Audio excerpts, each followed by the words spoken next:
Good morning and welcome to Sewing Street. My name's Rebecca Reed and I'm going to be with you for the rest of this morning to talk to you about all things sewing. We have got some wonderful things coming up for you today. Lots and lots of different choices of fabrics and products.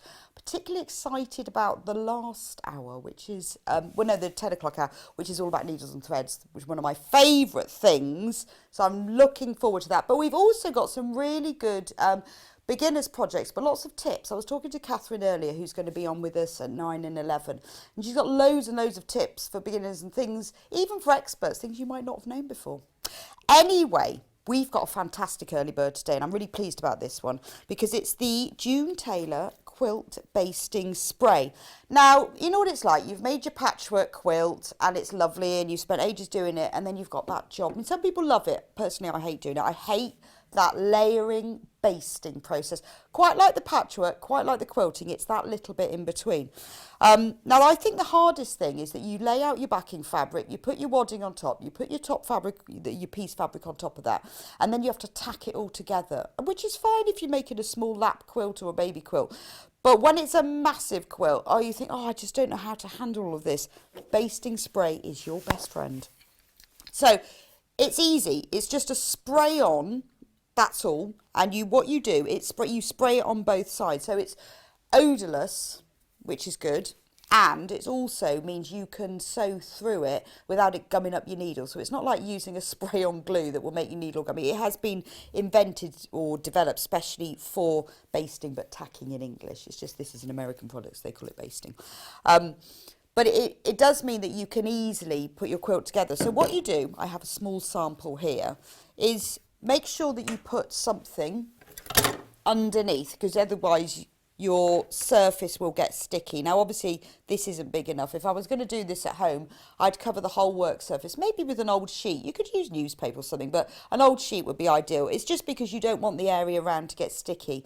If it does, don't worry, you can wipe it off, but that's just one thing. Now you have to shake it quite a lot, but I have been shaking it just before we came on air.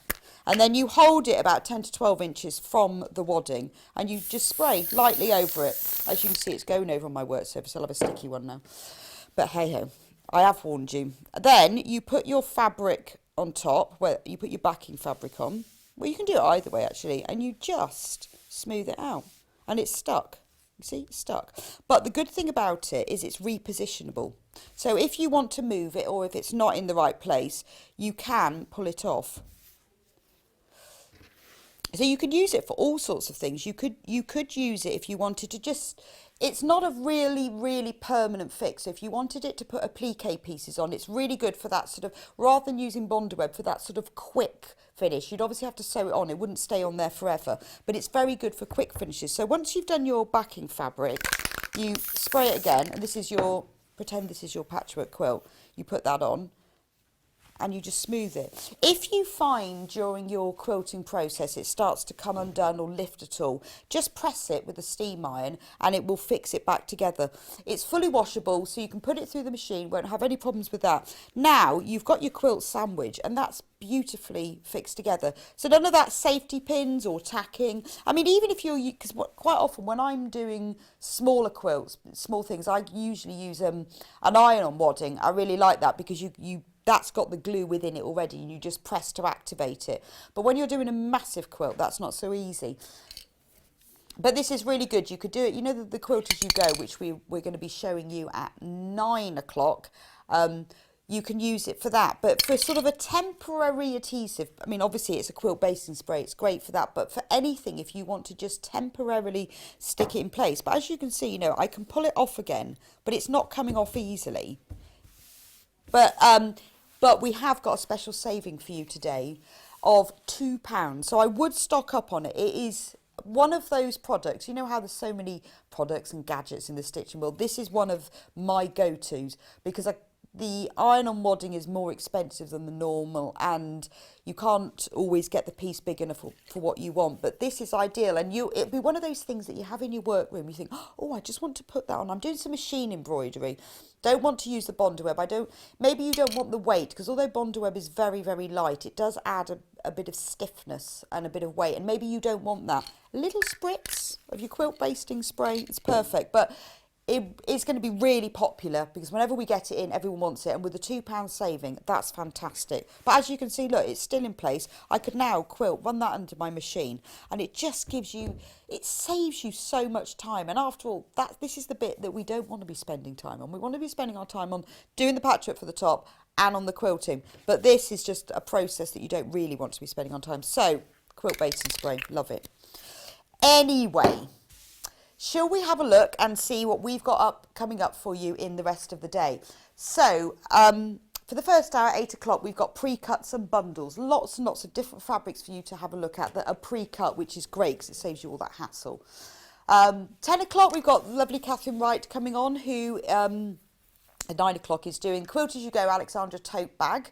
And she's going to show you lots of tips and techniques if you've never done Quilt As You Go, and also give you some information about binding as well. 10 o'clock is Get Thready for It, You Know You Needle It. Now, I really like this out because I'm a big fan of threads and needles. I'm really into using the right needle for the job, and at 10 o'clock I'm going to explain to you why you need the right needle for the job, and loads of choice of threads. 11 o'clock, Catherine's coming back and she's going to be demonstrating some oven mitts from a new book that we've got on called Sewing for the Absolute Beginner, which is a fantastic book. Tells you everything you need to know, and the oven mitts are lovely. And that's it. Anyway, so that's your day. So these are, should we have a look at the oven mitts? Look, there's a picture. That is a picture of Kat modelling the oven mitts just this morning that Catherine's brought in. So we've got a choice, that's one of the colourways of the kits. We've got a choice of 3 kits today for that, and that's going to be on at 11 o'clock. So looking forward to seeing that.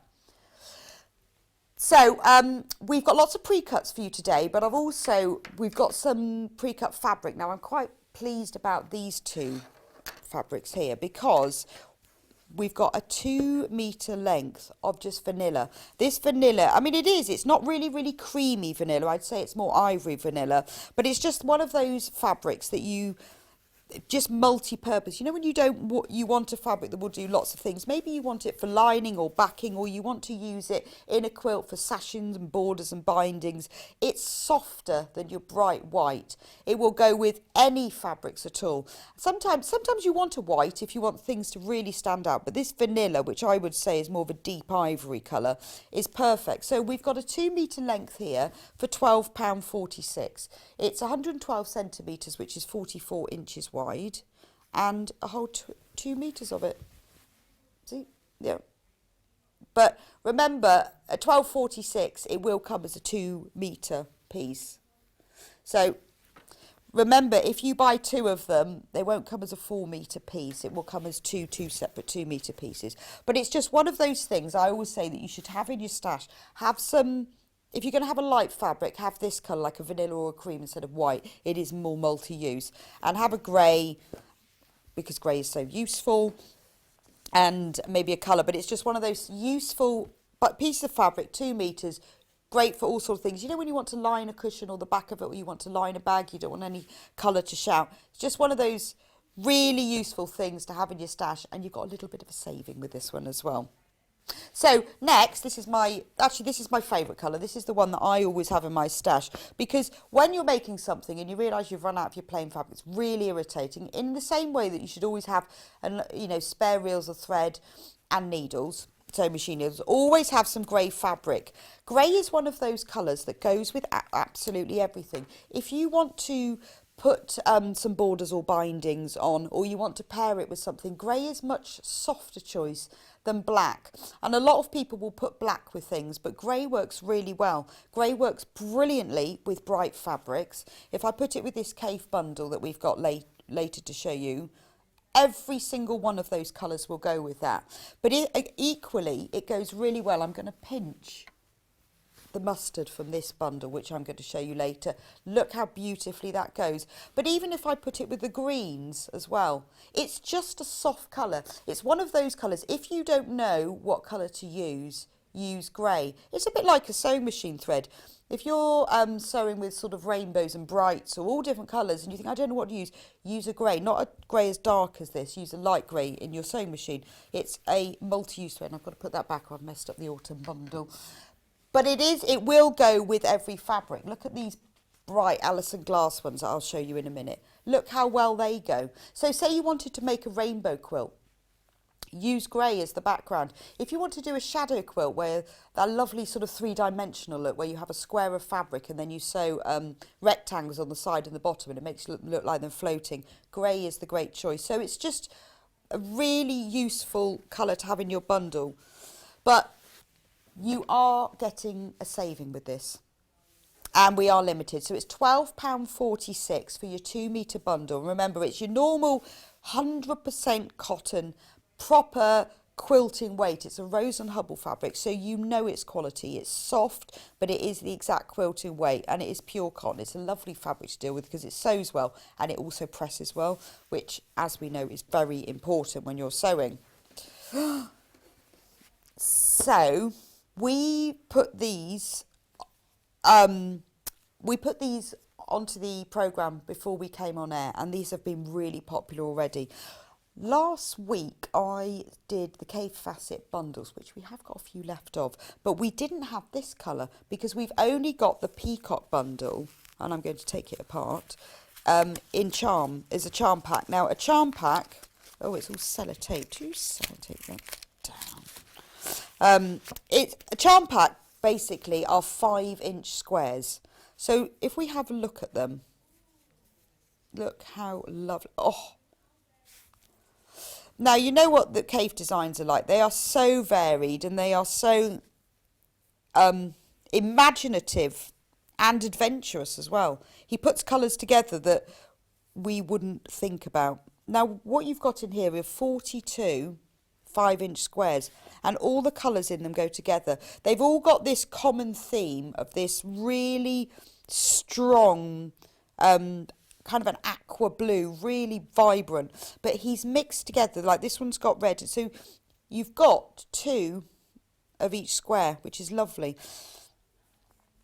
but he's got that sort of vibrant lime greens and purples and reds. This is really good if you want to, you know, you could just for simplicity just join some squares together, 9 squares together, put a bit of binding, team it with the 2 meters of grey, you've got an instant tote bag. If we put out 9 of them, but you've got 2 of each, which is quite nice. So if you've got your favourite, I mean, I love that one. That one's lovely. I wonder if this pack has got my favourite in. So you've got purples.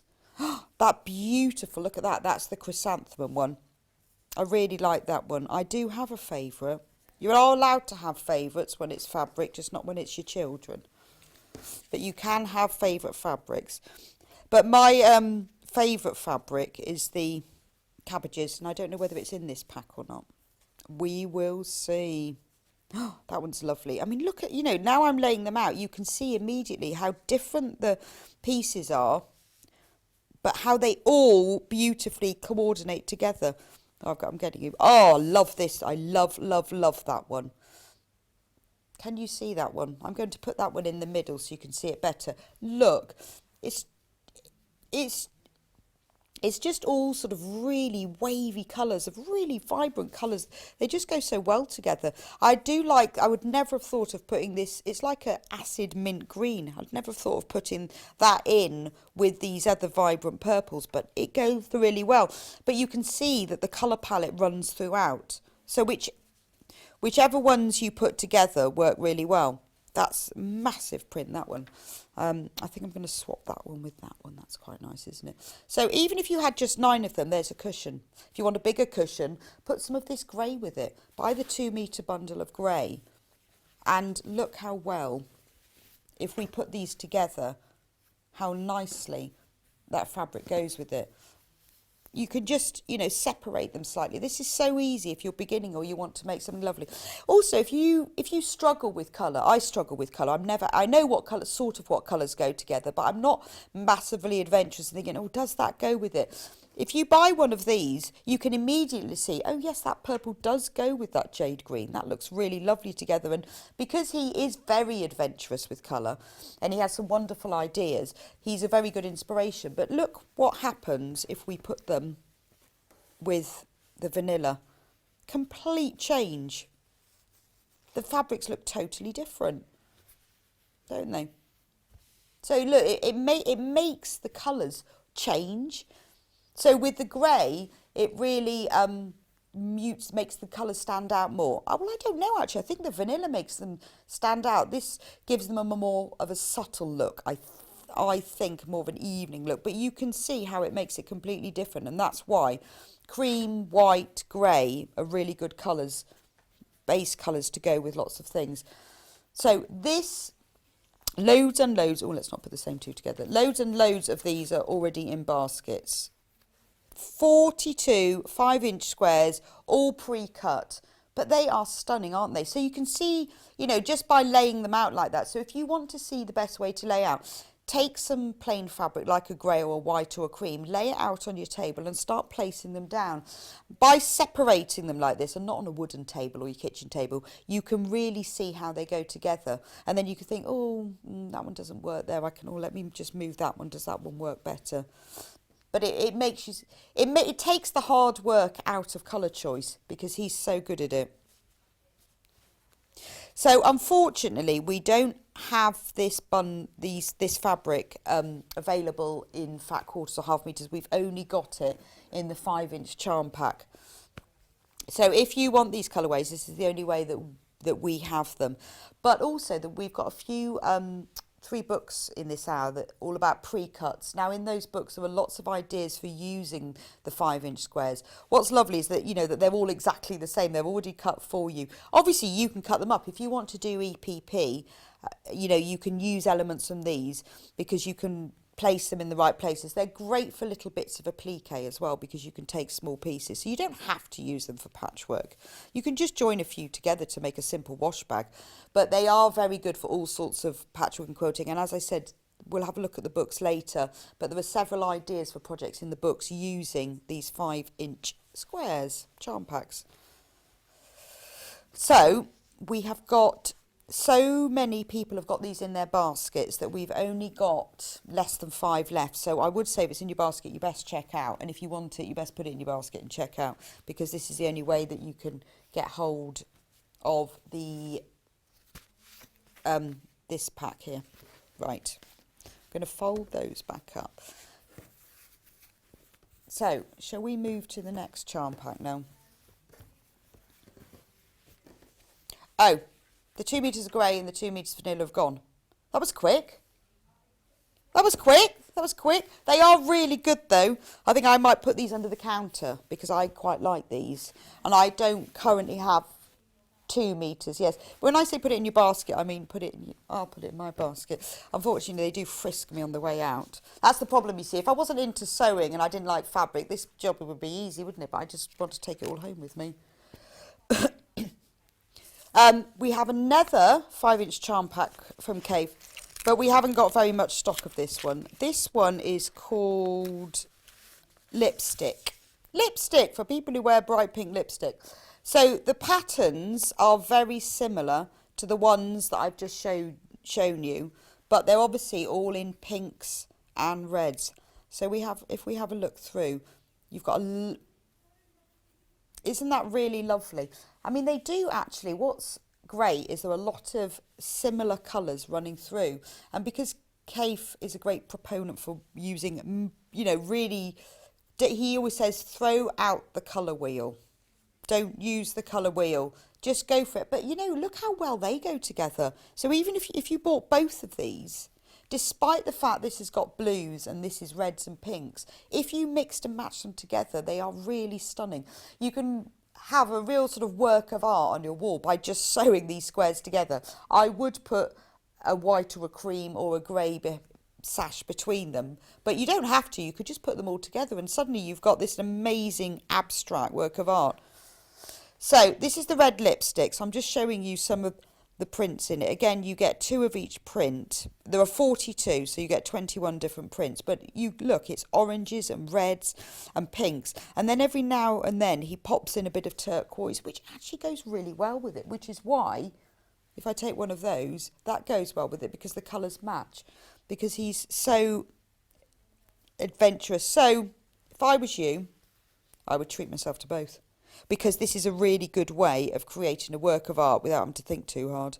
and do the colour choices. That one's lovely. That's the chrysanthemum. And what I like about these pre-cuts is because they're just cut randomly, they're just across a metre of fabric, you get some really interesting snapshots into the whole print. Oh gosh, half of the stock of this one has already gone. This one, I love that one. Look at those two together.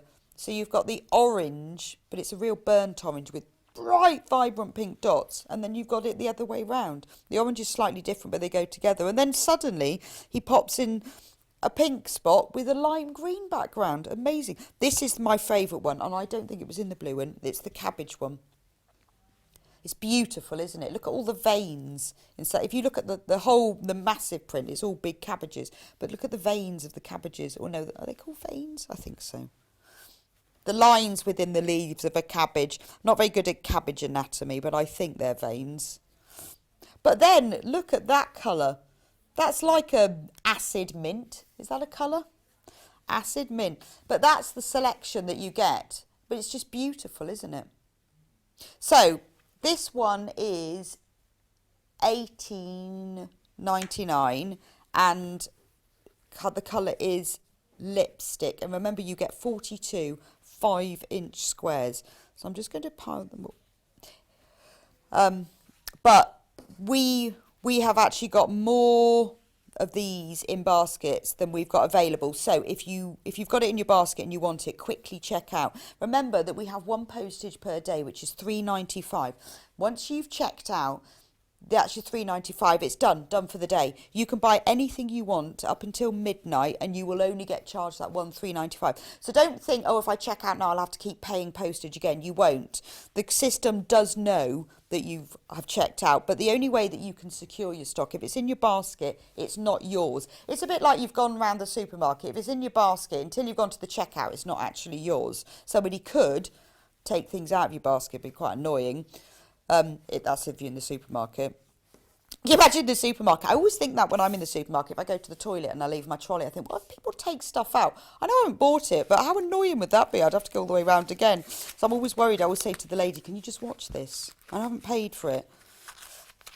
Oh, right. So that one and the peacock are both sold out. So actually, everything we've done so far is sold out. We're not doing very well, except for the basting spray, but that's nearly sold out. Right, let's do the 2K fat quarters. So, I've got to put my glasses on because I can't read the code otherwise. Oh, it's like a magic. This is the citrus, so this is a different colourway. And the code on that one is not there. Right, it's all right, we've got it now. We've got it. So, these are fat quarters. So, if you don't know what a fat quarter is, it's hard. Well, this is an American fat quarter, so we have to go yards, not metres. So it's half a yard of fabric, cut in half again. So a yard of fabric is obviously 36 inches, so half a yard is 18 inches. The width of the fabric is 44, so if you cut that in half, that's 22. So a fat quarter is 18 by 22. If it's an English fat quarter, it's a bit bigger, but this is an American fat quarter, because obviously a yard is smaller than a metre. So that's what a fat quarter looks like. Quite a sizable piece of fabric. So that's beautiful, isn't it? So I'm not going to unfold all of them. I'm going to just show them to you because I have learned that if I unfold them all, I have to fold them back. But I am going to take them all out because otherwise you can't see them. So again, you can see these prints are the same as the confetti and the lipstick. They're just different colours. Right, I am going to unfold this one because this is my favourite print. So this is the cabbage print. Look at the cabbage print. My favourite. Look at the veins on this. Oh, there's only 2 of these left. Oh. So if you want this one, quickly put it in your basket. Very, very quick and check out. Yeah, it's the Monday morning, isn't it? We need to start shopping. Monday morning. Look at... Remember, in this fat quarter bundle, there are 20. So that adds up to 5 metres of fabric. But these 5 metres of Kaffe fabric for $79.99, which is amazing. Just think what you could make with this. This is your king size, super king size bed quilt, isn't it? But look at the beautiful colours. They're all oranges, yellows, reds, pinks, all together. So this is very, very warm and summery. I love this one because this is really paisley. I would like, this is very 1960s Mad Men shirt, isn't it? Look at that. How beautiful. So, you know, I know you think, oh, well, this doesn't have to be a patchwork quilt. Fat quarters can be used for all sorts of things. Loads and loads of books and patterns that you just use fat quarters. You can make bags and cushions, cosmetic bags, lined things, lined pockets, bind things. It's really nice to have a pack of fat quarters because you can think, well, I'll save them and I'll use them all together, but you don't have to. Say you've bought yourself a new navy dress and it hasn't got a pocket. You'd use this one, wouldn't you? No, I'd use this one. We've got a message from somebody called Mrs. in Lincolnshire, Mrs. somebody. And she loves the vibrant books colours, and so do I. Whoa, look at that. So you've bought yourself a new navy dress and it hasn't got pockets, which is a tragedy, a travesty. Every dress should have pockets. You make yourself a pocket from that. That just brightens your day every put your hand in, doesn't it? It's beautiful. I nearly always add pockets to things because they don't have them. So that one's gone. Right. I'll just pile it up vaguely. Otherwise we'll get them mixed. Right, we have one more Kaffe bundle for you today. I'm going to move that one there. We've only got 4 of these. This one is the lipstick. So it's the same as that charm pack I showed you earlier, but it's fat quarters. Do you want me to show it? The whole thing. Let's have a look, shall we? Let's have a look. I'll untie it all. It's the only way to get into it. Oh gosh, this has been tied really tightly. I wonder whether this is what... I bet this isn't the one I tied up last week, because I don't think I did that very well. So this is lipstick, and it's pinks and oranges and reds. So you've got 20 fat quarters, which are 18 by 22 inches each. And with this, unlike the charm pack, every print is different. With the charm pack, you got 2 of each, but with this one, you actually get 20 different prints. But aren't they beautiful? I'm not going to open them out until I find the cabbage. Well, I will actually. No, I'm going to show you the dahlia, just so you can see. I know we've only got a couple of them left, but just so you can see it. I absolutely love that. Now, look, if you wanted to put a quilt together and you were unsure of colour selections, look at that. You can put the mauve together. Yeah, it would look nice as a pinafore. As a whole pinafore? Do you not think? Yes. Be a bit much. No, but it would look nice. The pocket bits that I've got there, that would have gone really well, wouldn't it? And no one else in the whole world will then have a pocket made from a dahlia print. So these are from the Kaffe Collective, and the ways that the Kaffe Collective works is Kaffe, Brandon and Philip Jacobs together create the prints, and it's quite an interesting combination because Brandon's prints are very geometric, Kaffe's prints are quite floral, and Philip Jacobs are more sort of, he does quite a lot of the leafy prints. So that dahlia print is Philip Jacobs, and the 3 of them together, because their styles are quite different, but they do really complement each other. So when you open them up, it does say on the selvage, see that one is Philip Jacobs, because it says it on there. So between the 3 of them, they have created this collective. But look at the lime. Who would have thought that you could have red with pink spots and that amazing vivid lime green colour together? Can you imagine making a tablecloth with these? How fantastic. I would join them all together. Bind the edge. Beautiful tablecloth. That's kind of all seasonal, isn't it? You could even have that on your Christmas table because it's so bright and fun. Right, so that's Kaffe. Kaffe done for the morning. We love Kaffe, but he's done. I'm just going to put him there. So, shall we go on to the Allison Glass next? Just because I quite fancy it.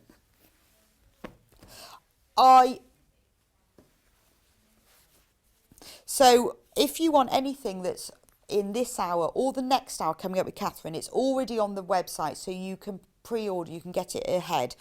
I love Allison Glass fabrics. Every year she comes out with a new collection called Sun Prints. And they're always beautiful prints, but arranged in a variety of colourways. There are 8 fabrics in this pack. They are fat quarters, so 18 by 22 inches at $25.99.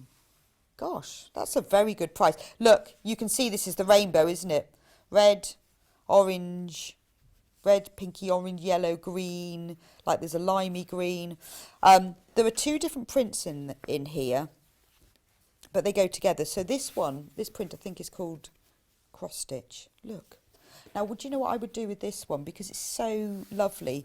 I would embroider this. This is just begging to be embroidered, isn't it? Because, well, you don't have to. You can just use this as a lovely low volume print, and you can team it with other things. So if you wanted to put some bright fabrics, instead of teaming a plain with them, you could, so if you wanted to use a plain red with this yellow fabric, don't use a plain, use something with a bit of print in it, because it gives it a certain dimension.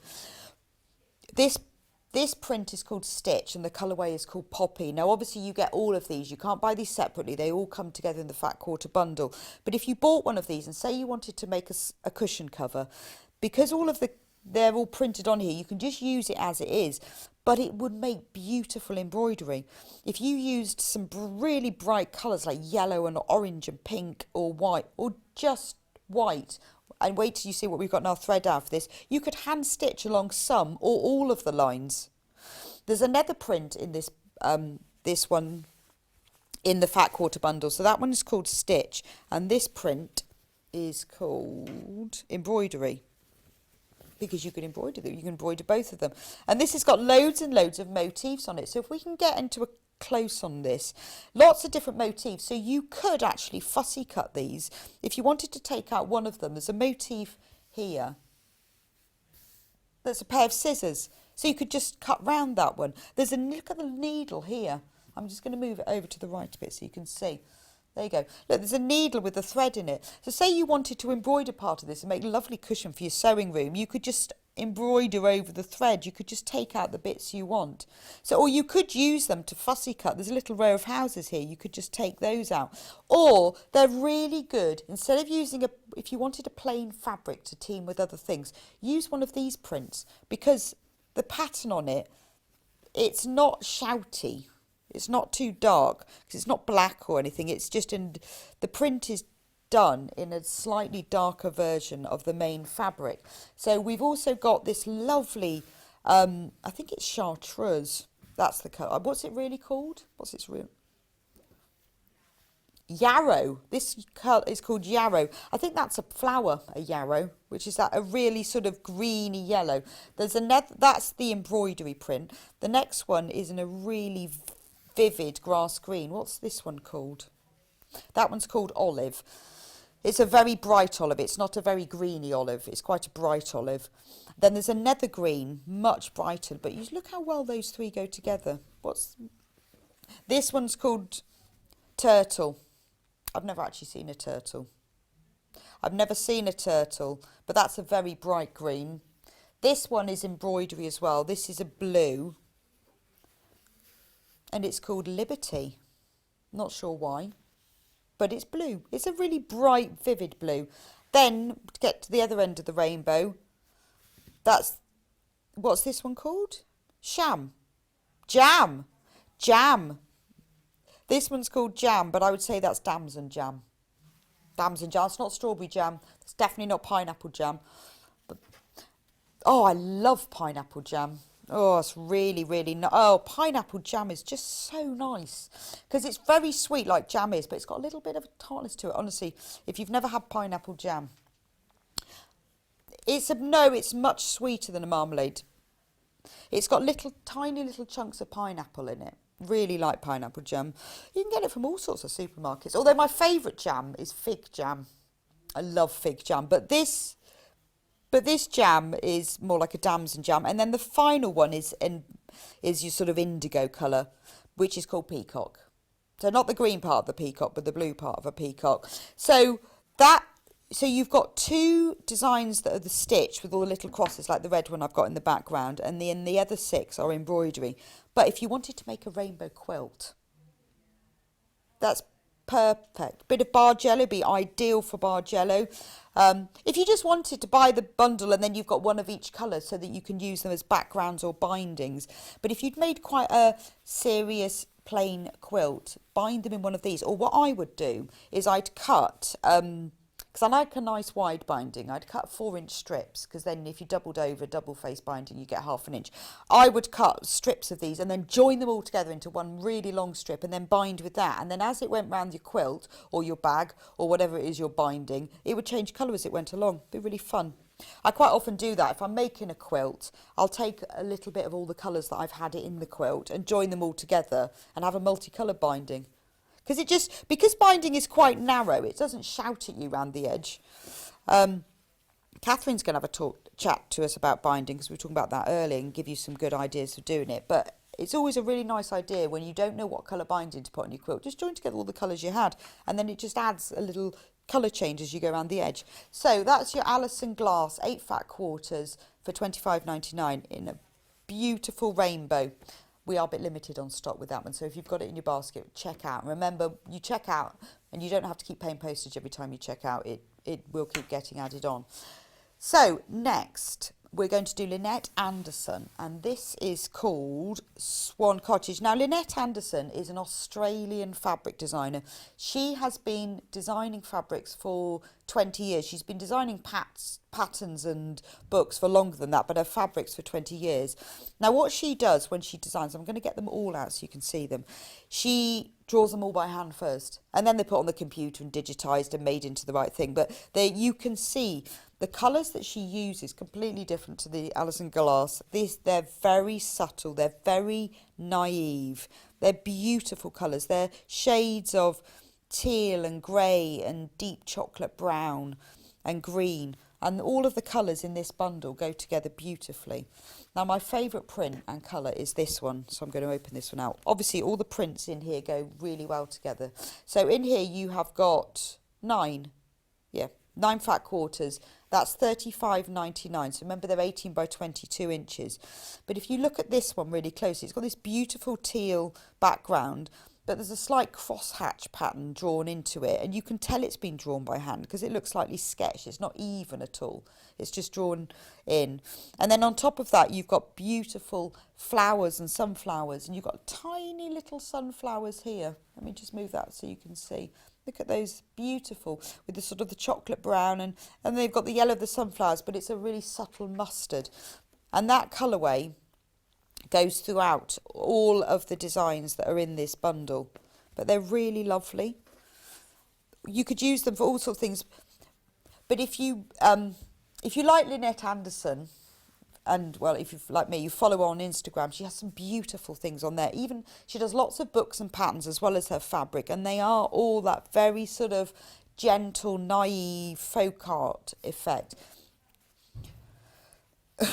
If you have a look, you can see can you see in the image, look at the hexi quilt she's made from this range. So that's all hand pieced using EPP and just, you know, the hexagon papers, but that just makes you feel it's very sort of traditional. It looks like you've had that for years and years. It's got that sort of lovely aged worn appearance, but all the colours that she uses, and they're all of the colours in that image there in the quilt are all in this bundle.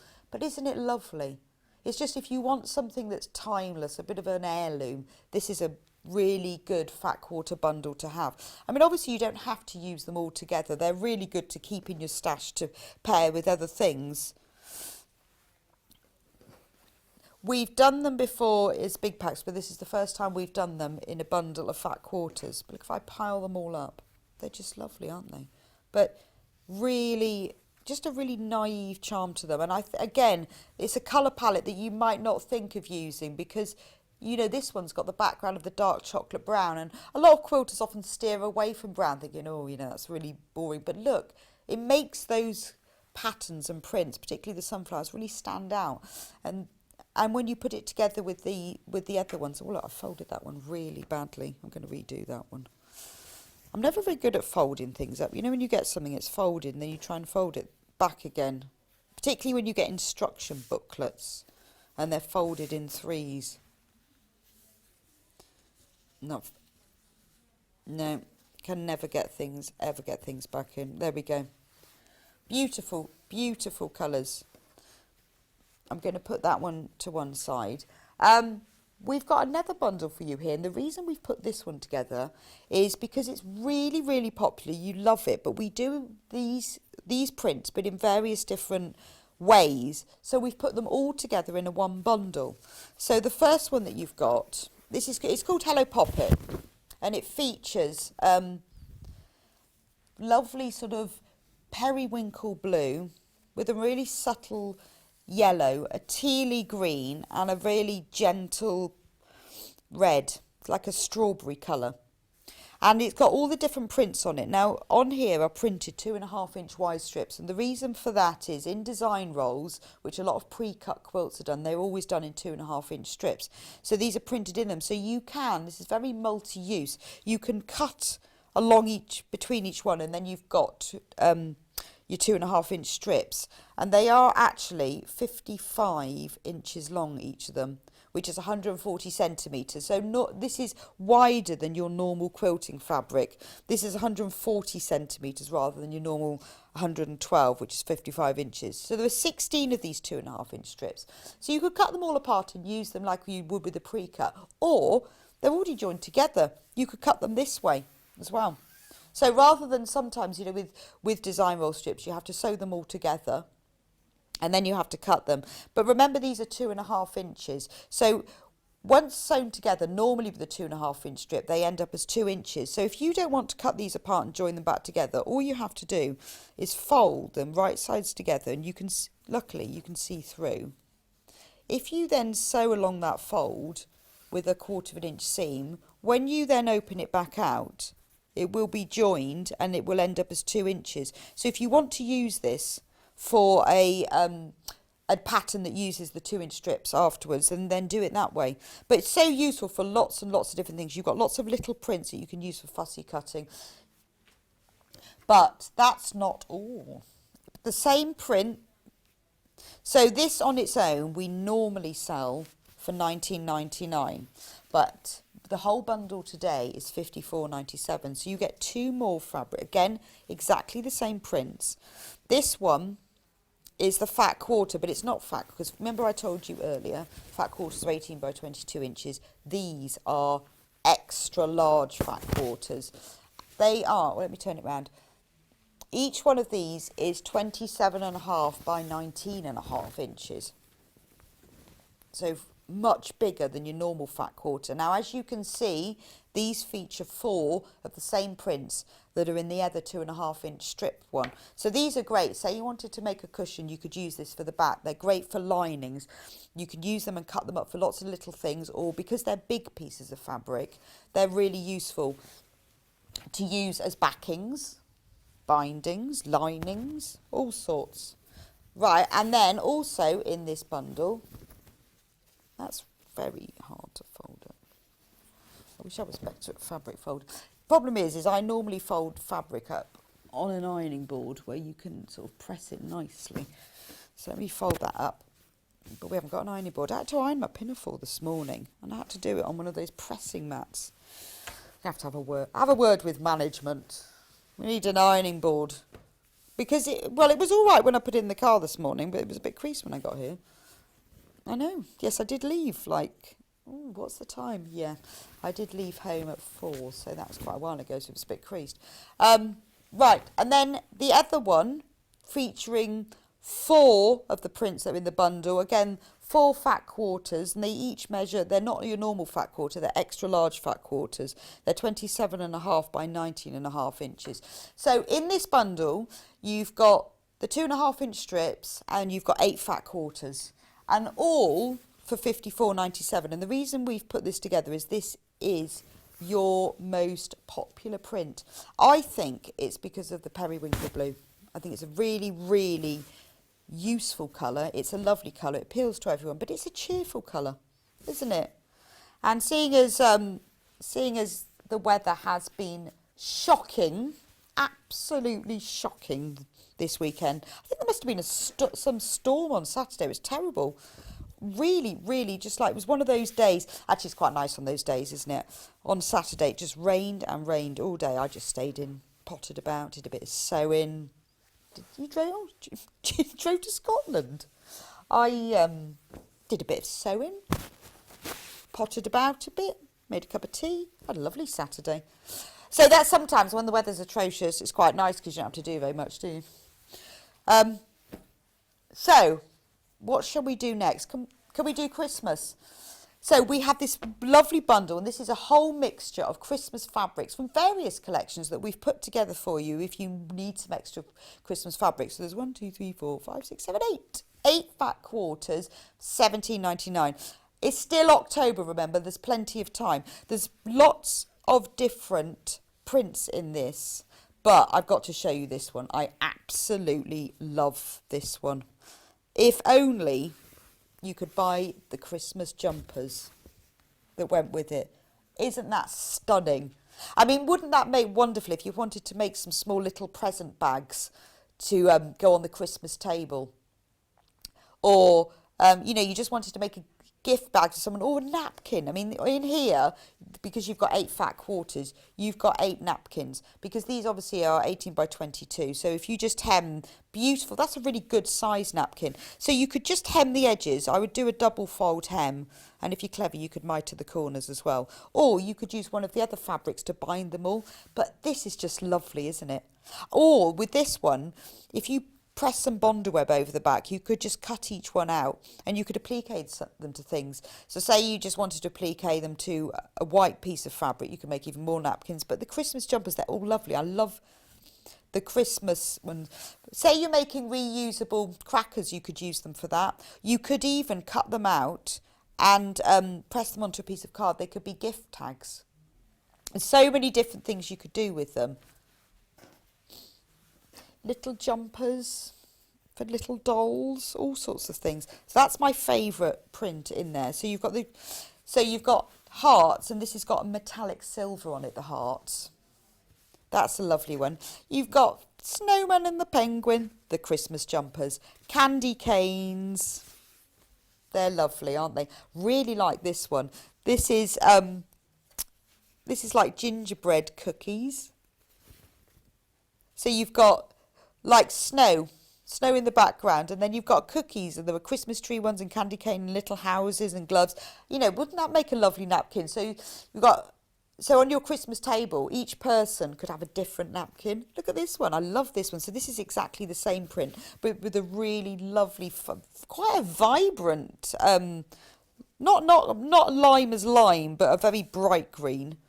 And then we've got a traditional one. So this one has got poinsettias and fir cones. So this is great for Christmas makes. I mean, how about this year, rather than using all the wrapping paper, make a drawstring bag from each of these. Put a piece of ribbon, so you just fold it in half. I mean, you could make 2 if you wanted to make 2 small ones, 2 from each. Fold the top over twice.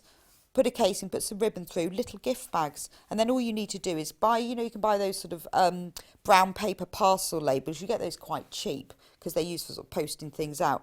Tie that to it and write their name on. That's a lovely gift. And then they've got 2 gifts. So they've got whatever you gave them inside. You could just wrap it in a piece of tissue paper. So it's sort of wrapped. And then they've got the bag as well. And then the 8th one is this print, and it has like outlined snowmen, but it's got a kind of a cookie biscuit colour in the background. So if you want to do some Christmas makes, then pop this bundle in your basket, because there's so many things to do with it. It's not too Christmassy, is it? But I have actually started making my Christmas presents now, my Christmas makes. But I'm not going to tell you what, because otherwise one of them might be watching. But I have actually started. But even up till the last minute, things like little gift bags I make. When I have people round for Christmas dinner, I like to make, last year, I made everyone a little gift bag, and they had that as their table present. And then you don't have to put much in it if you make a little bit gift bag. I filled mine with all those miniatures, so everyone had like gin or rum or whiskey or Baileys, because you can buy those for £1 from the supermarket. And then you put them in a little fabric drawstring bag. That's the table present done. Not for the kids though, don't give them those. Right, now let's go through the autumn bundles. I really like these. So this one is called Fallen Leaves. Beautiful. So you've got the whole leaf selection. You start at the top when the leaves are still green, and then they go a slightly darker green. Should I do it this way? So they start off green, and then they go a slightly darker green. Then they go yellow. Well, that's a mustard, more of a mustard. Then they go orange. I'm going to turn that round, actually. I think it works better. No, I'm going to turn that. No, like that. Right. I just think you can see it better that way. Then they go a deeper red, and then eventually they go brown, and then they die. That's that bit, because they're gone now. Then they rot and create a lovely mulch. But if you wanted to make an autumn quilt or some autumn things, those colours together are beautiful. And because we've put them together for you, they go really nicely. This, on my screen, looks very pink, and it isn't. I don't know whether it does for you. It's orange. It's a really deep burnt orange in reality, but when I'm looking on the screen, it looks pink, and it isn't. It's a burnt orange. So if at home it looks like a burnt orange, brilliant, because that's what the colour it is. But that's called Falling Leaves, and you've got half, is it a fat? Let's have a look. It's half a metre. So in total, you've got 3 metres of fabric for £20.49. And these colours do go together really well. So really like that. Quite like a dress from that. The next autumn bundle, being as it's autumn, is this one. So these, we've got, again, you've got the sort of olive green when it starts. Then you've got a jade green. And then you've got a lighter gold. And then you've got this lovely deeper gold. And this one has got this sort of mottled print on it. Because the colour's changing, this is really changing. Because it's got a little bit of that colour in it. And the next one is the orange, and it's got a little bit of that. And then you've got the red, the deep red at the end. And again, that's a really lovely mottled print again. So it's a slightly different autumn bundle. You've got a little bit more interest. Oh, let me turn them around. Look, you can see what they look like. Oh, I had a message off Ian Monroe. And what's Ian saying? Oh, morning, Bex. Morning, Ian. Morning, Ian.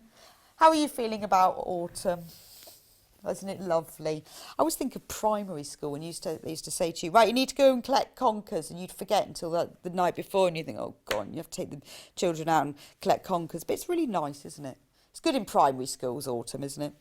The next autumn bundle is some spots and some plains, just to add a little bit of interest. So again, we've got the yellow, well, gold, and we've got a tan, and then we've got pumpkin orange, which on my screen again looks a bit pink, but this really is pumpkin orange. I don't think it's called that, but honestly that is the colour of a pumpkin. And then we've got a very, very deep red, and then we've got the brown of the earth. So there's another one. So depending on what effect you want to create, there's some lovely autumn bundles there. Nice, nice, nice, nice. Sadly, we're running out of time on this hour. Let's do the Thalassophile for the last. Let me have this one, because this is my favourite one. So this is a layer cake, which means you have got 10-inch squares, and you have got, I can't remember how many you get, 42 10-inch squares. It's called Thalassophile, which means lover of the sea, because thalasso is Greek for sea. And funnily enough, it features lots of prints from the sea. I don't know what made them think of that, really. So you've got whales and seahorses and urchins and crabs. Nice to have crabs, look. That's lovely, and turtles. We talked about turtles earlier. And then you've got a ticking, and then a lovely sandy coloured but a nice bumbleberry print. Then you've got seahorses. So the colour palette, as you can see I'm going through, you've got a nice denim blue, you've got a very pale sky blue, you've got the sandy colour, and then this coral. So they haven't put the bright red, so this is more of a subtle sea effect. But if you wanted to do something, let's think about next summer, and you want something either a bit nautical or to give you a bit of a summery feel, if you want makes bunting for your beach hut, if you're lucky enough to own one. I bet Ian's got a beach hut. Have you got a beach hut, Ian? Yeah, I bet he has. I'd like a beach hut. I'd make bunting for it and loads of cushions. Or if you wanted to make a sea-themed quilt, it is all the colours, but they're not the sort of red, white and blue. They're more the sort of denim, coral and sand. So subtle, classy sea. That's what this is. Classy sea. But actually, but I do think Thalassophile's a better name. Maybe I shouldn't be allowed to name fabric collections. Classy sea. So look, all of those for $29.99. 40, I can't remember what I just said. 42 10-inch squares, which, if my mental arithmetic was better, I could tell you how much that added to in metres. Give me a couple of minutes and I'll have a think about it. Love that turquoise. Well, you get four into a metre. Oh, no. It's lovely, isn't it? Really like that print. But all the prints, I mean, obviously you can use them for little things yourselves. But that's the Thalassophile layer cake. So, my favourite book in here is the one that I've used before, which is the Playful Precut Quilts. And in this book by Amanda Niederhauser, there are lots and lots of quilts. Well, there are 15 quilts actually, all using pre-cuts, like design rolls, jelly rolls, layer cakes, charm packs, which is a lot of the fabrics we've shown you already. The best quilt actually is the one that's on the front, which I'm trying to find inside. And look, isn't that beautiful? Gingham patches. You could use that for all sorts of things. Anyway, they're telling me to hurry up. I've got to hurry up. Right. So we've got Katharine on in just a few minutes' time showing you how to make this lovely quilt as you go tote bag. Lots of hints and tips. So if you're interested in it, pop it in your basket and then you can sit back and relax and watch her show you. So I'll see you in a couple of minutes. If you'd like to get in touch with us during our live show and send in any messages or any questions, then you can do it on studio@sewingstreet.com. Alternatively, you can message us on our official Facebook page.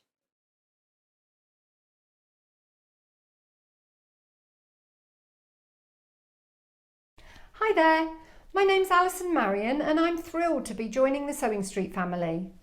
I live in Staffordshire where I run a couple of sewing groups and I have a passion for vintage sewing machines and also applique. I've stitched in some form for as long as I can remember, but I absolutely love teaching and helping people stretch their skills and hopefully demystifying some of the techniques that can be quite daunting for beginners. So I'm looking forward to meeting the team and getting into the studio. See you soon.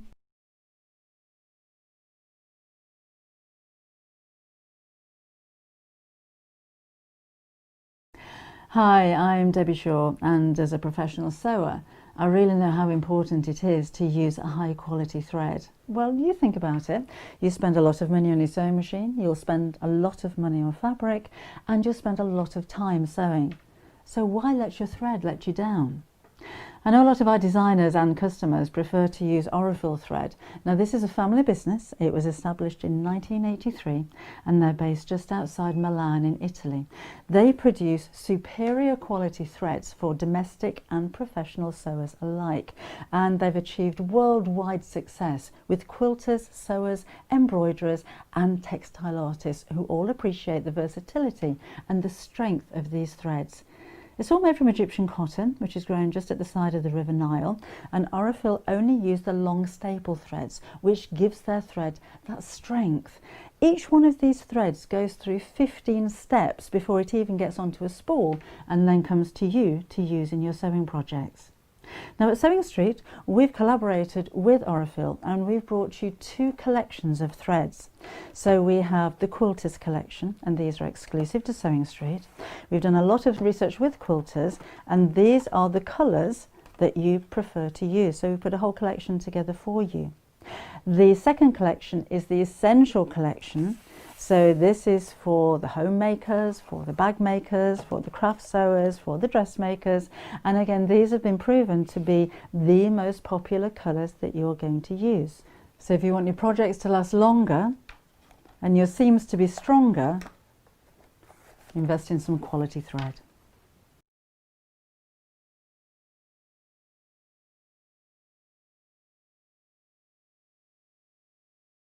Hello, I'm Katharine Wright. I'm from Leicestershire Craft Centre, which is based in Market Harborough. I love all kinds of sewing, but probably my favourite thing to do is dressmaking. But I also teach patchwork and free motion embroidery and anything to do with textiles really. I love to have a go at felting and crochet and knitting and oh, you name it, I'll have a go at it. So I started sewing when I was 7. My mum taught me to sew, and the very first thing I made was an apron. But I'm a terribly impatient person. I just want to get on with the project. So I didn't wait for her to help me cut it out, and I cut it out myself, and I didn't know you had to have a seam allowance. So I made the world's smallest apron, and my mum still has it somewhere. Sewing tips, I would say, I teach a lot of people to sew, especially beginners, and I would say don't get disheartened, take your learning journey slowly. Don't expect to suddenly make a ball gown or suddenly make a king-size quilt. Build up your skills, you know, slowly. And I would also say that iron is your friend. Use your iron a lot. It makes your sewing look so much better. It helps you get things in place where you want it before you sew, and is a really handy thing to have. Welcome back, welcome back. So this hour, I hope you enjoyed the last fabric hour. Wow, that went so fast. Beautiful fabrics. Can't believe we sold out all that cave. Anyway, this hour, this is all about sewing. All about sewing, not just buying fabric, but about how to sew. But we have got these beautiful bag that's been made by Katharine. It's called the Alexandra Tote, and it's using a fantastic method, if you've never used it before, called Quilt As You Go, which funnily enough is quilting as you go. It's clever that, isn't it? I don't know how they thought of that name. So it's a really good technique, which Katharine's going to explain to you, but you quilt and sew together all at the same time. So you save yourself oodles of time and you can create a lovely effect. We've got 2 kits on offer for you today. So this is the, this one is called Fruit Punch. Here is the bag itself. If I model it for you, you can see how big it is. Look at the size. Look at the size of that. So that's your sort of weekend away bag. That's your beach bag. That's carry all your folders and your files to work bag. It's wonderful, isn't it? Picnic. Lovely for picnic. All sorts of things. Shopping. Going to the market. If you go to the supermarket, you can get loads of things. I've discovered with these in the supermarket, you know, you get the scan and go thing. It's probably called different things in different supermarkets. You can just put it all in your bag. It's like stealing. Well, only it's not. You sort of feel like you're stealing because you just scan it and you put it in your bag. So when I go, if I'm not buying a whole trolley full, but maybe something for just one meal or two, I would just take a bag, and there's just something really lovely about scanning it and popping it in your bag. I feel like not really see it, because and it doesn't matter. It doesn't matter. You don't have to put it all in a supermarket bag. This is perfect for this sort of thing. You do have to pay for it at the end, just saying, but it's a really nice feeling going around the supermarket and popping things in your bag. But this is really useful. I always have a bag this sort of size that hangs on the back door, so that when I'm just doing a quick shop or pop it in the boot. So there are 2 colourways available. I love this one. This one's called Fruit Punch, and it features some really dusky blues and that lovely pumpkin orange. Perfect for this time of the year. So in the kit, I'm going to show you, you get the panel. Here we go, which is fabric strips. Now, this is 140 centimetres, I can't even get the whole thing out, 140 centimetres wide, and there are 16 fabric strips on it. So these strips are all 2.5 inches wide. They're lovely. They are absolutely exclusive. You can't get these anywhere else. And what I love about it is that you've got several prints that come in different scales. So you've got this really large flower. There we go. You've got this really large flower at the bottom in a lovely, just a soft navy blue, not a really strong or dark, but a soft navy blue. And then you've got the same print with the teal background. And then you've got these prints again, but in a smaller scale. And again, it features a sort of the teal, the navy and the pumpkin orange. And then you've got a leaf print, an outline leaf, another leaf print, a bolder print, really big ones here. So because all the colours are the same and the patterns are the same, they're just in different scales, they go together really well, as you can see from the bag. And as all the strips are exactly the same size, it's up to you which ones you use where. So you can have a little think about it, which Katharine will explain in a minute, how you position them, and that's up to you. In the bundle as well, you get a metre of schoolhouse grey, because we talked about that earlier, didn't we? How well grey goes with everything. That's been used to line the bag. So you get a metre of that, and then you get the Quilt As You Go pack, which I won't unpack and explain because Katharine will do that. But basically, that's everything you need for the whole bag is in here. In the pack as well, remember, you do get the webbing for the handles, so you haven't got to find that yourself. Okay, so that's that bundle. I'll just move that to one side. We also have it in Misty. I'll just open up the bundle. This is the one that Katharine will be demonstrating, so you'll be able to see what this looks like as it comes together. So this is your sort of periwinkle blues in spots, checks, florals, stripes, different weights of prints, different depths, but again, they all go together. So do you have more than you need here, Katharine? Yes, definitely. Right. You're going to Bit have left over. leftovers. Right, so there is more than you need. Oh, look, it's sticking to the table. That'll be the must protect your table before you use the basting spray. Yes, if you want to stick fabric to your table, spray your table. Gosh, that's really useful, actually. If you ever want to hold something flat, if you want to photograph something, you could spray it on your table. So you get this pack anyways, you get this, the pre-printed panel with all the strips you need. You get a metre of royal blue, which clearly goes really well with this, called Copen. And again, obviously, you get the Quilt As You Go Alexandra tote bag, which has the webbing for the handles as well, and all the instructions are in here. So Katharine's going to show you, but when you get it home, you can re-watch this on YouTube. But remember, all the instructions are here, so you haven't got to write anything down. There we go. Right. Welcome, Katharine. Thank you for coming in. It's lovely to be with you today. Hi, Rebecca. Yes. Lovely to meet you, Oh, finally. Finally, we've Every talked time on I've the been in, phone. they've gone, oh, you're going to be with Rebecca, and then it's somebody else. So And it's somebody really else. nice to meet Today, you. yeah, we have spoken on the phone, but we haven't worked together before, so it's really nice. So what do you like about Quilt As You Go?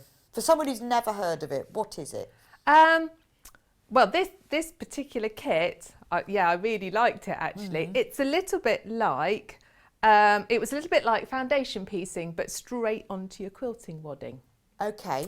And a little bit like stitch and flip. So it wasn't exactly what I knew as Quilt As You Go beforehand, actually. Because when I've done Quilt As You Go before, I've maybe made a block, then quilted it, and then joined it with other blocks that I've pre-quilted. Right, okay. Okay, so that's how I understood Quilt As You Go before. But this is a fantastic idea if, like me, you are not that fond of quilting. Right, okay. But because it kind of takes that whole stage away, because you're doing it all in the first bit, which is great. I really enjoyed making this bag. I thought it was a great size and everything. Yeah, it's a really to use, good, actually. it's a really good size bag, isn't it? And really sturdy and Yeah. strong. And So- lined. Yeah, absolutely. mean, So I when should you be open modelling the your bag. pack, what you get a lovely big piece of wadding, and I've roughly cut out the shape of the bag first, and it tells you to leave about 1 inch on the side. Because obviously, as you do your Quilt As You Go, it could shrink in a little bit. You also get your wadding straps in there as well, and I've carefully cut those out too. So you just cut around the edge and cut Just your cut wadding round the straps. edge. Okay, but roughly. Roughly. Well, my Right. straps have cut neatly, but Okay. roughly round the main part of the bag. Now, I've carefully, obviously, cut out all the strips from the panel. You do need quite a large cutting mat to do it. I would say take your time. It's a really big panel to do, and you Okay. want to get them nice and even. So just do that nice and carefully. And then there is a big list of your cutting requirements for this bag. You've got, on your instructions, you have a little diagram showing you all the numbers that you're going to put them in, and you sew them in number order, which is why it's a little bit like foundation piecing. And a list of what you need to cut, which you can see I've cut them out and I've ticked them off. And because I am occasionally organised, not always, I have numbered each piece.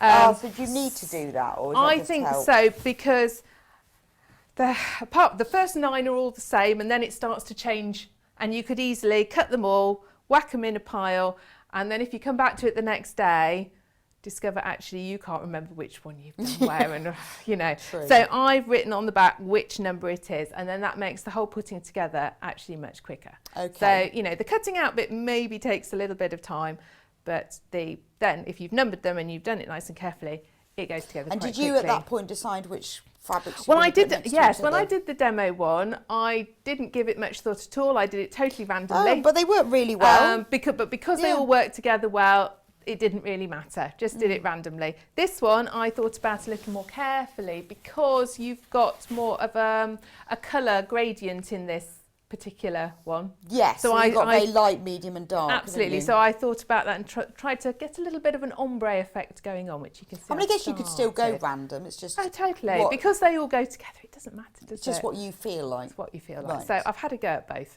depending what your preference is. I quite like random, Yeah. I have to say. Now, when you've cut round that outline, you need to fix it to your lining. My lining is actually cream, although the pack is blue, just because I think perhaps it's what they've got when they sent it to me. Right. But you'll have blue in yours. Yes. Right. Now you need to fix it together. So I used my basting spray. And then the really important bit that you need to do, which I didn't do on my demo one and came a bit of a cropper halfway through, is you need to stitch round the outline so that you can see where it is, because obviously when you start to do your piecing, you cover your outline up, and if you're not careful, you can't see where to cut it out. Right, so you sew the wadding to the backing So along once the outline. you've basted your lining onto your wadding, stitch round that outline because it's going to help you cut it out when you've got all your piecing on. So that is top tip, don't forget to do it. It's one little sentence in the instructions, and you know how easy it is, so you get all excited and you just go, oh yeah, let's get onto the piecing. Read the instructions before you start, and nobody ever does. Yes, mine have just flown off. Right, so I've started a little bit of the piecing just because there's quite a lot to do, and I didn't think you'd want to see me do it for the whole 45 minutes.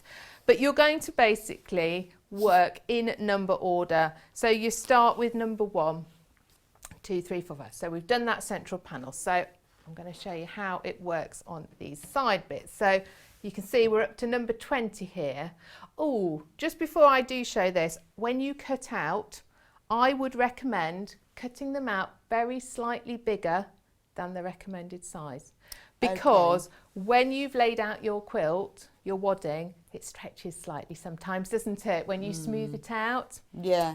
And I found on my demo one, I'd obviously stretched my wadding very slightly, so my 14 inches were tight. So so cut the length them slightly longer. And you've got ever so much in the panel to do that. You've got loads spare, so you're not going to cut yourself short by being a little bit generous. So these are probably 14 1/4 inch, just to give me that little bit to play with. And it is going together. And you'll sew over that anyway, so it's exactly. fine. So it's not going to spoil the pattern. You're going to sew over it, but it just means it's not going to be short. So yeah, that was a little tip that I found as I went along.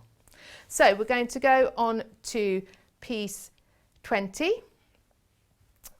So this technique is how you do the whole thing, anyway. Yes, how you sewed all the others on. Yes, it is. Yes. So, yes. I'm having a bit of a mental block. No.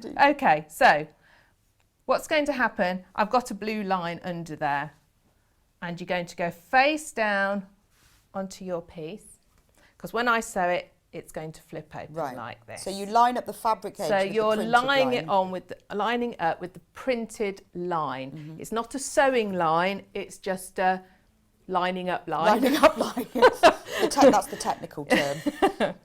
So don't get confused and think, oh, I'm going to sew along that line. We're not. We're going to sew everything with a 1/4 inch seam. So it's all been designed so that it works to line up and use a 1/4 inch seam. It is, absolutely. So I've just put 2 or 3 pins in to hold it. Okay. She advises in the instructions not to pin through the whole thing, just to pin through the wadding bit. I'm not sure why, but that's what I've done. I suppose maybe it doesn't distort it as much, does it, because of the thick layers? Perhaps. I'm not sure. Yeah, Right. so you could use your basting spray for the early bird for this. And I'd recommend it because it works quite well. Obviously, if you haven't got that, you can pin and tack, but then you've got but if you've got the basting spray then to attach the back the backing to the wadding, the first thing you do, you could use the early bird basting spray. It's not called that, it's called June Taylor, but it's our early bird. So you can see that on the side of the screen at the moment. The £10.49 for the early bird special June Taylor quick basting spray, which Katharine used to attach the backing to the wadding. Okay, now you don't have to worry too much about the ends. It's all going to get trimmed off in the end. So you've gone along that, and then as you can see, that's going to push open like that. Lovely. And then you get your... That folds over really well. It folds over really Doesn't well. it? You don't really need to press. No, it does as sort you of go. It's almost like it's stuck on, isn't it? Yeah, there's the kind of the fluffiness of your wadding allows it to just kind of stay in place. Right. So this is where if your fabric strips are a little bit longer on the centre, then you are overlapping this, so it doesn't matter, does it? As long as you line it up to the blue line. Absolutely, yeah. You get a Because nice it's all neat going to edge. get hidden, and you get a lovely neat edge, and you're not going to get any gaps. I'm just going to pin a couple at a time. I did have all these like stacked in order. Oh, I guess, yes, so you can do you can pin either side and then do them. And is that the same because you work from That's what I did in the middle. I outwards? did the first one, and then I worked outwards and did Okay. one each side, and sewed two at a So time. with the So that kind of first speeds one, you up. do you place the first one just flat? You place the very, very first one. Imagine this says 1. Yeah. Yeah, you place it that way, and then on number 1. Right. And then if that is number 2, number 2 goes on Okay. top. So you sew number 1 2, is flat, is right sides up, and then everything else Yeah. goes right. Okay. and then makes that would sense. open Right. out when you've sewn it. That makes sense. Yeah, no, completely. So then, so this is number 21. So we've got that one right side, and then that one's going to fit on top like so. Amanda says we're very well colour coordinated. I know Catherine We said that are. when I was looking for an ironing board to iron my pinafore this morning, and because she was already changed, I wasn't. I said, "Oh, we're going to be so colour coordinated. Look, with navy and mustard." We're looking very, very Yes. elegant between it's us. the I colour of the think. day. It is. Yes, It's because it's autumn, isn't with it? that bag as well. I know. Look I at the know. bag. This bag goes beautifully with my outfit, pumpkin orange. It's to brighten up the miserable rainy weekend. Absolutely. And it was still raining this morning as well. I expected this because I always have to leave early, but this morning it would be a bit lighter because the clocks had gone back, but it still didn't get light. Do you know what? I always think it's rubbish changing the clocks because it's never, ever as bright as you want it to be, is No, it, at I night? really thought, oh, brilliant, clocks have gone back, it's going to be lighter. It But makes hardly any it didn't difference really at make all. much difference. It was still dark all the way. All you get No. is the world's longest day on the day that you change the clocks. Especially as my, little puppy doesn't know what time it is. He's still got up. She's still got up at Yes, the same dogs time. and children don't get it, Yeah. do they? No. So you can see that's going It's nice on to have right. that extra hour though. And I did remember as well. Sometimes I've forgotten, but I actually remembered yesterday morning, and it is really nice to have that extra hour. Although you end up like having your lunch about 11 o'clock. I know, it's really confusing, isn't it?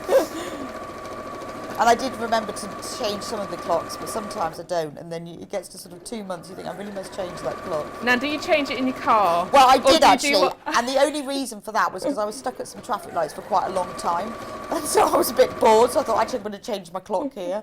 But otherwise, I don't. I can't find it in my car. I have to wait for my son to ride in the car because he'll sort it.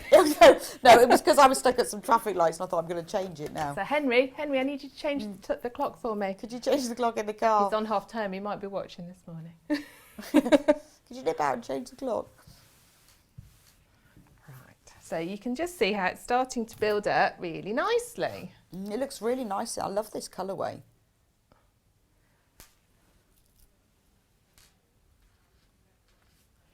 So we'll pin and sew a So couple Pat more. has messaged in to say, can you buy the fabric panel on its own if you don't want to do that? Yes, you can. If you go onto the website and type in Misty Blue, that will bring up the panel, and yes, you can buy it. And also we sell it as fat quarters. So 4 fat quarters on one panel using 4 of the prints if you want to buy it. So if you like the prints and you want to use them for something else, or if maybe you wanted to buy some more prints to line it instead of the plain, go onto the website and you can buy it there. Because it is a really nice colourway. But I would have a go at the bag because actually it's. But do the bag, but then buy it's another a really one good bag for to something make. else. Actually, I'm not a massive bag maker normally, but I did really like this one. I love making bags. Sometimes when you do them, they can get very thick, can't they? Yeah. And bulky. This is a and really difficult. good beginner's bag though, isn't But it? this is a nice, and I think when you, yeah, it is not too difficult if you need to bag making, and a nice weight to work with. You don't need anything particularly heavy duty on your machine. No, you don't have to have a walking foot for this. It'll just Just goes. It just go through. Yeah. And it's so quick as well. I like the way it's all printed, so it's just easy, isn't it? But the effect, it's very stunning. It looks quite complicated, doesn't it? Yeah, it does. But but you demystified it for us. We've got it. And it's lovely. I like that colourway. But it's just great. So if you love patchwork but you don't like the quilting, you're doing it all together. Yes, I mean, when you've got all these strips on, you can, if you want to, do more quilting, if you are a quilting Oh, so you could fan. quilt. So you could, once you've got all these pieces on, quilt a pattern over the top. It does suggest true. that in the instructions. Yes, you could do some free motion over the top of it. Absolutely. But Only if but you don't have to, but if you wanted to add a bit more to it. absolutely, yeah. You could do some, it would be quite nice with like this one with flowers. You could do like really nice like freehand flowers on it, couldn't you? Which would look good. But if you're like me and you just like to get that project done, because you haven't got a lot of time and you just want to finish it. Make a nice present for somebody who hadn't really done much sewing before, though, wouldn't it? If you bought the bundle with the quilt as you go, the whole kit. Yeah. So if you knew somebody who'd done a little bit of sewing but not much, or just bought a sewing machine or not used it for a while, good Christmas gift. Very nice. Yeah. I know a few beginner sewers who might Annabelle like this. says, "Morning, Catherine, from a rainy Market Harbour." Hello, Annabelle. Annabelle is the lady who comes sewing with me. Oh. And she's just getting into bag making, actually. Well, there you go. So Catherine will be buying you You one can bring of these, this one Annabelle. along to the class. I know how to do this one. Catherine's gonna buy you one of these as a Annabelle, she present. came like the other week and she'd left her pattern at home and she got all the lovely pieces for her bag all cut out ready and no pattern. She said, "Do you think you know how to do it?" I said, "I haven't even seen the picture of the bag. I'm quite good, but I'm not that Not good." had to see the picture, so did you work it out in the end? Well, she got her daughter to text to send over some pictures and we made some progress. But hopefully on Thursday, remember the pattern, Annabelle. And Catherine will show you how the quilt as you go works. Now she's cracked it. Or you could make this as a present and make the whole bag and just give it to somebody, couldn't you? You could. Yes, I've got an idea in the back of my head that I might make some presents for people this year, but I often have that idea and then don't get quite round to it. I get really enthusiastic in October and think, well, I'm going to start my Christmas presents now. And then they sort of wear off by mid-November and then it all has to be a bit last minute. Well, you realise how time consuming doing it really is, don't you? I am always overly ambitious. I think we all are as sewers, though, aren't we? That's why we always have so many projects sort of half on the go, because we're a bit over ambitious with the time. Yeah, always. If only we didn't have life getting in the way. I know. Just sit at home and sew. Oh. But life gets in the way, doesn't it? I know. And other people get in the way. Annoying things like cleaning and cooking. I know. People demanding things. Mum! How many children have you got? I've got 3. Oh, me too. I have And how 3 old of are them. yours? Oh, they're quite old now. They're all, well, they are sort of, they come and go really. So they are 18, 21 and 23. Same sorts of, same sorts of age gaps. Mine are 11, 13 and 15. Wow. Yeah, I've moved on a stage. And you think they'd all be gone now. So 2 at university, but one's at home now. But I had 2 of them this weekend. So they come and go. But that's nice. That's nice. They pop in and out Yeah. for meals. But one lives with me all the time and the other 2 are at uni. But it's nice. There's always somebody around. You would hope, I mean, I think, yes, you want your children to go off and do good things, but you would hope they'd always want to come home They come too. back. And all their friends as well. That's super. But they eat so much. Why do they eat so much? I don't know. My son always opens the fridge and goes, "Oh, wow!" If I've just been shopping. Wow! Can't beat a full fridge.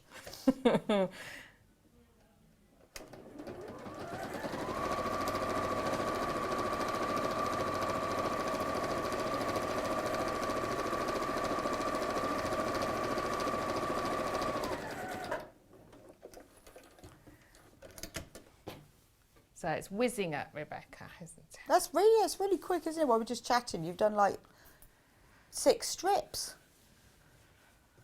I am quite whizzy.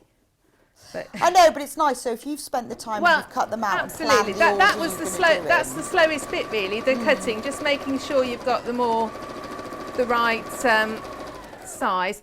When you want to take out, when you've cut those strips up, you want to put 1 strip aside for the binding round the top of the bag, and you want to choose 4 strips for the handles. The strips aren't long enough to do the same colour handles. You've got to mix and match them. Oh, okay. Which that's quite nice. Quite like, actually. No, I like that because then they all go. You they all need to match make the bag. sure that you've just put those aside, Okay. choose at the start. So take 1 aside for the binding and 4. And then 4 for your For the handles, and And, then there's still plenty left. Okay, so you to could make do. yourself a little matching purse then. Absolutely. With a zip, nice zip. But when you go to the supermarket, put your reward card in. I try not to go to the supermarket anymore if I can help it. Oh, I know. You just sort of get to think, oh, there's a queue. I still forget though. I still get to the supermarket and go, oh yeah, there's a queue, isn't there? Still forgotten. I try not to go too often, but then I forget things. But by the time you stood in the queue and you put your face mask on and walked all the way round, and when they had the it's like an one-way adventure, systems, they're isn't not it? quite as bad Oh, now, are they? But when they had the no. one-way systems, I kept getting told off at my local Tesco Did you? for accidentally going the wrong way. Yeah. well, the worst thing is you want something that's just at the top end of the aisle, but you can't go there. You've got to go all the way down the other one and back up the other one, and then you get people tutting at you, and you go, oh, I'm really sorry, I know I'm going the wrong way. Then there's some places, there's a service station that I stop in that's got so many arrows on the floor, I absolutely cannot understand it. There's one point in the centre where it's got arrows going in all directions, and I think, well, I've no idea. It's so complicated, isn't it? It's just a whole lot of stuff to think about, isn't it? It makes it an adventure. Like you come back from the supermarket, when we first had lockdown, you'd come back and go, oh, I survived, and I've got toilet roll. We've just had a lovely week away in Devon, me and my family, and we had whole days where we didn't wear a mask. No. We did, because we didn't do very much. We Yeah, just kind of just chilled something out in the nice. place we're staying, and didn't really go anywhere, and just went for a walk in the woods and things. And we didn't wear a mask today. Oh, how nice. I know, that was a holiday in itself. Right. We had a message from Heather. What does Heather say? Oh, she's taken a picture of a bag that she's made. What does she say? Hello, ladies. Oh, really that's enjoy nice. spending the morning with you. I made this bag using a batik design roll that I've been saving. It's a great size and I've had several compliments about it. Oh, that's lovely. Really nice colours. Beautiful colour choice, Heather. I love the that sort of deep navy blue with the lavender as well, and the green bit. Nice bag. There you go.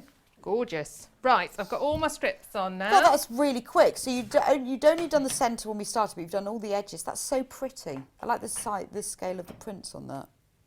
I like, and the colours. That's Blue's really great, aren't they? pretty. Right, I'll just get my ruler.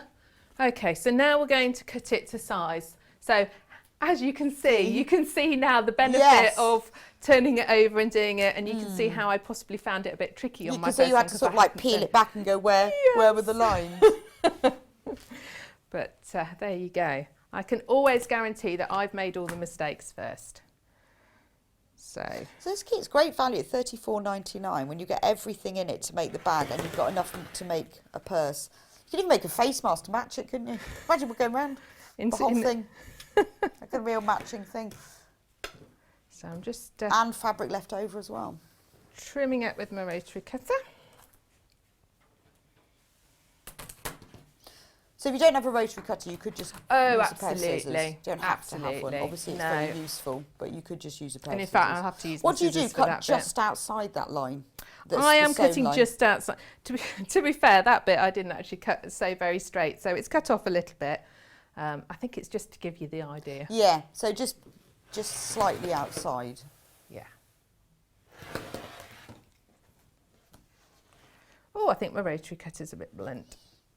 Mine are always blunt. I don't know. I'm not very good. I'm a bit impatient, so I don't always clear my work surface completely, and then I have pins, and then I go over them, As we know, cutting over a pin with the rotary cutter is a stupid idea. There we go. I'm quite good at sewing. Well, I sew it. Do you sew over pins?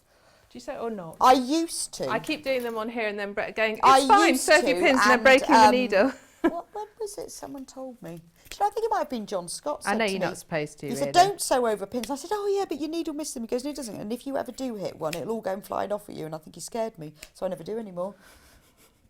He scared me. And I think that was when I don't think what I was making, but he said, no, don't. So I don't. Because I guess he said that every now and then, or very occasionally, you might just hit one. Yeah, you do occasionally. I find it usually just bends the pin. But it's not, you shouldn't really, it's not great for your machine. But I do find when I'm teaching people, it's good because it holds everything in place for them. If you don't take the pin out. Yeah, it does. Well, it's like tacking, isn't it? It's if you tack, which nobody can be bothered to do, unless it's really fiddly. Except my mum, who's got back into sewing and tacks everything, don't you, Mum? I mean, it is easier. If you're doing something really tricky, if you put it in a really complicated zip, I usually do that. If I'm doing maybe an invisible zip and I've got to join a bodice and a skirt, and so you've got to get it matched up, then I would tack that. I would tack that. And sleeves, I often tack sleeves because they can be tricky. But if you tack, it does help. So I guess that's the same thing as sewing over pins. So I tend not to. It's because he told me off. Oh, Jan sent us a picture as well. Oh, very that's nice. lovely. What does it say? I did a separate lining to avoid the raw edges on the inside.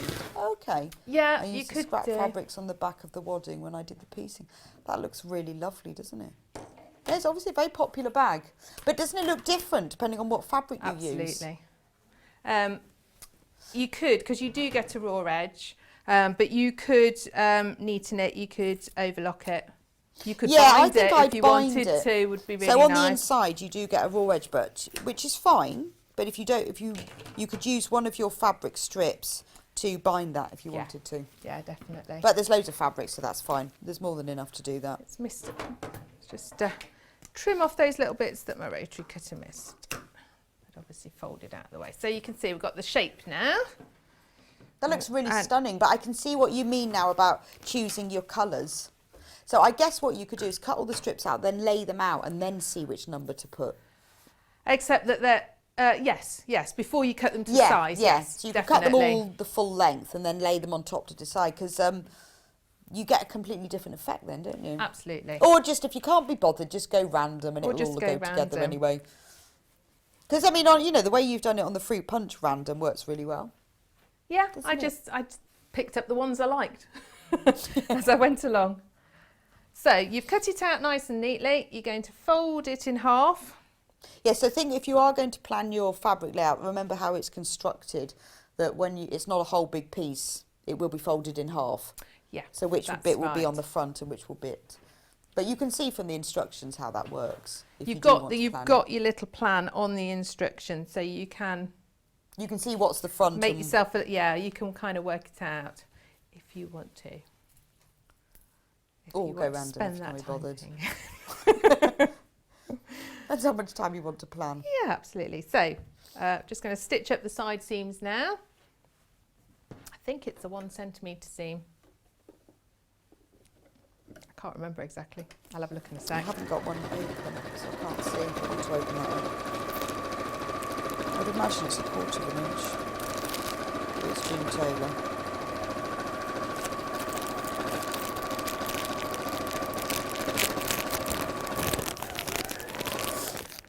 Just seeing, I think the instructions are right inside. Yeah, I'm not going to open that out because you know what? Let me double check so I can tell you properly.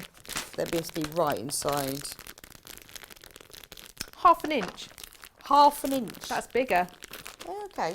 I don't work in inches very often. Yeah, but this is an American product, so 1/2 inch is just about 1.2 centimetres by the looks of it. Yeah. Well, I guess the thing is with 1/2 inch, it gives it a bit more stability. It's a bit safer, isn't it? There's the problem with 1/4 inch.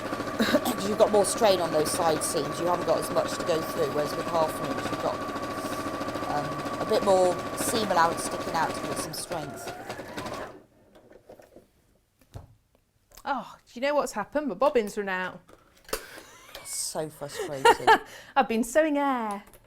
Right, while you thread that on, we'll just do. Do you a know recap what? of the It was a kits. full up bobbin when Was I came it? in, so it just shows Wow. it uses a lot, doesn't it? It does. Yes. Yes. So in the next hour, luckily we've got thread. Lots of lovely threads. You can stock up with your thread then, because it's really annoying.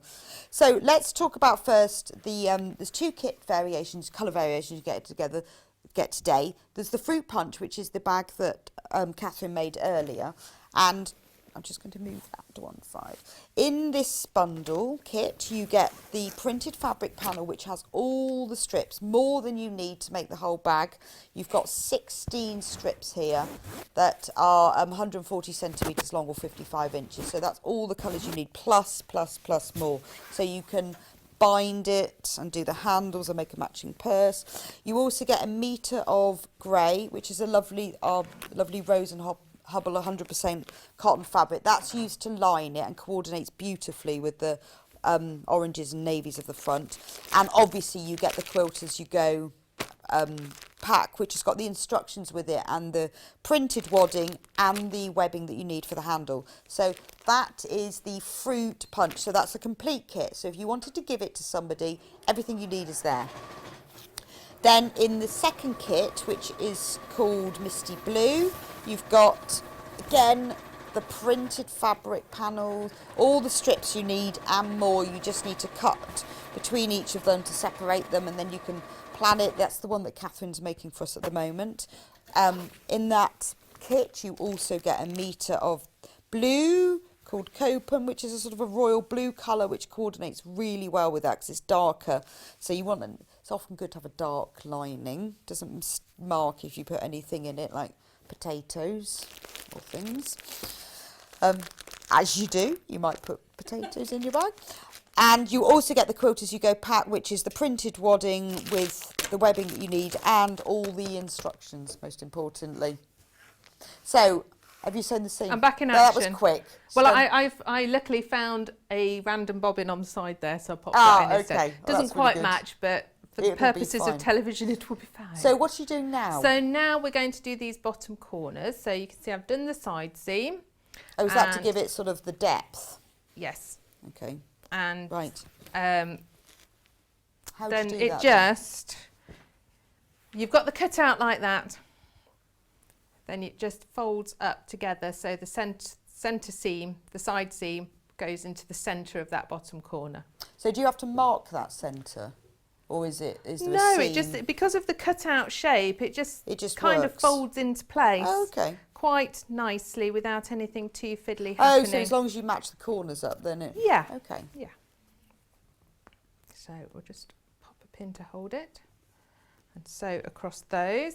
I can see that. So if that you bit want to missed bind the seams rather than leave them raw, it's probably best to bind those side seams before you do the box corners. I would do.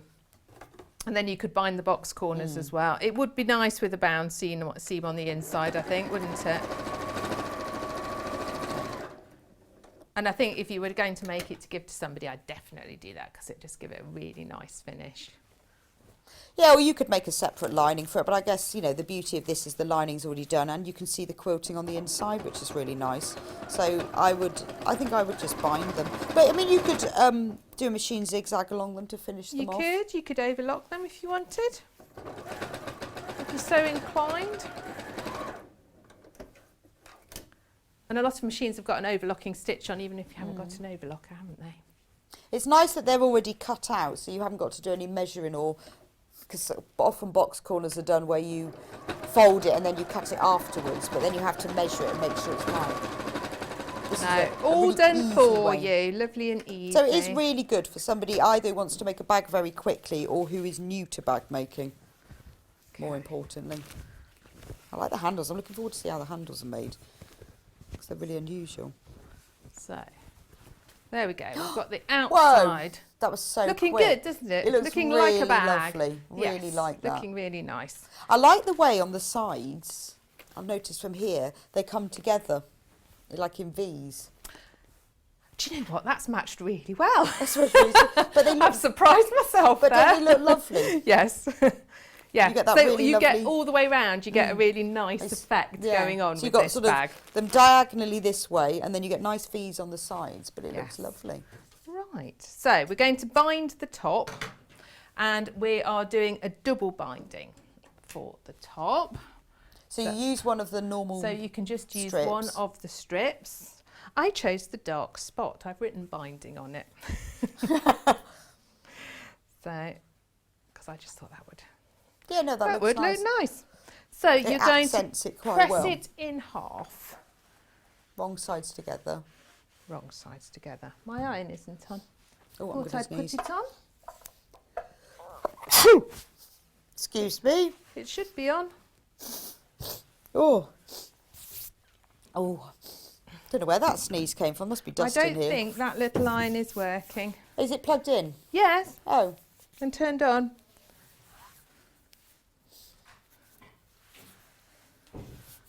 We'll finger press it until somebody sleekily possibly brings me another iron. Yeah, I think they will. Maybe the socket's turned off somewhere.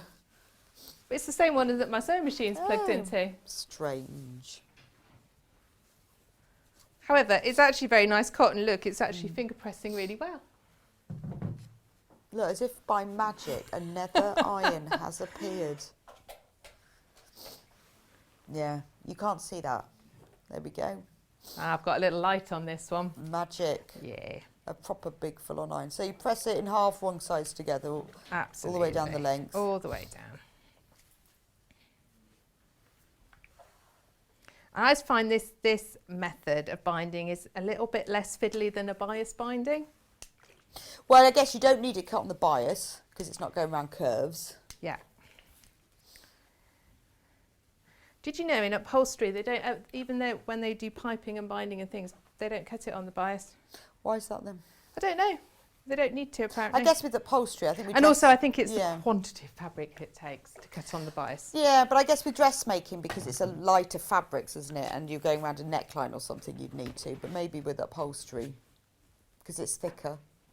Maybe it wouldn't stretch that much anyway, because it's such heavier fabric. No, but you know, you're going around arms. Anyway, it's just a random little fat. I'm going to actually put my join on the side because then if it isn't perfect, it's not so noticeable. So the raw edges of the binding are going against the raw edges of the top of the bag with the binding folded down. Okay. So it's like so. And I'm going to just pin it round the top and and that'll get stitched on. Would you like me, I'm just looking at the time, We've got instead of 12 sewing minutes. that, would you like me just to go through what happens with the straps? Yes, that's a good Yes. idea. So you pin that on all the way around, sew it on, Absolutely. and then I'll show you just how to overlap the ends so it's Okay. nice and neat, and then I'll just show you what to do. yeah, I think the with straps the are really interesting because you said they use 4 fabrics. They're done in quite an unusual way, aren't they? They're pretty and really strong as well, actually. Yeah, they're lovely.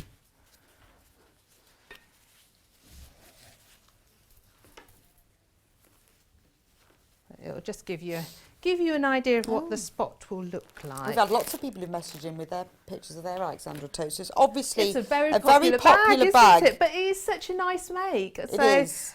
you know, I've enjoyed making it Oh, definitely. look and at would that one. make That's it lovely again. from Diane. One I made that's previously during pretty. construction. It was lined with a large spot. That's lovely, isn't it?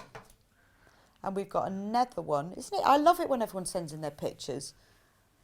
The Layla bag. Oh, no, I the would Layla say bag. I would It's say a right in very the bag from successful Layla. attempt. Yes, that was a very successful. I really Yes, like it's that. lovely. But it's lovely, isn't it? Because, you know, we stand here and we talk to all you viewers out there, but it's so nice when you send us pictures of what you do. That's So- part of being a sewer, though, isn't it? It's about what Absolutely. everybody else does. Because sometimes, Absolutely. if you haven't got any other friends who sew or you don't know people, it's nice to actually meet Definitely, them. definitely. So to join your bias, so it's nice and neat, I folded in one little end, and I'm going to hide that inside the other raw end, and then when you sew that, it will be nice and neat. Okay. So we'll put that to one side. You can imagine I've sewn that, and Right. let's explain the straps to you. So you have a piece of strapping, you have a piece of wadding, and then you have your strips. And all of that's in the bundle, so the... All in the bundle. You don't need to add anything else to No, this because at there's all, no clasps actually. or buttons It's or all there. anything, is there? So No. everything is in there, except for the thread. Except for Which the is, thread. you know. Of course, there's nothing to stop you adding a fastening if you wanted to. You know, you could pop a little magnetic Or you could, yeah, fastening you could put a magnetic fastening inside, couldn't you? Yes. You could put whatever you like, or you could have a little tab with a button on it. So what you do is your wadding, when I prepped this one, I used the spray, the spray adhesive. Right. But if you haven't got that, you could just press it with your iron. Let me grab up the little ironing mat as well, and then I can show you on this one. But if you've got the adhesive, then I'd use it because it does work quite well. So your wadding's going in the centre of a strip, and the sides are coming over. We can iron it in like that. Okay, so you just fold them So they over just on top get of the wadding. folded, yeah. And then we're going to do the same thing with the strap. Where's my other strip? So you use a different fabric. Well, I think yes. They're not the strips are just not quite long enough to do the same. Okay. Oh, Just that's not fine. quite, but I don't think it No, but the matters contrast at all. looks really nice as well, doesn't it? I Yeah. think it's lovely to have two different ones. And then your webbing is going on your other one, Okay. and you can fold it over and press it together.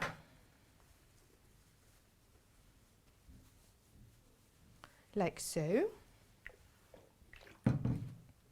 And then you can see, as I've done on this one that I've pre-prepared, I have pinned that wrapped webbing on top of the wadding piece, and you're going to top stitch down both sides to hold it all Right. in place. Oh, okay. So one just sits on top of the other, and One that sits on top of covers the all the other. raw edges.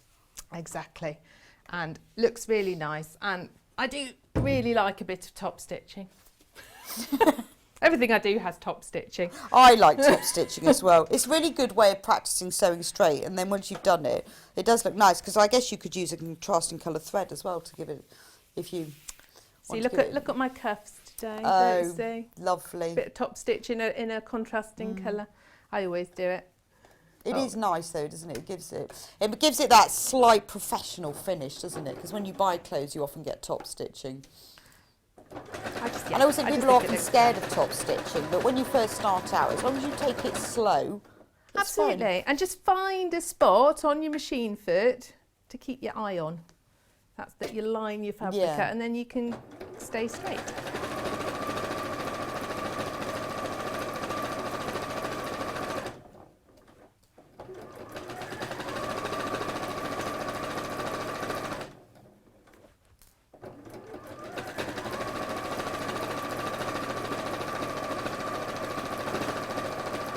It's quite a nice long strap as well. Yeah, You know, it is, they isn't it? properly go over your shoulder. Yeah. What I always think as well, when you make a bag, you need to be able to get it over your shoulder when you're wearing a coat as well. Because you know, you make a bag and you've got no coat on, you use it in the summer, and then it gets to the winter, and you use that bag and you can't get it on. So these straps are long enough to go over your winter coat. Absolutely. Which is really important, isn't it? It's like if you've got a backpack and you can't get it on over your coat, it's very annoying. It's like not being able to get your coat over your jumper. I've got some coats. Yeah, it's like having socks that are too big for your shoes, isn't it?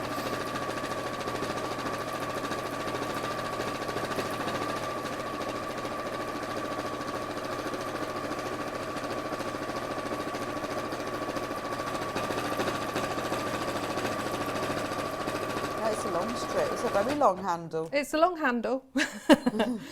But it is, that bit of webbing on it just makes it lovely and strong, actually. Well, I think what's nice is that because the bottom part of the handle, the one that goes against your shoulder, is padded, that gives it a bit of padding, but then the webbing on top gives it the strength. Yes. So they've really thought about that, but done it so it's Absolutely. decorative as well. So that's how you prep your strap. That is a strap. It looks nice, doesn't it? When you sew your straps on, they get you to sew it downwards like that. Yeah. And then to fold it back okay. up and stitch it again. Again, makes it really Yeah, strong. so that's not going to come off. No. That's a good idea, actually. And obviously, remember to do your straps that way, Yeah. not that way. And make I sure have they're had not- people come and get all excited and do them that way. And make sure they're not twisted. Yes, absolutely. So, any more I don't know how you're doing for time. I can carry on sewing, or Yeah, we've it's up got to 3 you. minutes left. Well, shall I pop the binding show us how on? the binding goes and then goes and turns round. Oh, yes. You see what I mean? Yes. That's a technical term. Goes and turns round.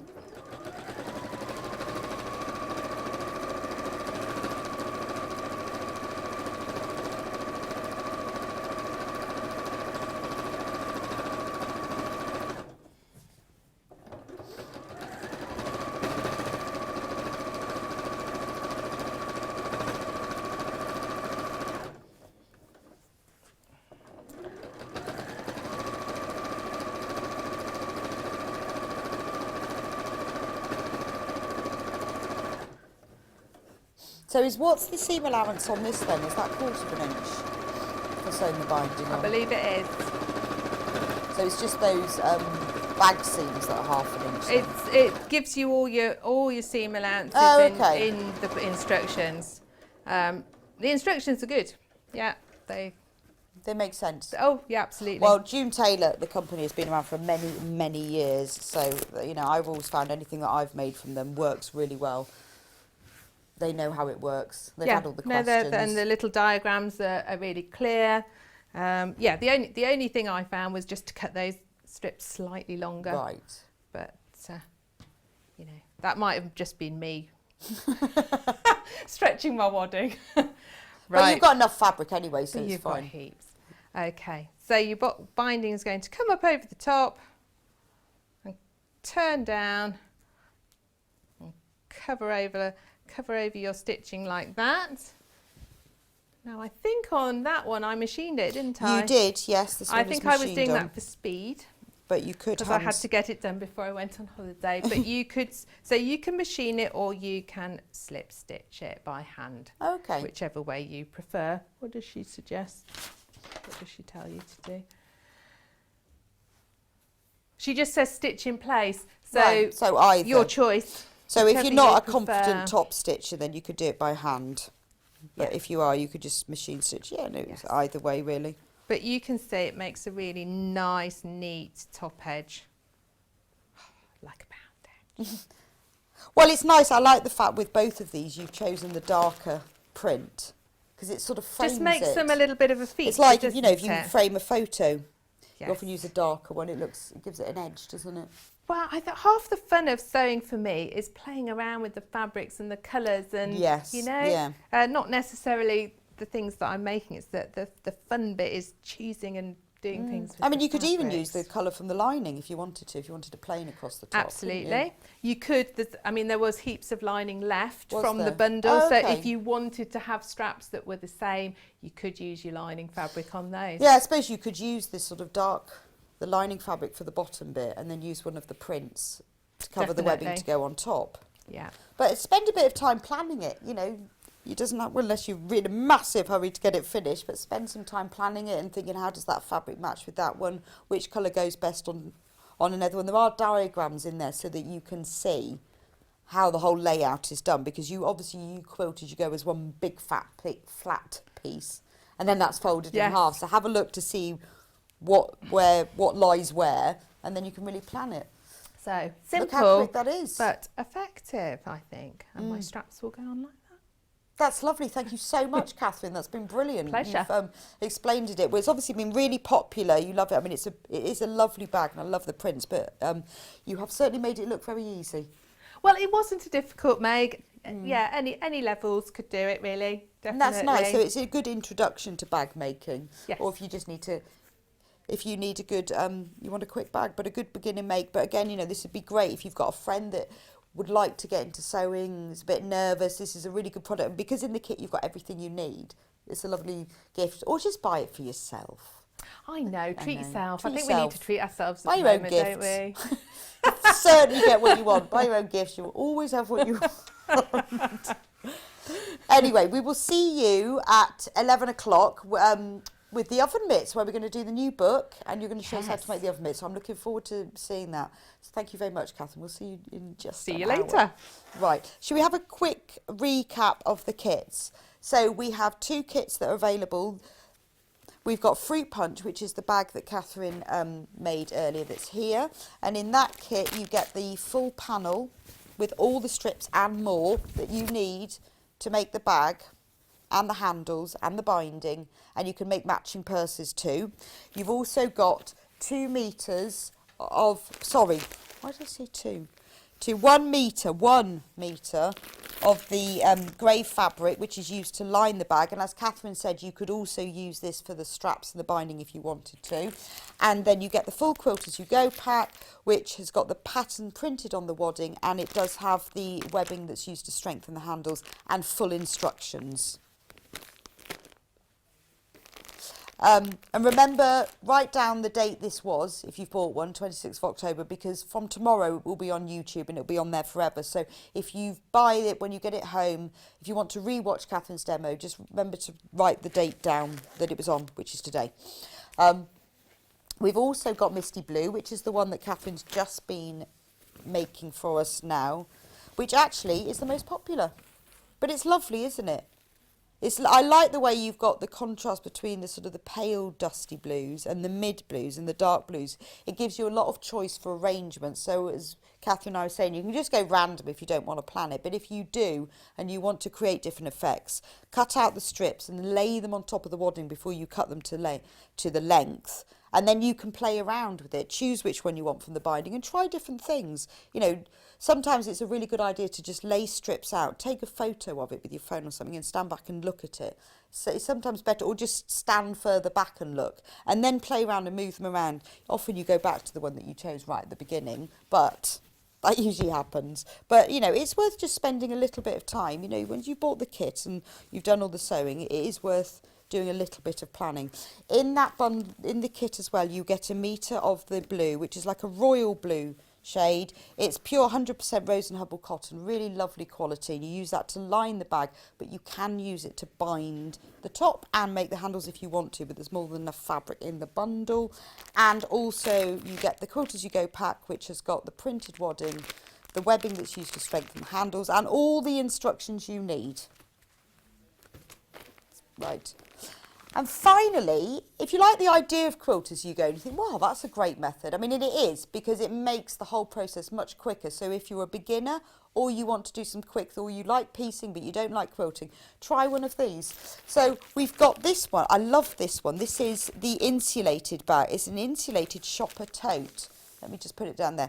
So in the Quilt As You Go, you can see it's slightly silvery, and that's because it's insulated. It's woven, the batting is woven with this insulating thread in it. So it's a tote that you can use, but you use it for picnics because it's insulated. Again, I mean, these are just the Quilt As You Go packs. Obviously, there's no fabric with this. You'll have to provide that yourself.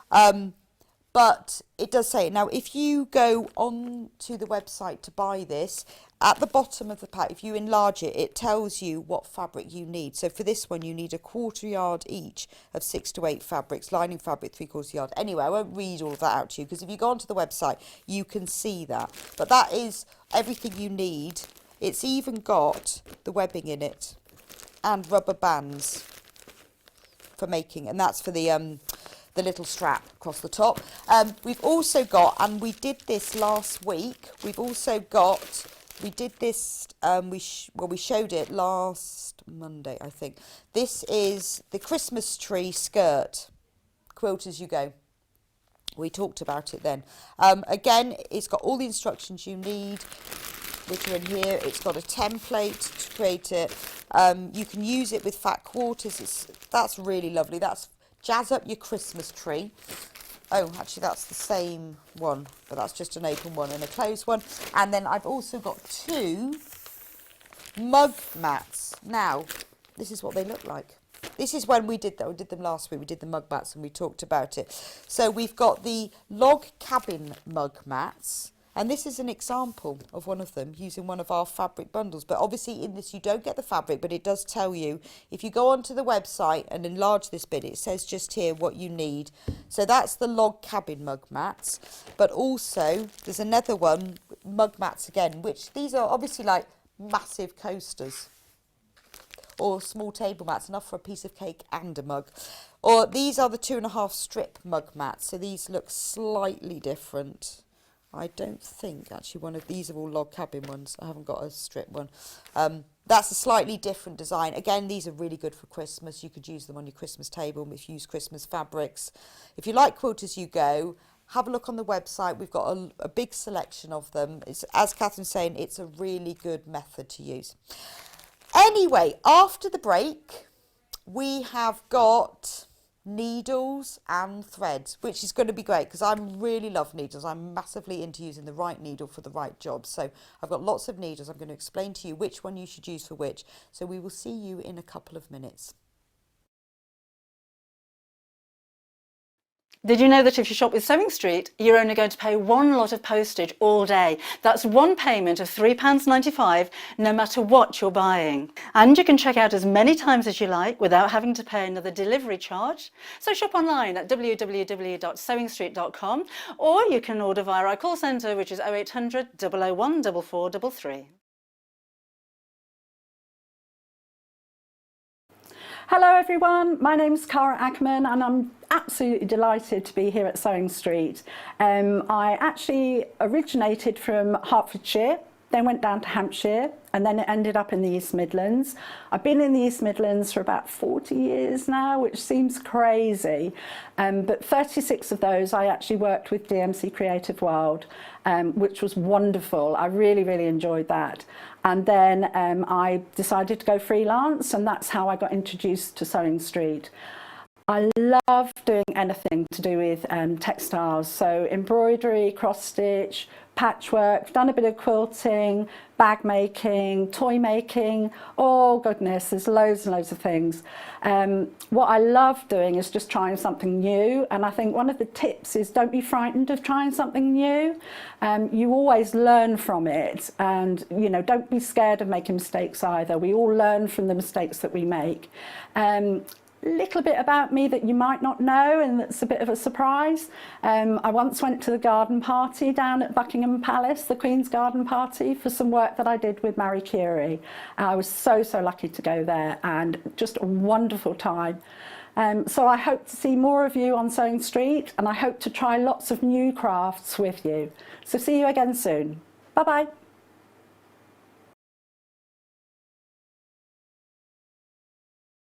If you'd like to get in touch with us during our live show and send in any messages or any questions, then you can do it on studio@sewingstreet.com. Alternatively, you can message us on our official Facebook page.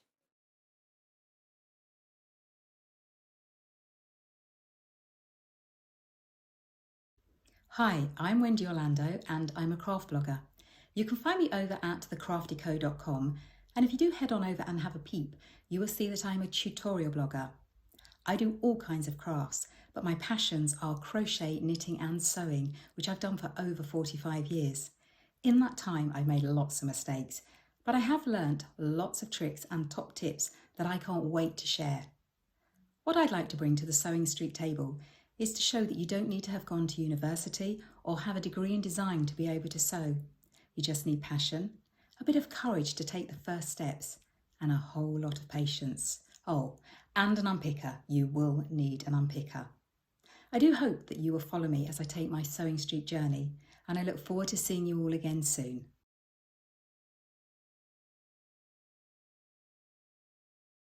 If you love sewing, then you need the UK's favourite sewing magazine. Every month, you'll receive exclusive patterns. Follow simple step-by-step guides suitable for all skill levels to make your own stunning clothes, accessories and more, together with inspiring tips and tricks from industry experts. Join in and discover your love for sewing. Try Love Sewing today and get your first 3 issues for just £6. Did you know that if you shop with Sewing Street, you're only going to pay one lot of postage all day? That's one payment of £3.95, no matter what you're buying. And you can check out as many times as you like without having to pay another delivery charge. So shop online at www.sewingstreet.com, or you can order via our call centre, which is 0800 001 4433. Did you know that if you shop with Sewing Street, you're only going to pay one lot of postage all day? That's one payment of £3.95, no matter what you're buying. And you can check out as many times as you like without having to pay another delivery charge. So shop online at www.sewingstreet.com, or you can order via our call centre, which is 0800 001 4433. Hello everyone, my name's Cara Ackerman and I'm absolutely delighted to be here at Sewing Street. I actually originated from Hertfordshire, then went down to Hampshire and then it ended up in the East Midlands. I've been in the East Midlands for about 40 years now, which seems crazy, but 36 of those I actually worked with DMC Creative World, which was wonderful. I really enjoyed that. And then I decided to go freelance, and that's how I got introduced to Sewing Street. I love doing anything to do with textiles, so embroidery, cross stitch, patchwork, done a bit of quilting, bag making, toy making, oh goodness, there's loads and loads of things. What I love doing is just trying something new, and I think one of the tips is don't be frightened of trying something new. You always learn from it, and you know, don't be scared of making mistakes either. We all learn from the mistakes that we make. Little bit about me that you might not know, and that's a bit of a surprise. I once went to the garden party down at Buckingham Palace, the Queen's garden party, for some work that I did with Marie Curie. I was so lucky to go there, and just a wonderful time. So I hope to see more of you on Sewing Street, and I hope to try lots of new crafts with you. So see you again soon. Bye bye.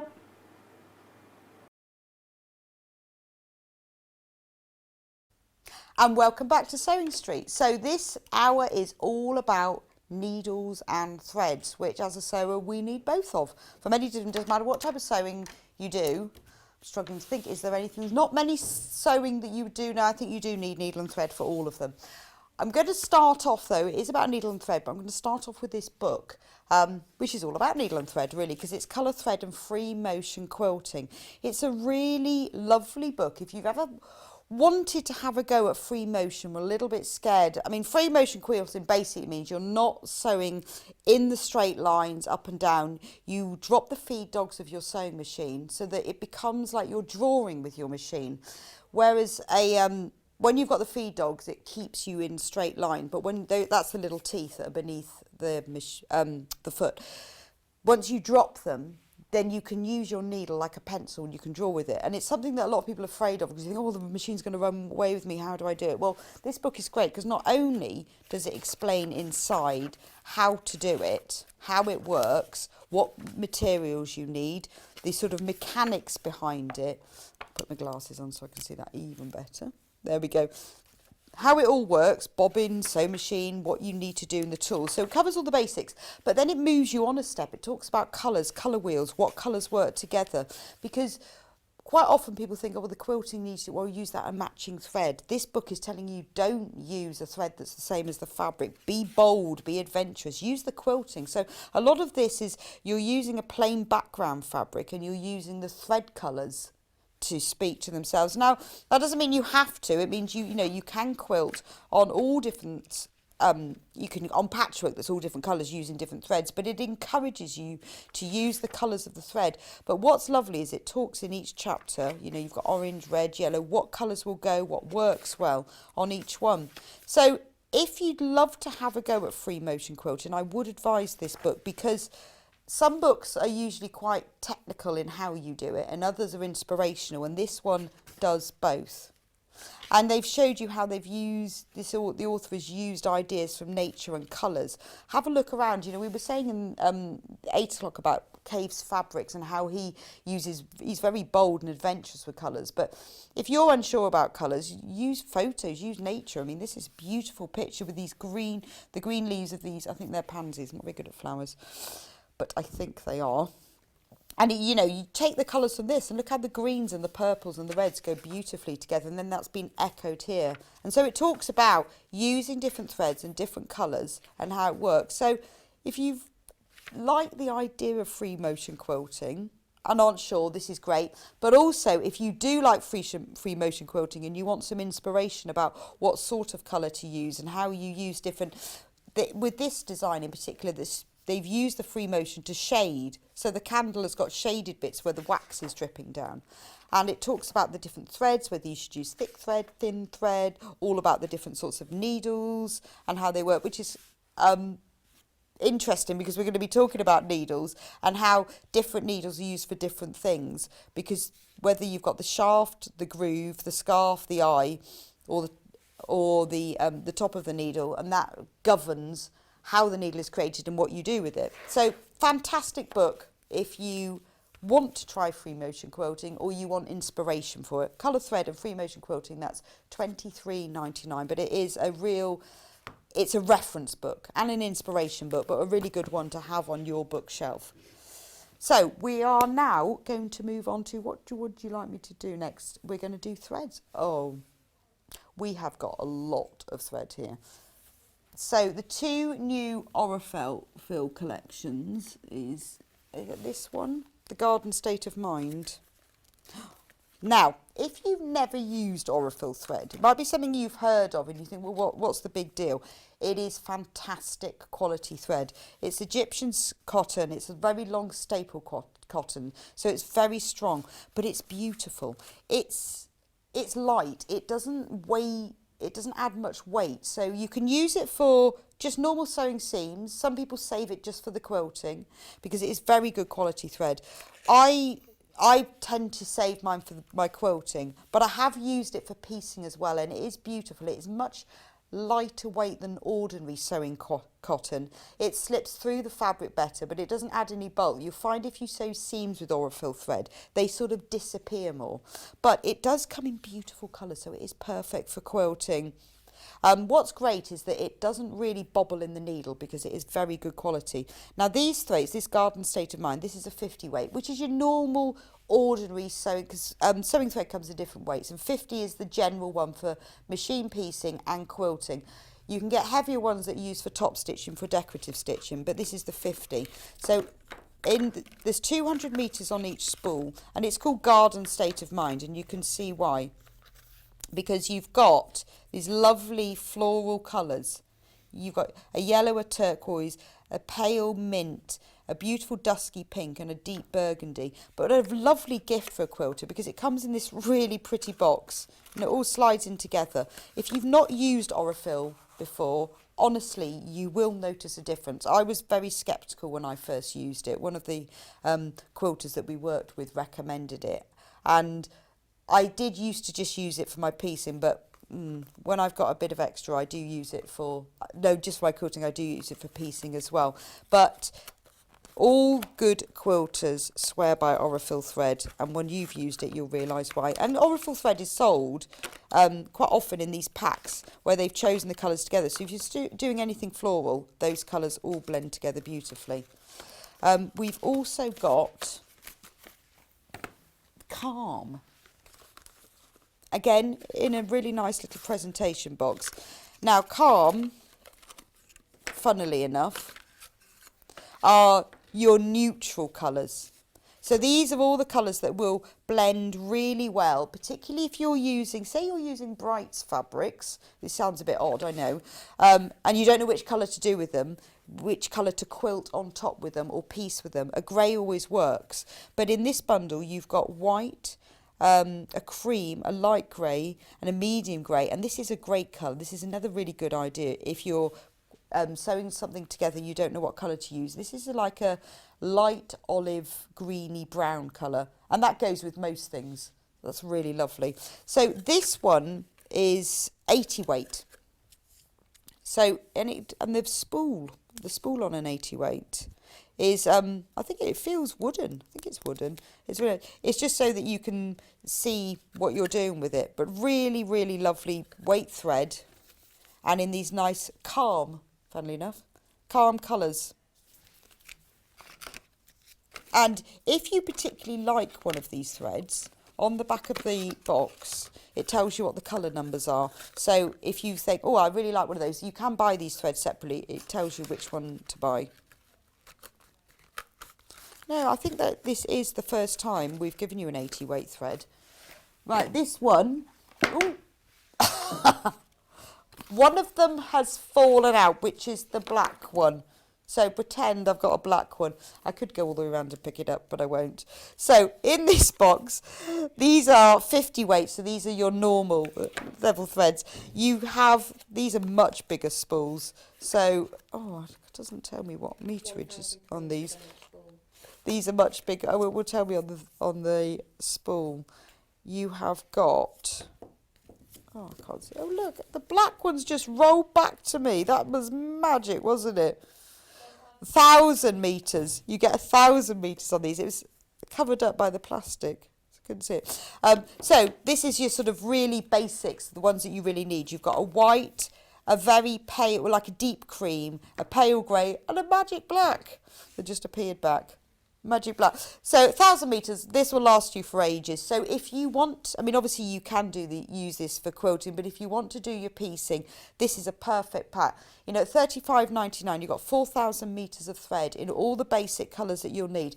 If you haven't tried Aurifil before, but you love machine sewing, I really would recommend you use it. Obviously, this can be used for hand sewing as well. A lot of people who do EPP will use an Aurifil thread to sew all the hexagons together by hand, because it is strong and because it is soft and because it just feels, even though it's a 50 weight, it feels thinner than a normal other 50 weight threads. It's very good for hand sewing too. But obviously in these quantities, a lot of people will be using this for machine sewing. But if you haven't tried it before, then, you know, just ask other people. Put it on the fan page what you think of Aurifil thread. I'm often sceptical of buying things just because of the name of them without trying them out myself. Because sometimes, you know, there is a premium put on because of the name of the brand. It's not always the quality, well, especially with clothes. I'm sure with clothes they charge double because of the name on it. But there are certain things that we use, whether it's fabric or thread or needles, that the name actually does mean quality, and it does with Aurifil. We've got 2 more Aurifil packs, and I am actually going to move this time because my arms really are not long enough. So, and I've dropped another one. Oh, what's going on today? I've dropped another one. Right, we're not going to do that one then. We're going to do the Quilters collection. So in this one, this one has been specially selected by Sewing Street because we know the colours that you want. Let's get them all out. And I'm going to try really hard not to drop any of those. Okay, so in this pack, we've got 1, 2, 3, 4, 5, 6, 7, 8, 9, 10. 10 reels of thread. 10. There's 200 metres. 200 metres in every reel, and it's 50 weight. So this is a really good collection for just general quilting because you've got the cream and the grey and the black, which are your standard colours. But then these are just slightly deeper versions of all the other colours you need. So you've got a yellow, you've got the deep yellow, you've got an olive green, you've got a nice royal blue, royal purple, a deep burgundy, like a milk chocolate brown, and a gold colour. So for general quilting, this is a very, very good selection. So again, this has been chosen by us for you, because these are the colours that most quilters need on a daily basis. This will cover most of your quilting needs. So this is $33.99 for 2,000 metres. It's quite a lot of thread really, isn't it? And it all comes all boxed. These threads are just jumping today, aren't they? All comes really nicely boxed, which I'm just going to put to one side because it doesn't look very nicely boxed anymore, but I'll never get through everything else if I put them all away. So the next one is the Essential Collection. And again, this is a box that we at Sewing Street have curated for you. You get 10, I'm not going to take these out this time, then they won't fall apart. Then again, you've got 10 reels, 200 metres on each reel, 2,000 metres of thread. So this is the essential colours: white, grey, black, blue, like turquoise blue, periwinkle blue, navy blue, pink, lavender, emerald green, and a lovely deep red. Those are the real essential colours that you need for your general everyday sewing, but also to give you some colours for other things. So you've got your navy, because you always need navy. This deep red colour, deep red and pink, that will go with any sort of burgundies or oranges or pinks. So this pack here will pretty much cover all of your sewing and quilting needs. Curated by us in association with Aurifil. They've let us choose our own selection. It's all boxed, it's got our name on it, but make a lovely gift for yourself or someone else. Who was asked? Les has asked, where was my pattern from? Well, I first met So Different at the Knitting and Stitching Show a couple of years ago. Never met them before, and now we have them on the time. And this is the Scoop Pinafore. We haven't got it on our website anymore, but we do have it, and we have shown it quite a lot. It's called the Scoop Pinafore. And what I love about it, it has these bits here, and these are the pockets. But they're quite high, aren't they? So it makes you look like this bit here makes me look like it's just me there, and that's not. That's not, it's quite like that. And it's got, you can't see, but it's got a nice band around the bottom as well.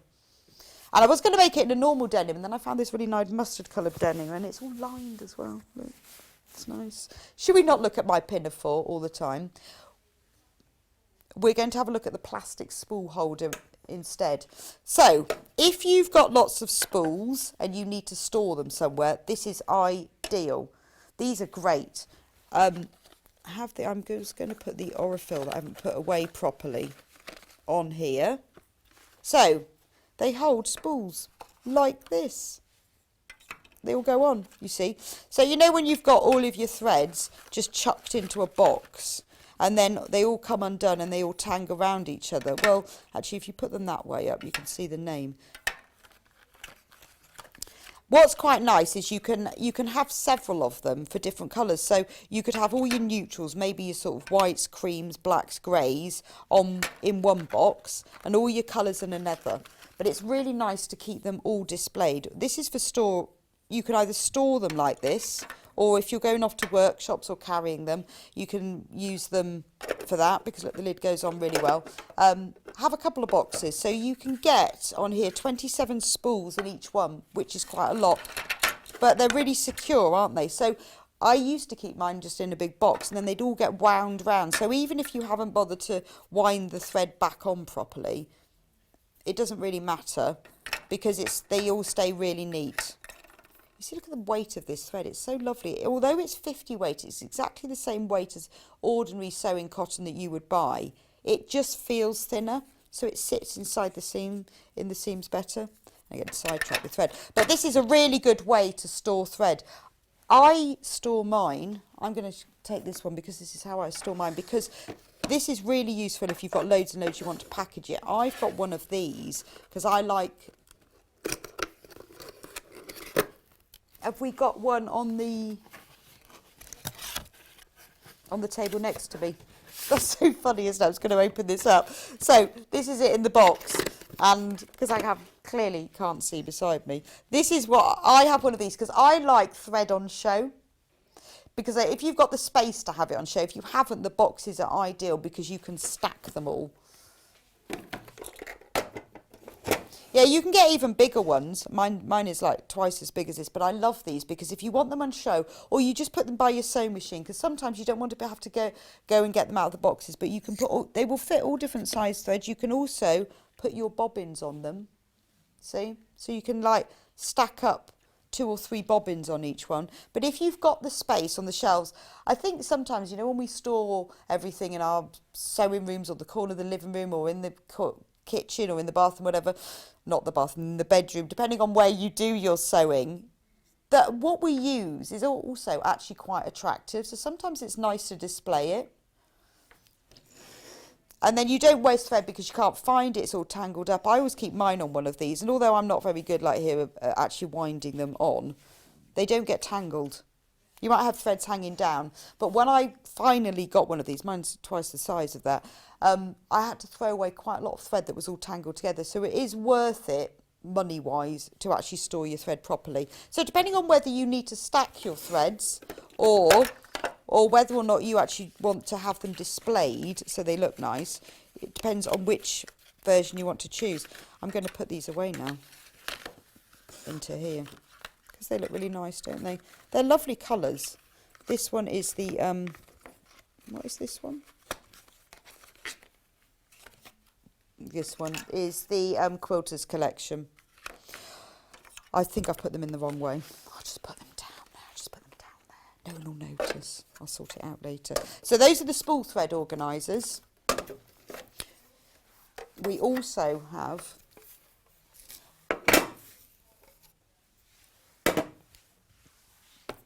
this one. We've also got the 32 spool thread stand. So, okay. So, you know, it depends on what your dimensions are. Yes, it looks like it's actually stands on a football stadium. That's what it looks like. So depending on what your storage needs are and the size and your budget, this is perfect because you can get 32 spools on. It doesn't take up a lot of space and it's only $4.99. But it doesn't, you know, on a shelf, it doesn't take a lot of space up. So you can get quite a lot of them. But it makes it easier to find what you want. But it also looks nice. So you can put all of your threads on here, whether they're big ones or small ones. They'll all go on here. They're lovely, aren't they? Really good value. But, you know, if you're having a bit of a sort out, you want to get all your threads, you want to see which ones you've got, you could put them on, display them because they are nice, they're attractive. It's a bit like, that's why we put books on bookcases, because they look nice. But I love the fact mine are all displayed. That's why I have all my fabrics not in boxes. I have them on shelves so I can actually see them. So let's talk about hand needles next. I'm going to get them all. Right, I'm going to start off with the Big Eye quilting needle. I like these needles because quilting needles, they're also called betweens. Some call them betweens, some call them quilting. They're very short needles and they're extremely sharp and they have small round eyes. And the reason for that is when you're hand quilting, you want to be picking up several stitches at the same time. It's like running stitches. So the needles need to be quite short so that you can get them in and out of the fabric quite easily. But they need nice round eyes so that you can get the thread through. But they've got to be small because you don't want to be leaving any marks in the fabric as you're doing all of those stitches. But they have very small eyes, so they don't need them up. But these are Big Eye quilting, because the difficulty with quilting or betweens needles is they're quite hard to thread. But these have got bigger eyes, but they don't add any more bulk, because they're not bigger as in wider, they're bigger as in longus. So the eyes just go down the needle, so they're much easier to thread if you like hand quilting. Yeah, so it's £1.49 for a pack of 10. So it really is. I mean, the main thing to remember about hand needles or sewing machine needles is they do blunt, they do tarnish, just because of the using your hands, just the dirt, the grease, the sweat, even if you've washed your hands, on the needles. And you will find that after a while when you're sewing, it's much harder to pull them through your fabric. So you need to change them regularly. When you find the needle isn't slipping through the fabric as well as it used to, you need to get rid of it. You need a new one. So it's always good to stock up. Size 10 is the perfect size for quilting. It's the size that we use, most people, hand quilters use, because you can fit the normal just quilting weight thread through them. But if you have ever struggled to thread your quilting needles, then these Big Eye ones are perfect. Okay? And remember, it's only 1p and p all day. So if you've already checked out on something else, pop these in, because then your p and p's free, really, isn't it? No. Now, the next needle I'm going to show you is these are called crewel needles, but also known as embroidery. They've all got names. Betweens, also known as quilting. Crewel, also known as embroidery. There's 60 in this packet, and they're mixed pack of sizes 5 to 10. The main feature of a crewel needle is they're reasonably long, so that you can makes it more accurate when you're hand sewing with them. They have small eyes to get the thread through, and obviously they're very sharp, but the eyes are also quite long, so it helps when the thread is slightly thicker, that the eyes are longer, but they're not too wide at the top, so they won't mark it. But if you have done embroidery, or you'd like to do embroidery, and you're just using an ordinary needle, you will find a world of difference if you use the right needles. They're only £1.99 for 16. And I think when we first start off sewing, we just use needles. A lot of people will say to me, oh, I can't sew a button. I say, well, do you know why? That's because you're using the wrong needle. You've bought cheap needles from the supermarket. I have no idea even what they're used for. I don't know. They're really chunky, they're really thick, and they're very difficult to pull through the fabric. So buy the right tools. Needles are very, very inexpensive for what you get, and it really is worth investing in the right ones for the right job. And you think a needle is a needle is a needle. Well, it isn't. It isn't. And then the last one I'm going to show you are the leather needles. Now, these aren't just for leather, because obviously we don't do much hand sewing of leather. They're also used for PVC, vinyl, oilcloth, PU, anything that. And the reason that these are different to normal needles is they have triangular shaped points. So they're like a little chisel, like a wedge. So they will go through they will pierce it better, because obviously leather, PU, oilcloth, PVC, anything like that isn't a woven fabric. So you need that slight chisel to go through. So if you're hand sewing anything like that, maybe you're making a bag that's got a bit of PU, and you've just got to sew the press stud on it, or you just got to sew part of the strap on it. If you buy these, there's 5 in the packet, and you've got a mixed sizes depending on the thickness of thread that you're using, not the leather, not the weight of the leather, it's more the thickness of the thread. You've got a range of sizes there. At £1.49, that will make a world of difference if you ever sew with PVC. It is worth having all of the right tools to hand, because when you use them, you know, you don't think of them as a tool, because they're just a pack of needles. They are the most important tool in sewing. Whoever invented the needle, Mr. Stone Age man, not sure who he was, that makes a massive difference. Well, I'm going to go on to machine needles now, because I'm on a needle roll, so I'm just going to get them all. Now, in the same way with hand sewing needles, machine needles also are different. Now, the very basic one, the one that you probably use most of the time, the one that comes in your machine, and normally whatever machine you buy comes, can't even go left or right. I'm going to line it up. Look at that. The one that will come with your machine is a universal needle. Now, it's called universal because you can use it for most things. It's the one that we use nearly all the time, and we think that we can use for everything because it's universal. And yes, you can use it for a lot of things. It has a very slight ball point. It doesn't have a totally sharp point, because you need a slightly rounded point for stretch fabrics and you need a sharp point for cotton fabrics. This has only a very, very slightly rounded point, so you can use it for both. So it's the one that we use all the time. It's the one that you always need spares of, because if the needle breaks, as you know, or bends or snaps, you can't use it again. You have to throw it out.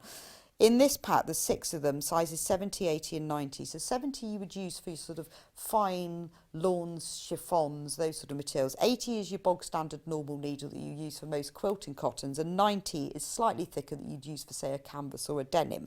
So that covers everything you need. And this is where you need 2 or 3 packs of these, so that you've always got them. There is nothing, I mean, I have sometimes, when I've been sewing too fast, not gone carefully enough, or sewn over pin, I can go through 3 needles in 5 minutes and then realise that I've got the wrong needle in. So always have some universal needles, and it's worth having a few packs. But, as I said earlier, there isn't just one needle for the job. So, I said to you before, there is a slightly rounded point on the universal. This is a ballpoint needle. If you're stitching on a jersey or a stretch fabric, it's not a woven fabric. It's like knitting. The way that it's made, you've got threads are joined together in the same way as knitting. If you pierce one of those threads, it will ladder like your tights do. So you don't want to be using a very sharp needle. You need a ballpoint needle, because what happens is as the needle goes through the fabric, it separates the fibres and goes through them rather than piercing them. So if you use a sharp needle with a jersey or a lycra or a stretch, one of those sort of fabrics, you will get ladders. So you need a ballpoint. And although universal needles do have a slightly rounded point, the ballpoint needle is much better for any of those fabrics. This pack here is a mixed pack 6 needles, sizes 70, 80, 90, just like the universal ones we just spoke of.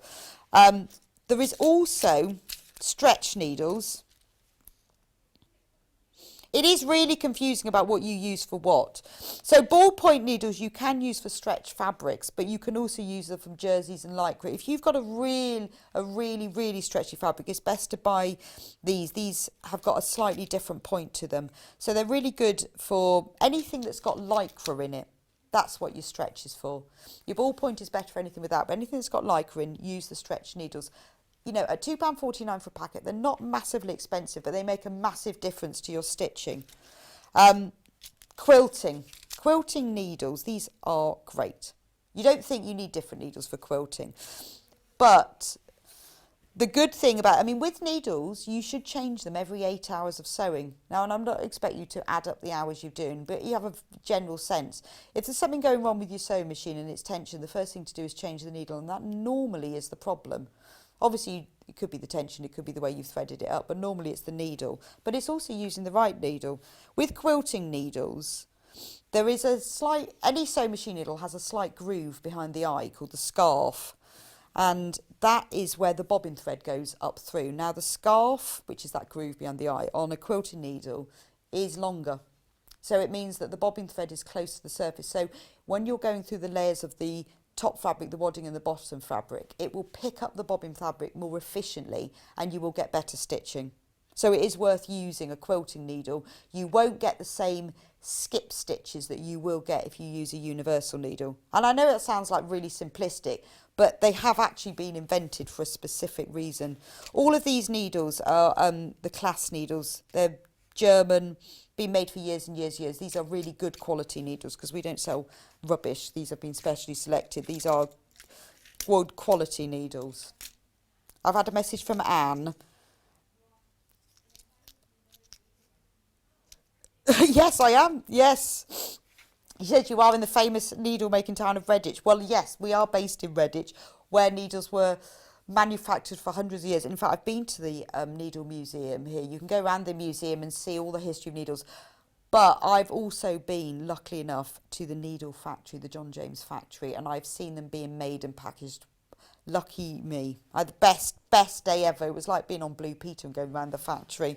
But I think that's why I'm quite passionate about needles. I went round the needle factory over 20 years ago when I worked for a cross stitch magazine, and I went back a couple of years ago when we were buying needles, and I've worked out that if you use the right needle, it does make a big difference. So I'm always trying to tell people, please use the right needle. So the next one I've got is the jeans needle. Remember the anatomy of the needle? The main part of the needle, the longest bit between the top and the eye, is called the shaft. And the shaft of a jeans needle is super strong and a bit thicker. I mean, and basically because the jeans fabric is heavy and you need that strength. So yes, you can break your needle if you're going really fast on a jeans needle. But I always have, if I don't have anything else, I have a packet of universal, I have a packet of jeans. Because if you're using a canvas or a jeans or a denim or a corduroy or anything that's slightly thicker, because the shaft is that much stronger, it will go through more layers. So in this pack you've got 6 needles, and they go from sizes 90 to 100 because you don't need the 70s and the 80s because you don't need that size because this is for the heavier weight fabric. But if your needle keeps breaking, just put a jeans one in and then it will solve your problem. And then the final one is the leather needle. And like I said with the leather hand sewing needle, this isn't just for sewing on leather. Not many of us sew with leather, some people do. But a lot of us sew with PU and oilcloth. If you're making an oilcloth tablecloth and you want to bind the edge, use a leather needle. It's got that slight chiselled point that means that it will cut through and make the right size hole to go through. Or if you're making a PU bag, you know, £2.49 for a pack of 6. If there's ever that you sew with those sort of fabrics, then use these needles. It will make a massive difference. Honestly. Okay, so that is the whole sewing machine needle. We've had a question from Sue. Of the Orifil is 80 weight lighter than the 50 thread. Yes, it is. Yes. So what shall we do next? Shall we do the Gutermann thread? This is the thread that I use for my general, well, there's lots of them. Shall I get all of them? Let's get all of them and we'll have a look. 1 minute, because my arms aren't that long. Oh, actually, can I just jump? Can I just jump and do the YLA silk thread? Because we've only got this in one colour. Now, silk thread, obviously we know silk is amazing quality. It's very strong and it's very fine. Now, you can use this for hand sewing or machine sewing. It just disappears. We've got it in one colour because this colour taupe goes with nearly everything. It's a beautiful quality thread. I mean, I know it's $7.99. Is that the right code? Yeah, it is $7.99, but there's 200 metres on it. It's very, very fine. If you're doing any hand sewing, particularly applique, if you're sewing on small pieces, or if you're doing EPP and you want the thread to disappear, or if you're doing machine sewing, particularly top stitching, but you don't want it to show, then it's worth investing in silk thread in this colour. And we've just done it in the one colour because this goes with pretty much everything. So if you find when you're doing applique and you're sewing on these tiny little pieces by hand that your stitches are showing and you find that annoying, then use silk thread. If when you do EPP you're not very good at doing the stitches really, really small or right next to each other, this will help. But you find that it will disappear into the fabric. So basically, if you want invisible stitching, this is the one. We've only had it in stock twice before and it always sells out. So it does seem like, oh, $7.99 for a reel of thread. But it's one of those things that will save your frustrations and it's worth investing in. So I just wanted to mention that one. I'll put that. Anyway. Let's move on to Gutermann. Gutermann, I love Gutermann thread because it's good quality. I mean, obviously, Aurifil thread is amazing. But if you want good quality the next level down, then Gutermann is the one. And we've got a whole variety. So this is great for your general, so I mean, obviously this is hand sewing and machine sewing. This is for sewing on buttons, hemming. This is for sewing your patchwork quilt together, hand sewing, making bags, all sort, anything you want to do. So this is your normal sewing. So on the top left, I hope this one's called Autumn. It's called Natural. Okay, it should be called Autumn. So let's not confuse you after I showed you all of them. So in this one, you've got an ivory, a yellow, gold, orange, red, you've got brown in sort of light, medium, chestnut, dark brown, and then almost a reddy brown. So it's natural, all those natural, neutral colours, but it looks quite autumny as well. So it's a lovely pack. So in there you get 10 reels of thread, and I think there is 100 metres. I just need to check that. It is, yeah, 100 metres on each reel. Pure 100% mercerised cotton thread. Mercerised is a sort of a chemical spinning process that goes through that makes it very soft and shiny and stronger as well. So 100% cotton thread. This is just great for all your general sewing, and $14.99, perfect. So I've got another pack. This one, the code is RCZW72. And what is this one called? It doesn't say actually on the pack. Just assorted colours. Okay, that's not very inspirational, is it? I would say this was warm spring. This is daffodil and fuchsia. So you've got lemon, you've got a darker yellow, orange, salmon pink, red, pale pink, mid pink, deep pink, a pinky red and a burgundy. Yeah, so that's fuchsia and daffodil, isn't it? Again, 10 reels of thread, pure cotton. No, sorry, that isn't. That one was pure cotton. This one's 100% polyester. So polyester is, a lot of people who sew with cotton fabrics prefer to sew with cotton thread. And that's a natural one. So maybe if you're doing hand sewing, you might want that one. But a lot of people prefer to use cotton threads when they're machine sewing as well. This is polyester thread in this daffodil and fuchsia pack, which isn't called that. Daffodil and fuchsia should be. This is 100% polyester, which means it's very strong. So really good for all machine sewing because it's got the extra strength, or hand sewing, whichever you want to do. But the neutral pack is cotton. Right, the next one, I'm going to make sure I get this one. This one is pure cotton. You can see the difference. So this is, so again, cotton thread, a lot of people who use cotton fabrics want to use cotton thread as well. It's really personal preference. This one is blues and greens. So you've got a pale blue, a mid blue, a dark blue, a petrol blue and a navy, pistachio green, olive green, mid green, dark green, and then super bottle green there. But that 100% cotton thread, again, 10 reels, 100 metres on each one. Great quality thread, $14.99. You know, it depends what colours you use, but it's always really useful. They have a good range of colours so that if you want to sew something, you don't have to compromise by it not matching very well. If you've got a good range of colours, if you like blue and green, that's the pack for you. This is your great value pack of black and white. That's it. That's what everyone needs. 4 reels of white, 3 reels of black. It is the 100% polyester thread, so it's very strong. It's the Gutermann Sew All thread. And it's called Sew All thread because you can sew on all things with it. Don't know where they thought of the name. It's amazing that, isn't it? Can't imagine how they came up with that. Yeah, Sew All thread, because it does sew all things.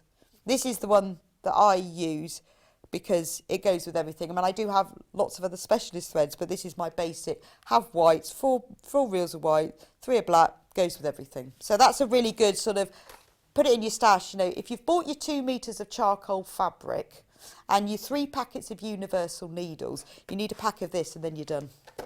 And then finally, we've got metallic thread. Woo! These are lovely, aren't they? Really, really lovely. So these are polyester as well. 70% polyamide and 30% polyester. This is your decorative stitching. It's slightly thicker than the other threads, but it's. I wonder if I wouldn't use this one in your bobbin. I would just use this as the top thread. I don't need to take that. They actually look better like that. But this is your decorative stitching. You can use it for hand or machine, but if you fancy doing a bit of machine embroidery, a bit of top stitching, or maybe you want to do a bit of quilting and you want to add a little bit of sparkle, seeing as it's Christmas, well, not actually coming up to Christmas, but if you want to add a bit of interest, or maybe you just want to hem your jeans and you want a nice, you know, imagine hemming your jeans with that pink sparkle. It looks so lovely, wouldn't it? You know how we always go, well, I'll put a matching thread on. You don't have to use a matching thread. Top stitching is a fantastic thing. You can do it all colours. I often do top stitching in the same colour and then think no, and then take it out and start again. But the great thing about this is it is machine embroidery, it is top stitching, it's hand stitching, it's all thing. It's not what you sew your seams with because you don't want to be wasting that. And in here you've got 2 golds, 2 silvers. You've got a light blue, a petrol blue, a sort of jade green, that one's like a black with a speckle in, lovely iridescent pink, and a coppery colour as well. But these are great, but honestly, if you hem your jeans, do not use navy thread. Use one of these. Or something, you know, just make it a bit different. That's why most jeans are hemmed in gold, just because they can be.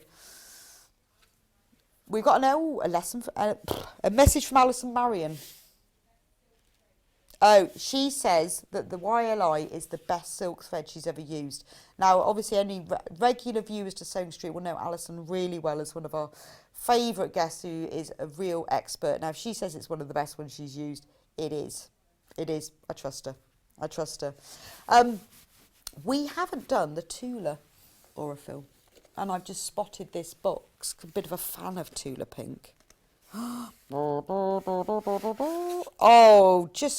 loving the packaging. Look, you've got that beautiful slide. Look, got that, and then 2 boxes inside. One says P and one says T. Wonder why? Yeah, it's round the wrong way. Tula Pink. See? So in each box you've got 10 reels of thread.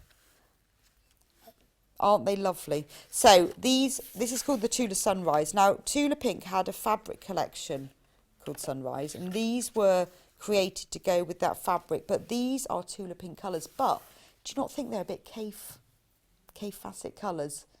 So if you've got fabrics that are bright and are vibrant, if you were lucky enough to pop any of that Kaffe in your basket earlier, or if you use Tula fabrics or anything like the Allison Glass bundle that we had earlier, anything that's bright and vibrant, this pack will go. You've got the black and the white, so there's your standard. You were sorted with that. But then, you know, this isn't just any pink. This is super bright pink. That's not just any jade, that's super bright jade. But you've got the whole rainbow here. If you're doing a rainbow quilt, you've got yellow, or red, orange, yellow, green, 4 shades of, blue, 3 shades of, pink, 3 shades of. You've got purple, indigo, violet, everything. So that is rainbow and black and white.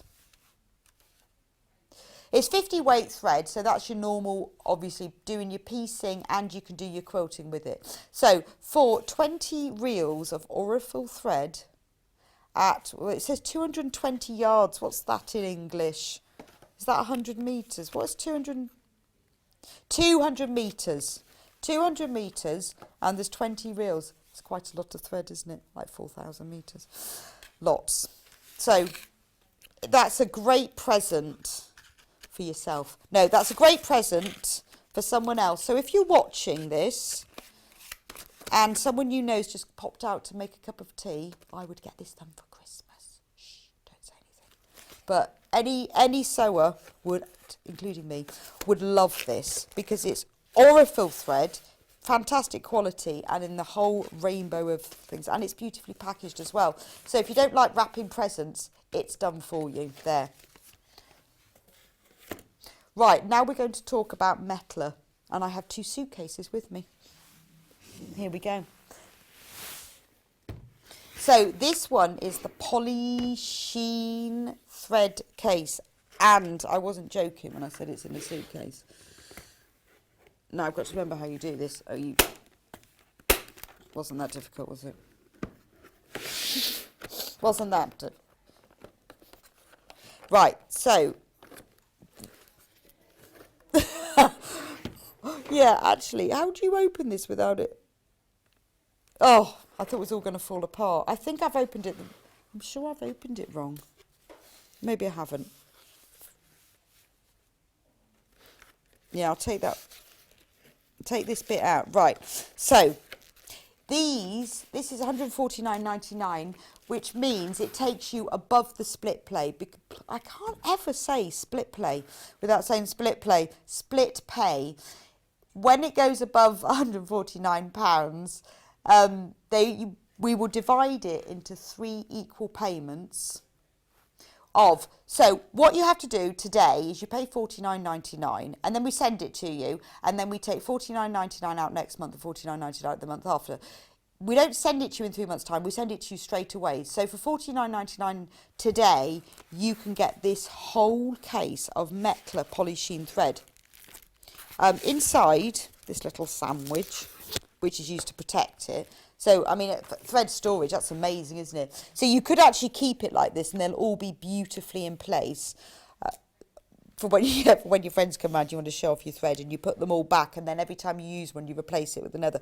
Or you can just use this for general storage. But what I like, because obviously this has got, I can't remember exactly how many colours are in it. There are 96 spools, but also inside is the shade card. These are worth a fortune, these.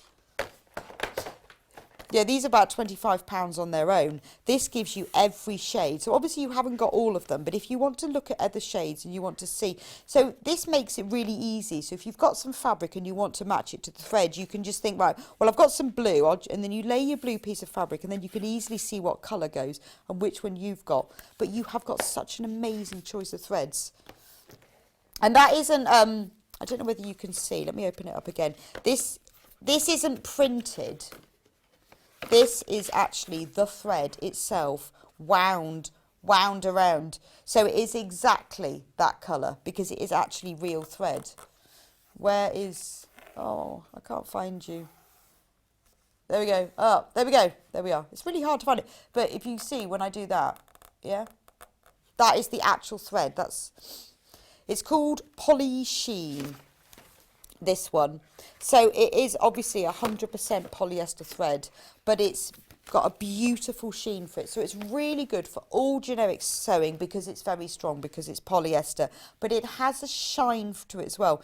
Every single reel has got 200 meters of thread. So for your normal sewing, it's perfect, but because it has that sheen to it, it's ideal for top stitching, decorative stitching, machine embroidery, free motion quilting.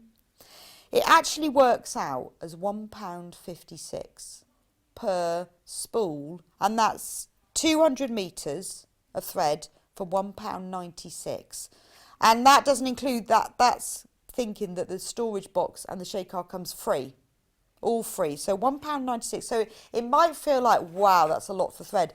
But, you know, this thread has got every colour you're going to need. And it's going to last you for ages and ages. The normal thread will come with 100 metres. This is 200 metres. Yes, so Julie's asked, is the metal thread for use for machine embroidery? Yes, it is, because it's polyester, it's very strong.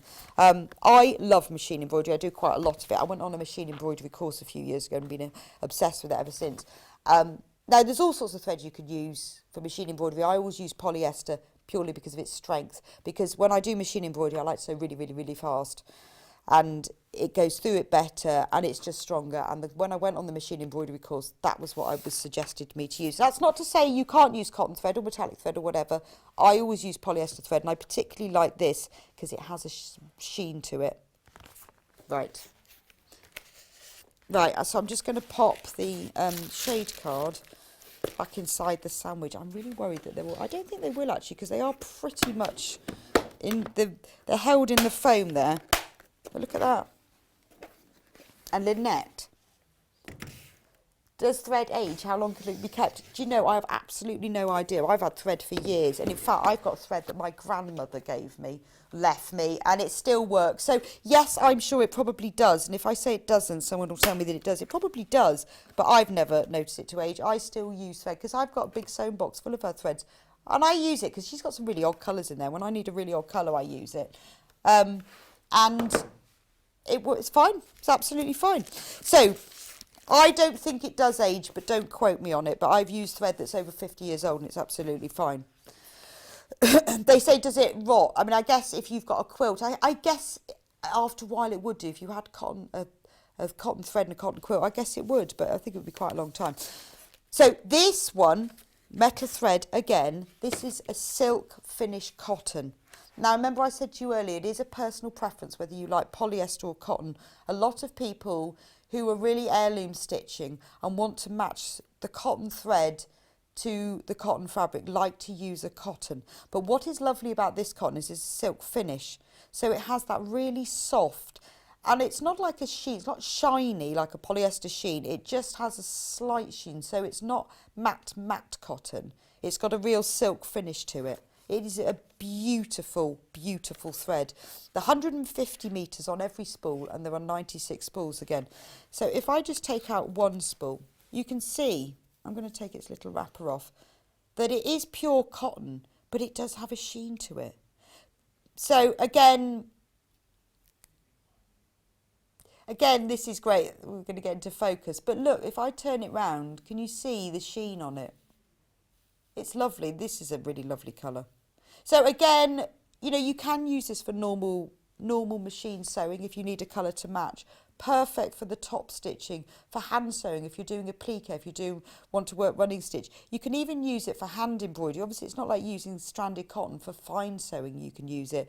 It's great for working blanket stitch, edging around the edge of things, and it's just the colour choice as well. You can use it for machine embroidery. I said, you know, you can use I tend to use polyester. A lot of people will use cotton. It works just as well. It's just I prefer to do that. But this is a fantastic pack. Again, $149.99. This means you qualify for the split pay. And $49.99 you pay today, and then you get it sent to you straight away. So you haven't got to wait for the 3 months.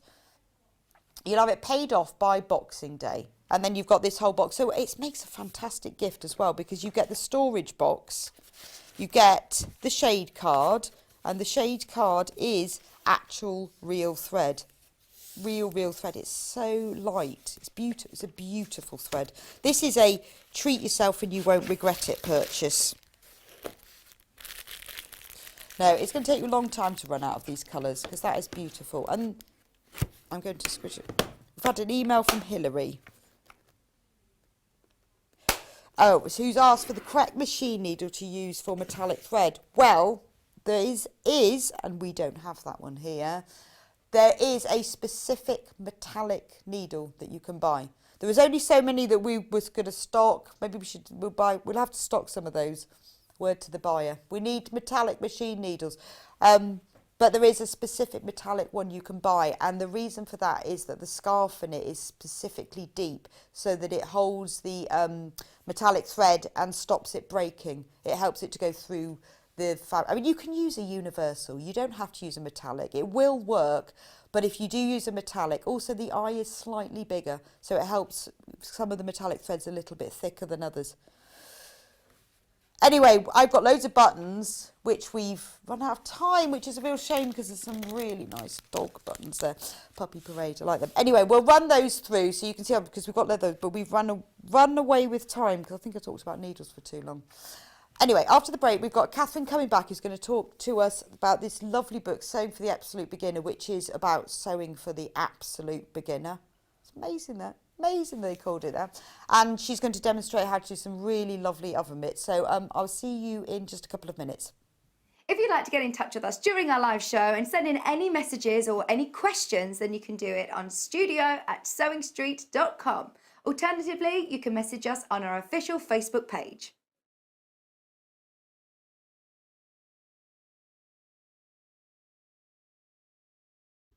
Hi, I'm Wendy Orlando and I'm a craft blogger. You can find me over at thecraftyco.com, and if you do head on over and have a peep, you will see that I'm a tutorial blogger. I do all kinds of crafts, but my passions are crochet, knitting and sewing, which I've done for over 45 years. In that time, I've made lots of mistakes, but I have learnt lots of tricks and top tips that I can't wait to share. What I'd like to bring to the Sewing Street table is to show that you don't need to have gone to university or have a degree in design to be able to sew. You just need passion, a bit of courage to take the first steps, and a whole lot of patience. Oh, and an unpicker. You will need an unpicker. I do hope that you will follow me as I take my Sewing Street journey, and I look forward to seeing you all again soon.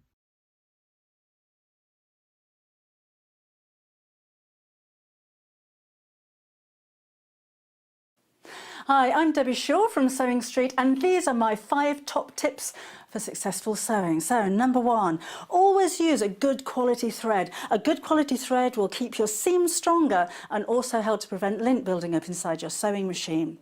Tip number 2, if your project isn't going quite according to plan, put it down, walk away from it, come back again the next day and you'll probably find that things don't seem half as bad as they did. My tip number 3, never throw away your sewing machine manual, always keep it to hand because you're going to find hints and tips, techniques and troubleshooting in that manual. You'll miss it if you lose it. My tip number 4 is to read your pattern instructions before you even cut out your fabric. Different manufacturers of patterns will give you different instructions, different ways of constructing your garments and different seam allowances. So to have a successful garment, you need to follow the instructions precisely. And then tip number 5 is don't give up. Every professional sewer sewed their first seam. Every professional quilter quilted their first quilt. Every professional quilter sewed their first line of wonky stitches and had to get out the quick unpick. That's no different to you. So I hope you find these useful. If you want more hints and tips, then why not go to Sewing Street on channel 74 on Freeview, on Sky 670, and of course we have a YouTube channel where you can catch up on previous demonstrations. We'll see you soon.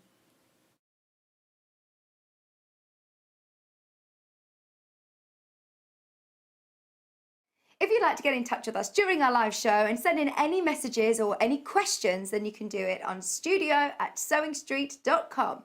Alternatively, you can message us on our official Facebook page.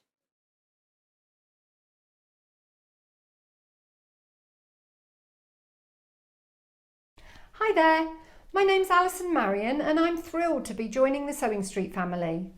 I live in Staffordshire where I run a couple of sewing groups and I have a passion for vintage sewing machines and also applique.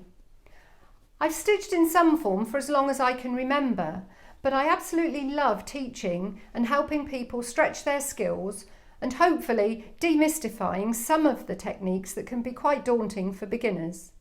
So I'm looking forward to meeting the team and getting into the studio. See you soon.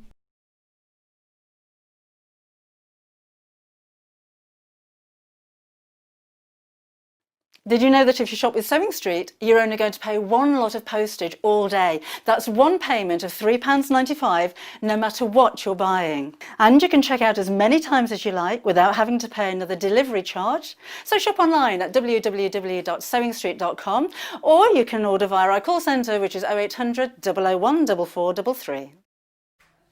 And welcome back to the 11 o'clock hour on Sewing Street today on Monday morning. So, we've all done with threads and needles, but we've got Katharine back with us, who is going to talk to us about Sewing for the Absolute Beginner, which is this brand new book that we've got today. I've just been having a look through it. It's a really nice £8.99. £8.99, that's really good value because it says more than that on the back. Oh, wow, £8.99, it's brilliant. So, what I like about this book at first glance, I've got my favourite page, well, this is Catherine's favourite page, and then I thought, actually, it's mine as well, the Children's Teepee Project, is it's a ring-bound book. So when you open it, it all lies flat. That's just great. And it's got a nice hardback cover as well. So everything in this book is all about sewing for the absolute beginner. So it's got lots and lots of technique and instructions, as well as projects. So welcome back, Katharine. Nice to have you back. So what did you like about this book? I liked a lot of it, actually. I really liked nice clear photographs. Yeah. Show you what you're doing.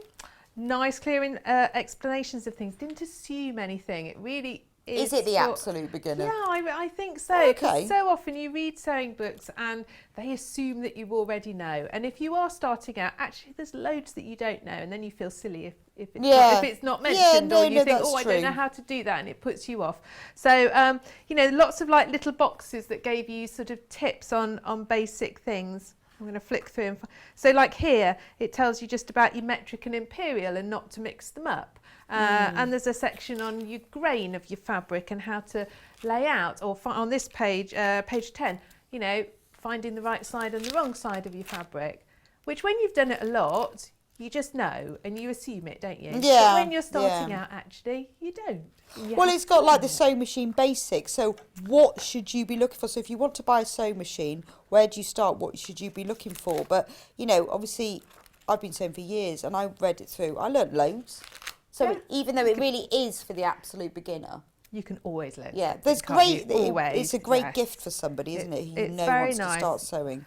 So what about the projects then? Well, they're all mainly sort of home-based focused projects. So if you're wanting to make things for your home, yeah, so obviously. Nice simple curtains and cushions. Well, and like just like a simple that. cushion. Yeah, brilliant. Which is a great place to start. What I quite liked was you had some projects, and then it explains sort of basic sewing, and then you've got how to make a simple pillow, and then then it will go into different sorts of fastenings, how to do zips, and then there'll be a project where you can use that technique that you've learnt. And there's it goes on to things like piping and trims, and you've got a project with piping and trims. So there's it's not just lots and lots of information.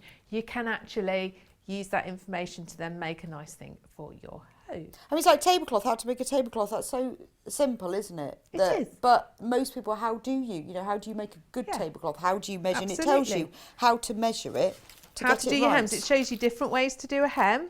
So if you've got a friend who's always going, can you show me how to? Just going to, here's the book. Here you are. Yes. Happy Christmas. A friend of mine, who I've known for, 20 years, has just started sewing. She just came and made her first thing with me recently. My friend Nicola, if she's watching at all, and she's been asking me to make some covers for her dining chairs, which I haven't got round to because I'm too busy. But do you know what, Nick? It's in this book. It's in this book, and it's only £8.99. And it's ever so easy, and it's for the absolute beginner. Yeah, and it's only £8.99. Buy one for yourself and a friend. So really useful projects, I think. No, they are. I was just looking through, and a teepee. Oh, that's my favourite one. It's very useful, isn't it? That's I just would really, love really a teepee. fun. Well, you've loved a teepee. Right, but it's sewing in a zip. Oh, that's one thing people, how do you sew in a zip? And they've done one that's a centred zip and a lap zip. Yeah. How to shorten a zip. Yeah, really. It doesn't, no, you're right, it doesn't assume anything. Yeah, but all really good. Yeah, and these techniques. are all things that you would use, like a hanging pocket storage, a teepee. But all things that you would use. How to cover a dining chair. That's the one. That's the one, Nicola. That's yours. A beach roll. That's a great thing, isn't it? I liked the look of that. Really like that. Thought, yeah. So I presume you just use a towel or toweling. Yeah, and a bit of wadding I think it's got in there, so it's nice and comfy. So if you are on a slightly pebbly beach. And then fabric so you can roll it all up. Yeah, I quite fancy that for next summer. But if I then manage to go on I love holiday. the lined linen basket because, you know, it doesn't have to be, it could be anything. Could be. I have a basket I use for my recycling that's lined because it looks nice. Very fancy. I know, it sits in the corner. Well, otherwise I used to have carrier bags, but I've got a nice basket instead, which is always full of recycling. I've got a plastic box under the sink. I didn't have any room under the sink, so it had to be on show, so therefore it had to look nice. Yes. But this shows you how to line a basket, which is really nice really thing to useful. do. Really useful thing to do. It's got, you know, pretty things, like it's got a section on applique, how to do that. Oh, so wow. you can, you know, decorate things. And again, 2 methods to do it, your basic method. So which one are you going to be showing us I'm today? going to be showing you oven gloves today, Oven which is mitts. on page 158. That's very useful. Wow, so we've got to 158 pages so far. How many pages are there in there? It is, 180. yes, it's a very full book. 192 pages in a book for $8.99. That's fantastic Really value. good. It is a nice book. It's a good book. I tell you what I did like about it as well. No tiny patterns you've got to photocopy and make massive. Oh, thank goodness for that. Yeah. Enlarged by 400%. Yeah, exactly. No, none of that. Quite often you're making your own pattern and it tells you how to draw it out. Okay. And to make it for yourself. And actually that's a really useful skill So, to yeah, be able really to good learn skill. to do. Yeah. Yeah, it says cut out a piece of paper, it gives you the measurements. It tells you how to do it. I guess oven mitts, that's something we all need to know how to do. Why buy them when you've got fabric to do Wow, it? and do you know what? I wouldn't have thought really of making them, but actually I quite enjoyed making them. Did It was you? quite a nice quick make. I was So we've pleased got, with how they turned out. We've got 3 bundles for you to choose from. So the ones that... The one I made the me nice just take it bosy off. ones. I This- thought rather this is the one that pretty, Katharine made. country style. that you can see in the picture. I'm going to show you now. So this bundle, beige rose. So in the bundle you get two 2.5 meters. One with this lovely sort of light beige, more like an antique linen colour with large dusky pink roses, and exactly the same, so it's the same fabric range. You've got this antique linen colour with the small dusky pink roses, and then that makes the oven glove that Katharine has made for us here. And you also get the pack of bias binding that you need for the edges. So 2.5 meters of fabric, the pack of bias binding, which is 2.5 meters, so more than you need, more than enough. That one is called Beige Rose. The next one, which is the one that Katharine's going to be demonstrating for us, you get 0.5 metre of this grey stripe and 0.5 metre of a grey floral. It's sort of a browny grey, really. And then you get a bright yellow. What a nice, that's a lovely contrast, isn't it? But it gives a real pop of colour around the edge. You get the bias binding. That bundle is called Grey Daisies. And then finally, if you want to add some real brightness to your kitchen, a bit of zing, this is the red dots bundle. So you get 0.5 metre of the large red dots, 0.5 metre of the small red dots, and then you get the bias binding, which is red dots. I think this one is £1 cheaper because you get less bias binding. You get enough, you do get enough to make the but because Katharine's also going to show you a way to make your own as well. But in your bundle, you will get all of the bias binding you need. I'm just going to roll it back up again. So if you want to add a bit of pop of colour to your kitchen, go for the red dots. If you want a bit of classic country cottage, go for the beige floral. And if you want simple with a pop of colour, go for the grey floral.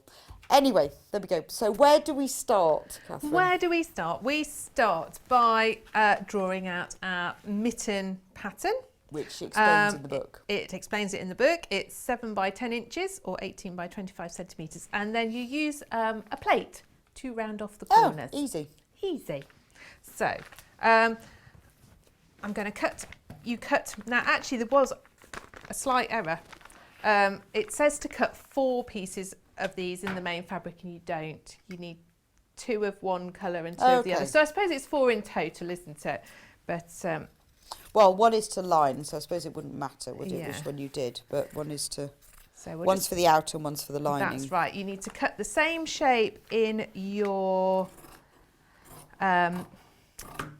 heat-proof lining. I can't Yeah, its so name. It's got a you need special this name. insulated wadding to make it. Now we've got this, so this is called Thermalam, which is That's- an insulating wadding. So this is £5.99 and there's more than enough. Is this a half metre piece? It's No, it's a definitely 1 yes. metre piece. You've got plenty Well, in there. so and for a 1 metre piece, £5.99, you've got plenty to make your oven gloves with matching tea cosy and cafetiere cover as well. So nice big piece, £5.99, 1 metre by 90 centimetres. Thermalam compressed fleece. It's not an iron-on, it's a sew-in, but it's exactly what you need, and that's what Catherine used for her project. Or if you want to make them super insulated and super padding, you could use 2 or 3 layers, and you'd have enough to do that. Or you could just add extra layers on the inside, on the pocket bit, if you wanted them. You could. I mean, I think it would be It would be to fine. be sufficient. But if you actually. wanted to add but more, if you wanted to, you could do absolutely. You would You could just just cut put more in out that more of them. because there is enough for £5.99. It's a really good product. That It's is the a sort good- of thing that's worth having in your stash to use, because it's just, if you ever want Yeah. to make anything like a mug cozy, or that, it's a useful thing to have. Absolutely. Anyway, so you cut out. So I've got my 2 mitten bits cut out with the Thermalan and the lining, and then you also have to cut a nice long piece for the middle with the interlining, interfacing and the lining. Now I've already quilted this one together, Okay. just so that you didn't have to stand and watch me do quilting for ages again. So I did use the basting spray, but if you Okay. have just to fix it together, and then I've quilted it a couple of inches apart. But you could pin and tack it. You can quilt it in whatever design you like, really, can't you? I've just done some straight lines, but you can do zigzag, whichever you want. And then at this stage, in the centre of it, you need to put your little hanging bit. Oh yes, because So it's you got a cut a hanging little loop on. piece of your bias binding, 12 centimetres, and you need to stitch it in half. Oh, Now, so you this just is fold it in very half and top narrow stitch it. bias binding. So I am going to tell you later how, if you find this a little bit too fiddly and a little bit too narrow to use, how you can make your own out of the leftover fabric. But the idea is you stitch this in half, and then we pop it onto the centre of the long bit. So let's see if I can squeeze it under. It is very thin and slightly fitting. It's so small, if you see the book that Catherine is using, she's got the older version. So in case you're wondering, exactly the same, but the book that you will get is the one that I've got, which is the ring bound, so it folds open. Catherine's is using the older version that isn't ring bound, but the one that you will get is ring bound, which actually with a is hard cover, really which is useful, much isn't better. It? Really useful, because it's just going to lie flat Well, on because your it lies table. flat, so when you've got it on the table and you're trying to follow it, you haven't got to weight it down. So Absolutely. if you're wondering why the books are exactly the same, it's just I have got the more update version, which is the ring bound one, and that's the one that you will get. Okay. So if you find the centre of your long piece, and then you're just going to loop that round and tack it across to hold it in place, because you do need to hang your oven gloves up, don't you, when you're not using them? Yes, indeed. Yes. So you can make the loop as long as you want. If you're hanging it over a big doorknob or something, you can make it even longer. So we'll just pop that in place there. Just to hold it. And obviously it'll get sewn in properly when we put our binding. Okay, so that bit can go to one side. We'll round off the corners Okay. in so a you little sew bit. your So loop you on, will use yeah. your pattern again, but when I made the demonstration pair, I actually, once I'd quilted that, I found it useful to use the same bit to okay. round it off, just Yeah. because if it's moved around, it'll just fit Yeah. a bit. It'll just That's fit a really bit good better, tip, actually, won't isn't it? Because it's the sort of thing you realise after you've done it. So that's Yeah. a great tip. So remember, if Okay. you buy the kit, remember the day that this was on and watch it back on YouTube. It's always really good when you get the kit home to watch it again and pick up Catherine's tips if you forget them the first time. So you want to mark out where you're going to quilt. I've used one of the lovely little heat resistant pens. Heat erasable pens. They're the ones, heat erasable. They're not heat resistant. That wouldn't be very good, would it? That's the oven gloves. Yeah, you definitely want heat erasable pens, but heat resistant wadding, not the other way around. So you can find these on the website. Absolutely. And again, you can, I'm just going to do it a little bit by eye today. So how have you quilted? Oh, you've quilted this one in a diamond That one I shape. did little grids on, yes. So you can choose whatever pattern you want. Exactly. Because that one, the rose one there, it got almost like little lines to follow, which yes, which was quite nice and helpful. that is very helpful, isn't it? But yeah, you can do it however you like. So mark it on. I always think it's quite hard marking dark fabrics, finding a thing that shows up, but this actually shows up nicely. Right. I haven't particularly pinned or tacked. Again, you can use your basting spray if you want to. I'm going to put an odd pin in just to hold it. So the basting spray was in the early bird, which was the June Taylor basting spray, which I had. Which, do you know what? Before I came on Sewing Street, I had never come across. Now I use it all the time. It's fantastic. It's really handy. So this is the June Taylor basting spray that we did earlier on in the early bird. It's £10.49. Fantastic stuff. So you spray it to the wadding, and then you press the backing fabric on it, and then you turn it over, spray the wadding, put the top fabric, and it just sticks it together. But it is repositionable. You can take it off. Yes, it's not so stuck that you've got problems. And you can, if you press it, it sort of makes it sticky again, so you can keep using it. It becomes undone at all. But it won't gum up your needle. That's the good thing about it. It's not like using Is your table glue. still sticky? My table is still slightly sticky. It's not horrendous. It's not like having used sort of, when you've really sprayed something with glue, but this is not as sticky as it was. Yes, and when you use it, put something down on your surface like an old sheet, but it is like the best way to not tack. And you get a more even finish because you can smooth the fabric out so you know it's nice and smooth before you start quilting. Have you done a very large quilt with it? Not a really large one, no. No. That's because I don't tend to do really large quilts. I haven't sort of been brave enough to have a go at a big quilt with it. I feel Well, like I would, no, if I did a big quilt, I would use this rather than tack because I absolutely hate tacking. Oh, do you? So I don't mind. But I too don't much. tend to make really large quilts. Maybe I don't have the patience. I always do smaller ones. I think the last time I made a really super large quilt was probably, didn't even know this existed.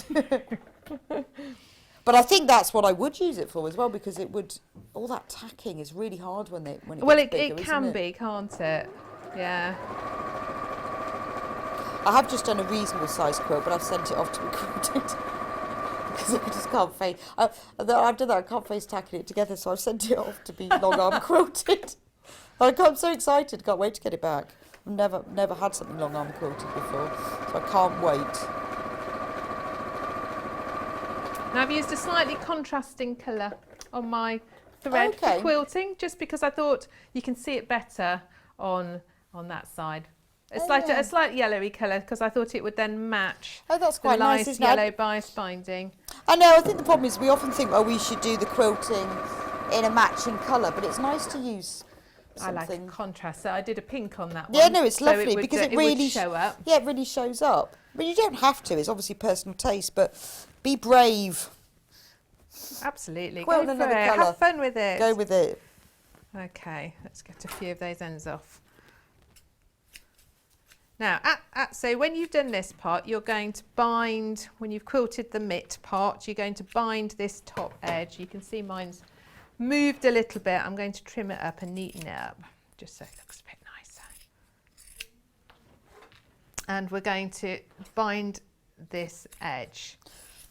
So remember, when you buy the bundle, you won't get the book. You have to buy the book stiff. You have to put the book separately. So the book is £8.99, and then if you want the fabric, which has got the 2.5 meters and the bias binding, that's a separate bundle. So you don't get the book with the materials pack. So this one I'm going to show you with the yellow, and then I'll do the other one and show it you with making your own binding. Okay. So you're going to open out one edge, and so you bind the top. Are you binding the top of the you're mitts? going to bind that Okay. top of the mitten, yeah, because you do that before you put it all together.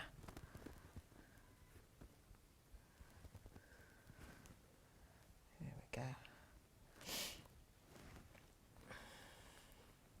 Now, because it is quite narrow bias binding, you want to do a really nice small seam just along that edge of the fold, else you'll find you won't be able to sort of get it over. So you sew along the So fold? you're going to sew along that fold line, absolutely.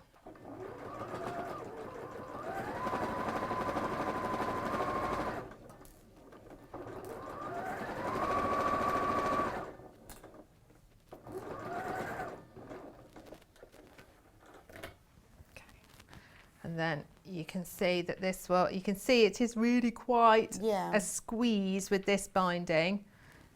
I'm going to just trim it down even more so that I can get it over, because it is nice. It's such a nice It gives colour. a really nice little edge though, doesn't it? A really It neat makes a little very edge. neat little edge. But I guess if you trim it afterwards, then you can fold it round. So I'm just going to really trim it down small, and then you'll get it over.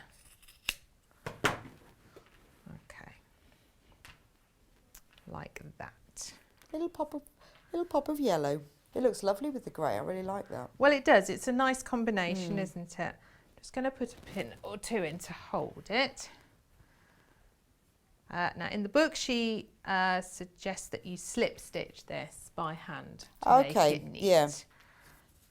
I never mind slip stitching. I quite enjoy doing it, to be honest. Yeah, I just think that sometimes when you top stitch it on, you can miss it, and then it looks really messy. Absolutely. And then you have to go back and pick up slip stitch some of it because you've missed it. So if you do it from the right side, so it's neat, you often miss a bit on the back. And if you do it the other side, it goes wrong. So I tend to, or what I do sometimes is I'll slip stitch it on, but then if I want it to be strong, I'll then top stitch it on from the top. Well, that's a good idea. I mean, it takes a lot longer, so you know it's no, neat. I think but it's a good idea. with something like this, you don't need the strength of it to stay it, because it's just oven gloves. But sometimes I do both ways. It just depends what you're doing, really.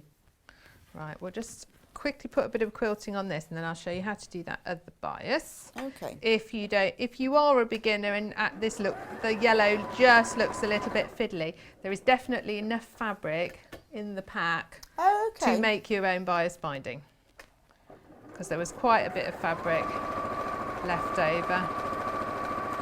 Well, that's good to know, so you can make other things.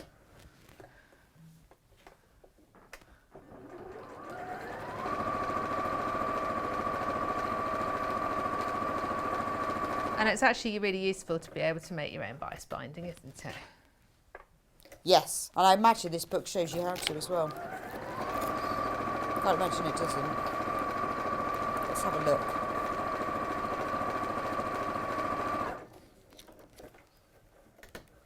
Bias strips 108. Yeah, it does. Page 98. It's got most Yeah. Well, I'm just checking. useful things that you need to know how to do in.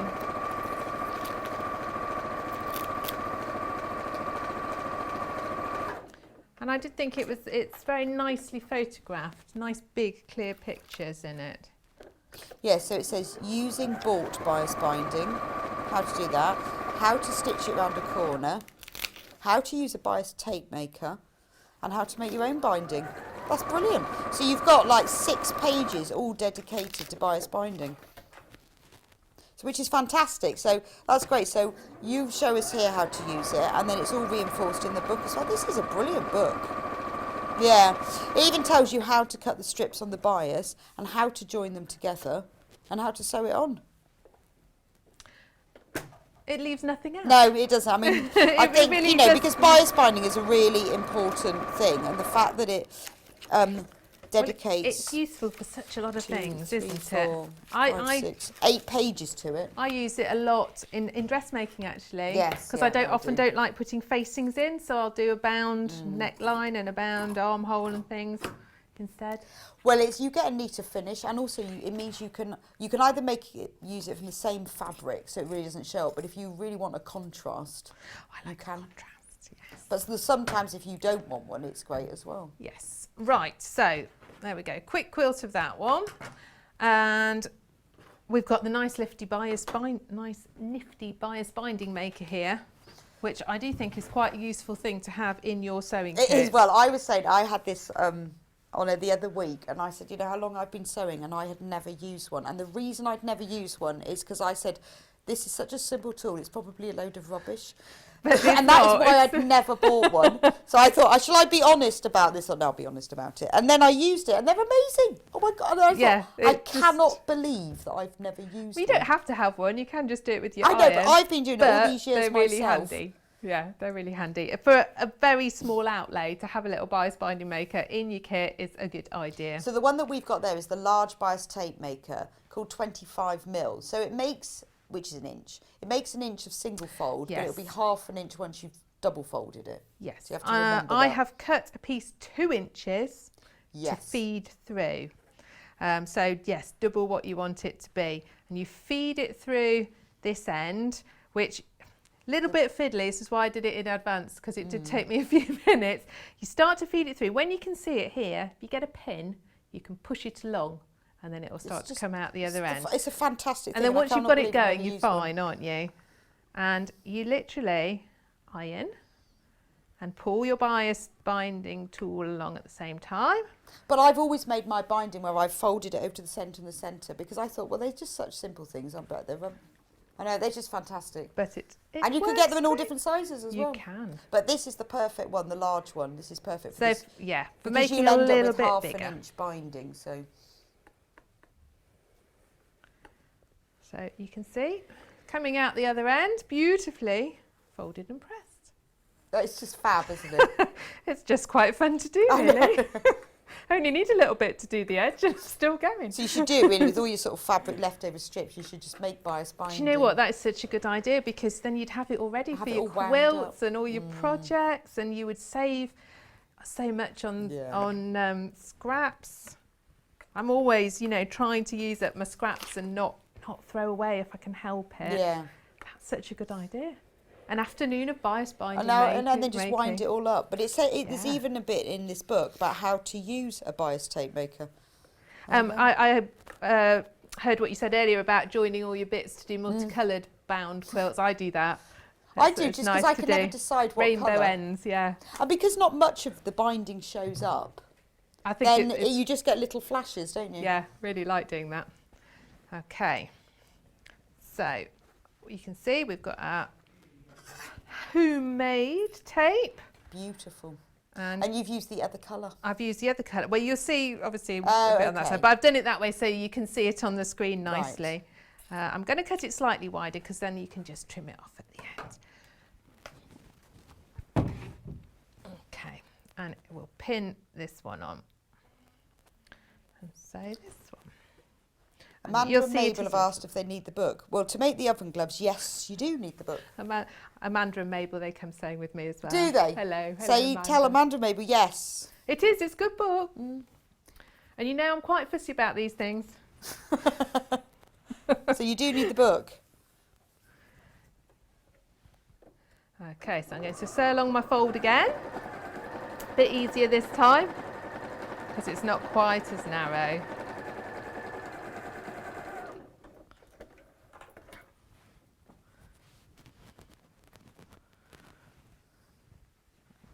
See, I will trim it down just because it reduces your bulk and it just all fits a bit better if you do. Well, it's sort of easier to sew it in and then trim it. Yes.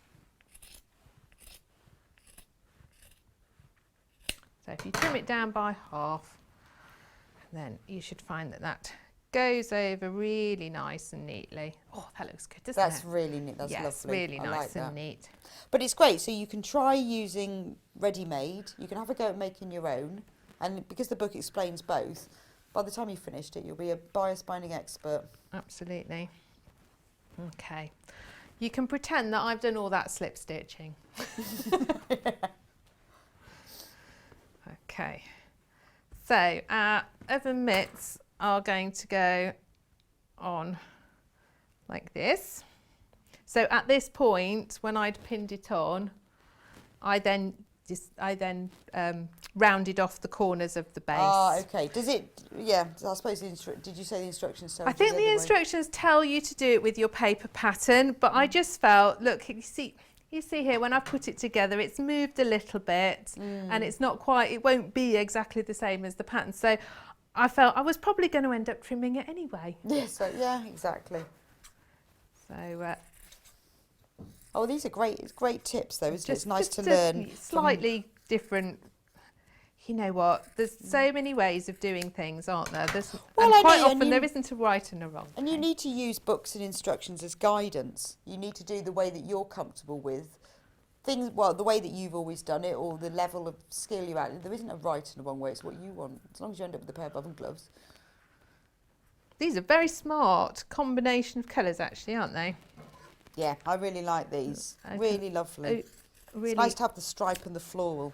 I always like stripes and spots and florals. I think at the moment, you know, we're all spending a lot of time in our houses. A few things like this to brighten it up. Yeah, exactly. It's what we need. You can make yourself a Christmas pair as well then, can't you? You could. All those fat quarters we had in the first hour, they'd be perfect. Christmas oven gloves, Christmas tea cosy. I've got a Christmas toilet seat cover. Have you? I love it. Cool. Absolutely love it. What design is that? It's a reindeer, and it has the pedestal mat as well to go with it. Oh wow. It's amazing. The only problem is it's like really chunky, like a bath mat, so you can't actually. The toilet seat won't actually stay up when the toilet seat cover's on. So it's completely and utterly impractical. But I love it. But it's a lot of fun. But I love it, yeah. And everyone who comes to my house goes, that's really horrible. So no, I know. I love it. I'm not massive on Christmas. I don't do a Christmas jumper, but I tell you what, I have made Christmas skirt. Okay. Yeah. So. Oh, well, that's good. And I've just learnt today I'm going to be here on Boxing Day. I shall wear my Christmas skirt. You need to wear your Christmas skirt. Definitely. And I've got a Christmas dress with sprouts on. So I've put the ends together, and I'm just going round near the edge just to hold it in place, sort of like a tacking. Except I've forgotten to put my stitch bigger. But ideally you should make your stitch bigger. Okay. But it obviously doesn't matter. It's going to get covered up with your bias binding. Okay. Oh, so you stitch it together before you bind it? Yeah. Right. She's in the book. She's advised that you tack it together to hold it all together, which I think is a good idea. There's a lot of layers going on. You've got 6 layers there, haven't you? Yeah. And I do think, I am not a fan of tacking. It just takes too long and it's boring, isn't far it? too lazy But I do think if you're learning and you're a beginner, actually it's quite a useful thing to do sometimes, because it will hold everything together and you'll get a better finish on things. And it's worth it. Once you've been sewing years and years and you've got the hang of it, that's fine. But for something like that, I would definitely tack it. So let's do a proper tacking stitch. I mean, I would tack it by machine if nothing else. Which is I've put that up to a nice long stitch so that you can machine tack it. I mean, machine tacking is a great invention. Didn't seem to have that when I was at school. No, you always had to do it. And it goes through the thermolam. It goes through everything fine. So I mean, there's 2 layers of the thermolam, like you're saying. It's amazing actually. The thermolam is really quite thin, but it looks a bit like felt. Doesn't it? Yes, and it feels a little like But felt, I think it's doesn't because it? it's very sort of compressed fleece. That's what gives it, and maybe that's why it's insulated, so it traps all the air. But it is but it's not particularly difficult to sew. No, I mean it's a Vliceline product. It's good quality, but it is quite thin, so it's very nice for insulated things. But I would say, some people say, well, I've got an Arga and they're much hotter. Use 2 layers. If you've got an Arga. Well, yeah. You have those big things to go on Argos, don't you? Those big round things. Those plate covers. Yes. Right. So again, I'm just going to make it look nice and neat so you can see it starting to come together now. And we're going to put our binding to finish it off all the way around the edge. So it's really a really nice, it's simple a really quick make, isn't it? Yeah. But it's a really good. Well, either you want a new oven glove in one of these lovely colours. I really like the red one. I love this red spot. And the red spot's been the most popular as well. Has it? But I'm not surprised. And what's good is that because you've got 2.5 metres, you can choose which way round you want, with which one you want for the outside and which one you want for the lining. So you can do a bit of both, you see, can't you? Yeah, so Which it's is, up to you. yeah. But I love the red because I think, you know, these days a lot of people have quite neutral kitchens, don't they? Greys Yeah. and creams. It's nice to have a little flash of And colour. actually, you could get away with the red as a little bit Christmassy. Yes, this could be your Christmas oven glove. This is nice fabric as well. This is really soft. Almost a shame to have to use it for cooking and get them dirty. My dog, my puppy, chews my oven gloves. She's obsessed with them. I've had to buy new ones because she pulls them off the cooker and runs off with them. What sort of puppy do you have? I've got a Cocker Spaniel. Ah. And how old well, is she? she's 9 months older now, but she's still a Okay. puppy, isn't Yeah, she? yeah, Until she's yeah. 1. But I think because you take things out of the oven so they smell nice. Oh, and yes. they've probably got, so she just So runs off with them and chews them, so I've had to buy new ones. So And she's then- kind of got her own pair. Well, I thought with my new ones she'd leave those alone, but I've now had them about a month and they're obviously starting to smell nice. Ah. We've got a little puppy called Stevie, And who is now 14 weeks old. oh wow! Yeah. And what is he? She's a Patapoo. So that's a Patterdale crossed with a poodle. What is a Patterdale then? It's a kind of a terrier, little Oh, terrier. okay. Yeah. And she particularly likes socks. Yeah. But she's got her own socks, and she has sock treats in them. So I like roll them up and like hide the little nice treats inside, and then she'll spend ages trying to chew them out and stuff. Oh. And it stops her chewing everything So, else. yes. No, she loves shoes and slippers. You can't put your shoes down No. before she's off. They must smell really good to a They dog, must do, mustn't because they? you just think, oh, where's my slippers? And yesterday I found both of them upstairs on my bed, and she couldn't have taken them both up together. So she must have done separate journeys. Had a lot of fun. Yeah. She is lovely though. Best thing about lockdown, she'd get a puppy. Well, I know. I've been campaigning for nearly all my life for a dog. So, but definitely best thing about lockdown. We got ours the day before. Well, we've not had ours too long, but How do you decide where to put your loop? in the centre, Oh, it's just in the middle. just in the middle. Okay. For And then does the binding? yes, Oh, so I the suppose it binding covers because the ends, yeah. I machine tacked that in earlier. Your Right. binding is going to go over that, so it'll be lovely and neat. as we That's get quite round. nice. So it does mean that any bits that you've got that aren't quite neat, or if your wadding and stuff doesn't line up completely, it all gets covered in the binding. It's going to all get covered and going to be lovely and neat and tidy. Yes, it's one of those things, it doesn't look that neat until you get that final bit of binding Yeah. on. Bit like when you do a quilt, isn't it? Until you get that final bit of binding does on, look and then very it smart. looks great. So, really, this is the bit that takes the longest, I think, popping your binding on. But you see, I'm just opening it out again. This book has been really popular. Brand new today. Well, I'm not surprised. It is a really good book. So we've already think so sold many well people over as well have a come- third of it. have Oh, come it's to produced sewing, by haven't they? Coates as well, in association with Coates, who obviously create all things. You know, I think there's a lot of people, particularly at the moment, who want to get in sewing, or they've got friends, like you say, who keep asking you questions all the time. Yeah. And people have discovered it in lockdown that maybe Yeah. had, not done it before. Or if you've sort of taught yourself on YouTube, but you just want to sort of check on some of the skills and how do I do that, this is perfect for it. I think this would make a great Christmas present Yeah. as well for somebody. It would. That and a bundle of fabric. Fantastic. Nice fat Lovely. quarter bundle. Yeah.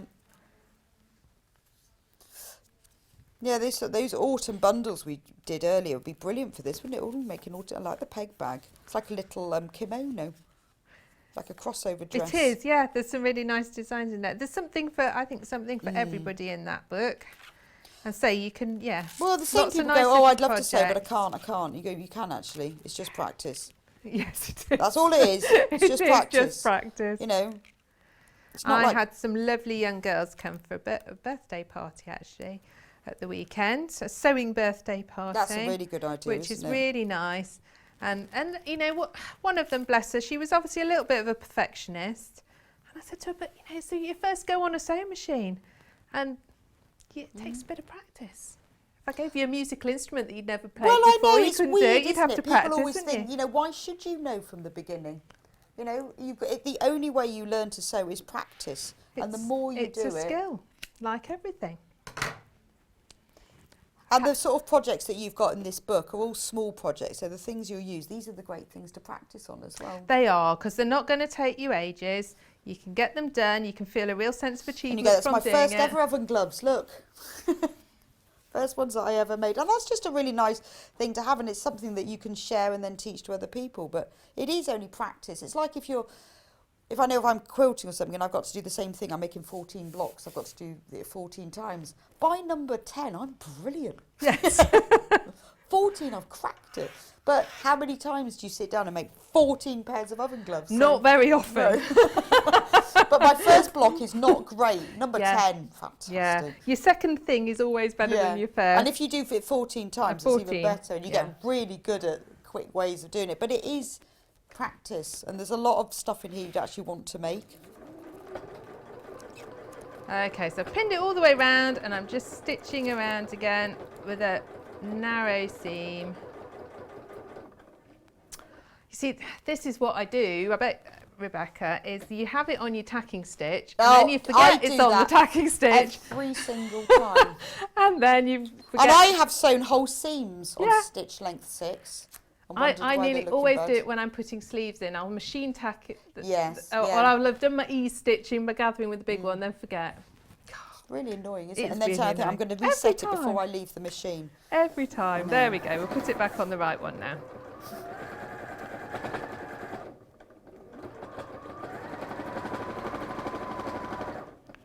At least I haven't got too far round.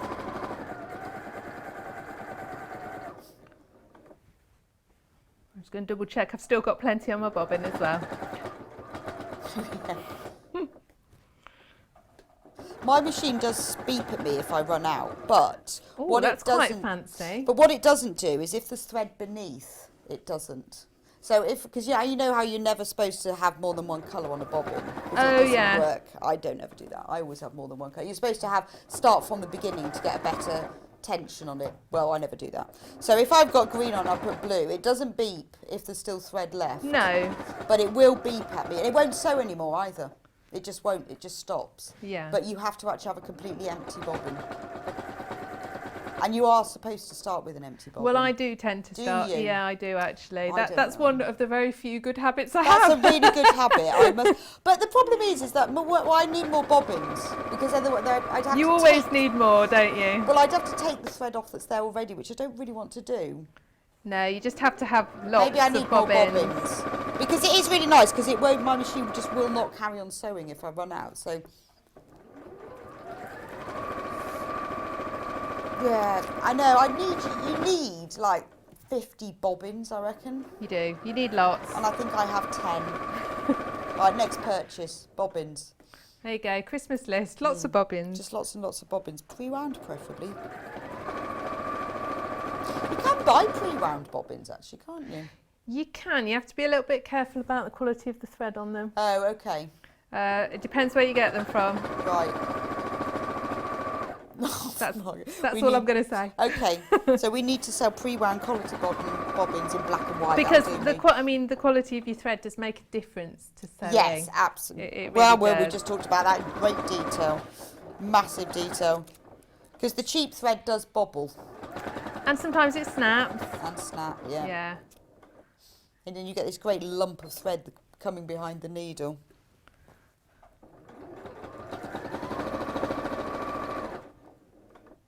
Oh, that's really nice. We've had lots of new customers checking out on this book today, which is great. So they bought the book, they bought the bundle, so they can learn, really learn. And because Katharine was saying there's plenty of fabric here, you know, there might be enough to make another project. Because you Is there could. I tell you what I did think. If you're a person who prefers mitts to a big glove, Yes. you could adapt this and just make mitts. Oh, you could, couldn't couldn't you? you? Yeah. You just do the hand bits Just- and not yeah. join them in the long bit that's if you true. wanted to. But there's things like placemats in here that are quite smaller projects, so you could, you know, that's quite a small thing, so you could probably do that with the left hand, the leftover. Oh, nice. Nice tote bag. Nice tote bag. But I definitely want to. My children are a bit big for a teepee now, but I want one. I would quite like a teepee. Just because it looks really fun, and it tells you you to get fabric paint and paint on it and stuff. So actually, if you had little children, you could whiz up the teepee, and then you could get them to decorate it with like their handprints and things like that, which would be brilliant. Maybe I'll make one. We could make myself one and go, when Mum's in the teepee, just leave her alone. I like that idea. It means that she wants a bit of peace. I love the peg bag because it is like a little crossover dress. It's even got little sleeves. Yes, it's very, little very armholes. sweet. That's really sweet, isn't it? So you can see I've gone all the way around. I am going to trim that down as well. Oh, yeah, but we can see what it looks like now. And you can see, and then it will be hand stitched. Yes. But obviously that's going to take me a little bit longer. But that's a nice television job. That's you know, sitting in the evening and you've got the telly on and you do your slip stitching at that point. I'll press it over and then you can really see what it will look like. Yeah, it's worth it, isn't it? So something like that would take, but you can just do that in the evening. That is your TV job, isn't it? Yeah. You got to have something to do while the telly's on. When, you know, when you're watching a bit of Bake Off or Strictly. But you can then, if you want it to be stronger, as I quite often do, slip stitch and then top stitch, if I want. Which would be really nice. So I've just pressed that. I've got a lot of little ends, but let's trim those off. Just press that to give you the idea of how it will look when it's all done. A really nice, neat finish, actually, isn't it? Lovely. That's nice, isn't it? And then you can hang it up. And you can hang it up too. Yeah, the colourway is really effective. It looks very classy. It does. Doesn't it? Yeah, it does. Yes, if you've got a nice modern kitchen, grey being quite fashionable in the kitchen these days, I think this could be the colourway for you. And then if you're more of a country kitchen, perhaps the rosy one. Yeah, the roses, or Christmas, or a bit of colour, the red. It's a really nice fabric, this red as well. It's really soft. I think it's a poplin. I love the red bias binding. So that's your idea of how to make it. I'm going to trim that off and finish it off. That's brilliant. Thank you, Katharine. It's been really lovely having you today. It's been a pleasure to be here. Is there anyone you'd like to say hello to? Well, Since most of your class have messaged in today. Lots of lovely people. My mum and dad. I'll say hello to my dad because he says you never mention me. That's because you don't do much sewing, Dad. Yeah, well, Dad, you know. But maybe you need this book. There's this book. It's only £8.99. If you wanted to learn and catch up with your daughter. But he and my mum, they watch every time. Oh, do they? Yes, they do. I think mine do sometimes, most of the time. I don't know about all the time. But if you're watching today, hello. I don't know whether they are today or not. When are you back on with us then, Katharine? I am back on Friday the 13th of November. It's not unlucky. That was my nana's birthday. So that's my favourite. Yeah, that's my lucky day, number 13. I was born on the 13th. Yes. So it's a good day. Yes, so wonderful. That'll be good. Well, we will see you then. Thank you so much for teaching us so well. It's been brilliant. Thank you. So, thanks so much, everybody, today. Remember Sewing for the Absolute Beginner. This is, well, Katharine and I have said it all, haven't we? It's a great book. Over half of the stock has gone. It's only £8.99. If nothing else, it's wonderful because it's ring bound. It's really lovely. Remember, if we have just a quick flick through, if you weren't here at the beginning of the hour, it tells you everything you really need to know about sewing. It's got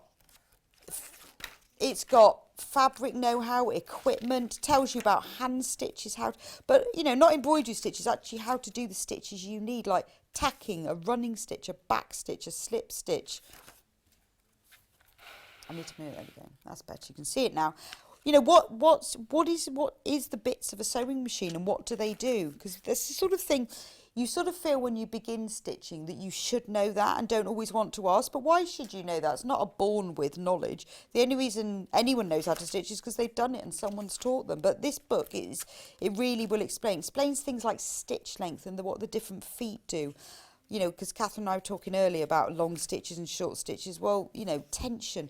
A lot of people say to me, oh, my sewing machine won't work. It's all bobbly. Well, this explains how to sort that out. Seams. Talks to you about how to do seams and hems.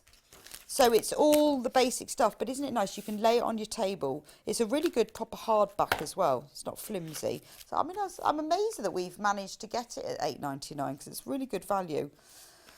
I don't think it is meant to be £8.99. No, so it's very good value. Get it today. But then it goes into lots and lots of different projects. So it sort of introduces a skill, and then the projects that you can use with that skill. So you've got just a simple cushion. It's one thing people always ask me: how do you make a cushion? Because that's kind of one thing you need to know.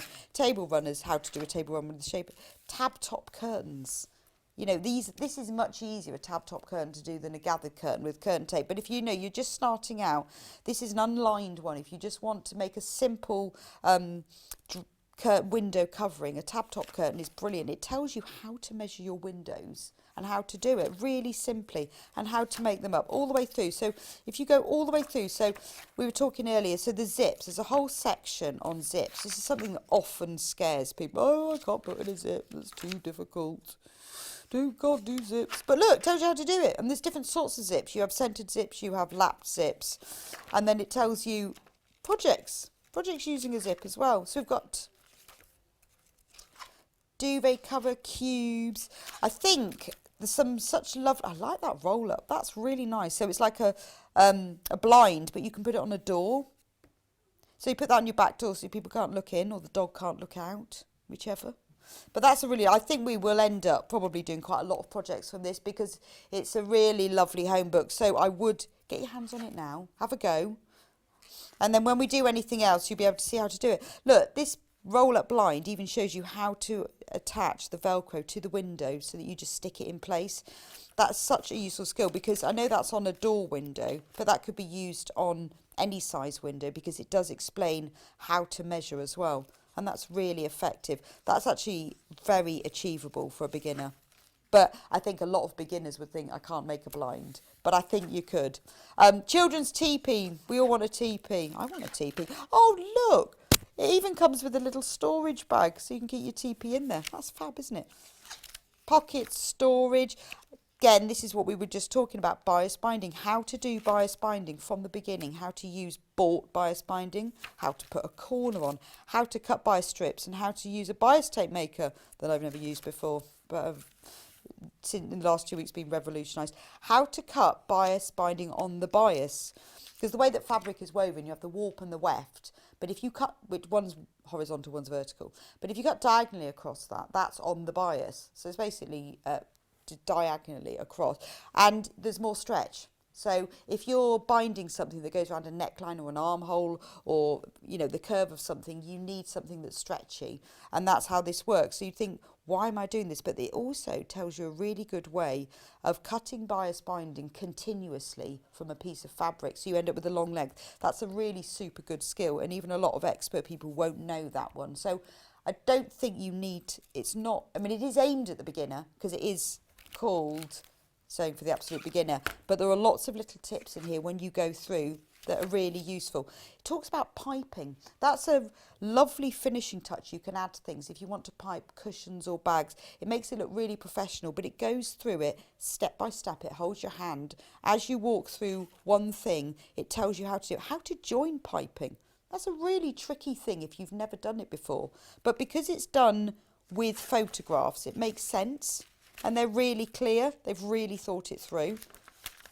So lovely, lovely book. Even lilac curtains. It is a super, super, super book. So if you would like to make the oven gloves that Katharine made earlier, we've got 3 different choices for you. So the first one, which is the one that Katharine made the oven gloves in, which is this one here. This one is called Beige Rose. This has 2 half meters of fabric. Where's the binding from that one gone? There it is. Thought I'd lost it. So this is called Beige Roses. So you've got 2 half meters, and it's got this lovely sort of antique linen coloured background, very country cottage. Both of them have that background. One of them has large roses. This is really lovely quality. This is Stoff fabric, and I do really like the Stoff fabric because it is quality, it's soft, it's pure cotton. So those 2 go really well together.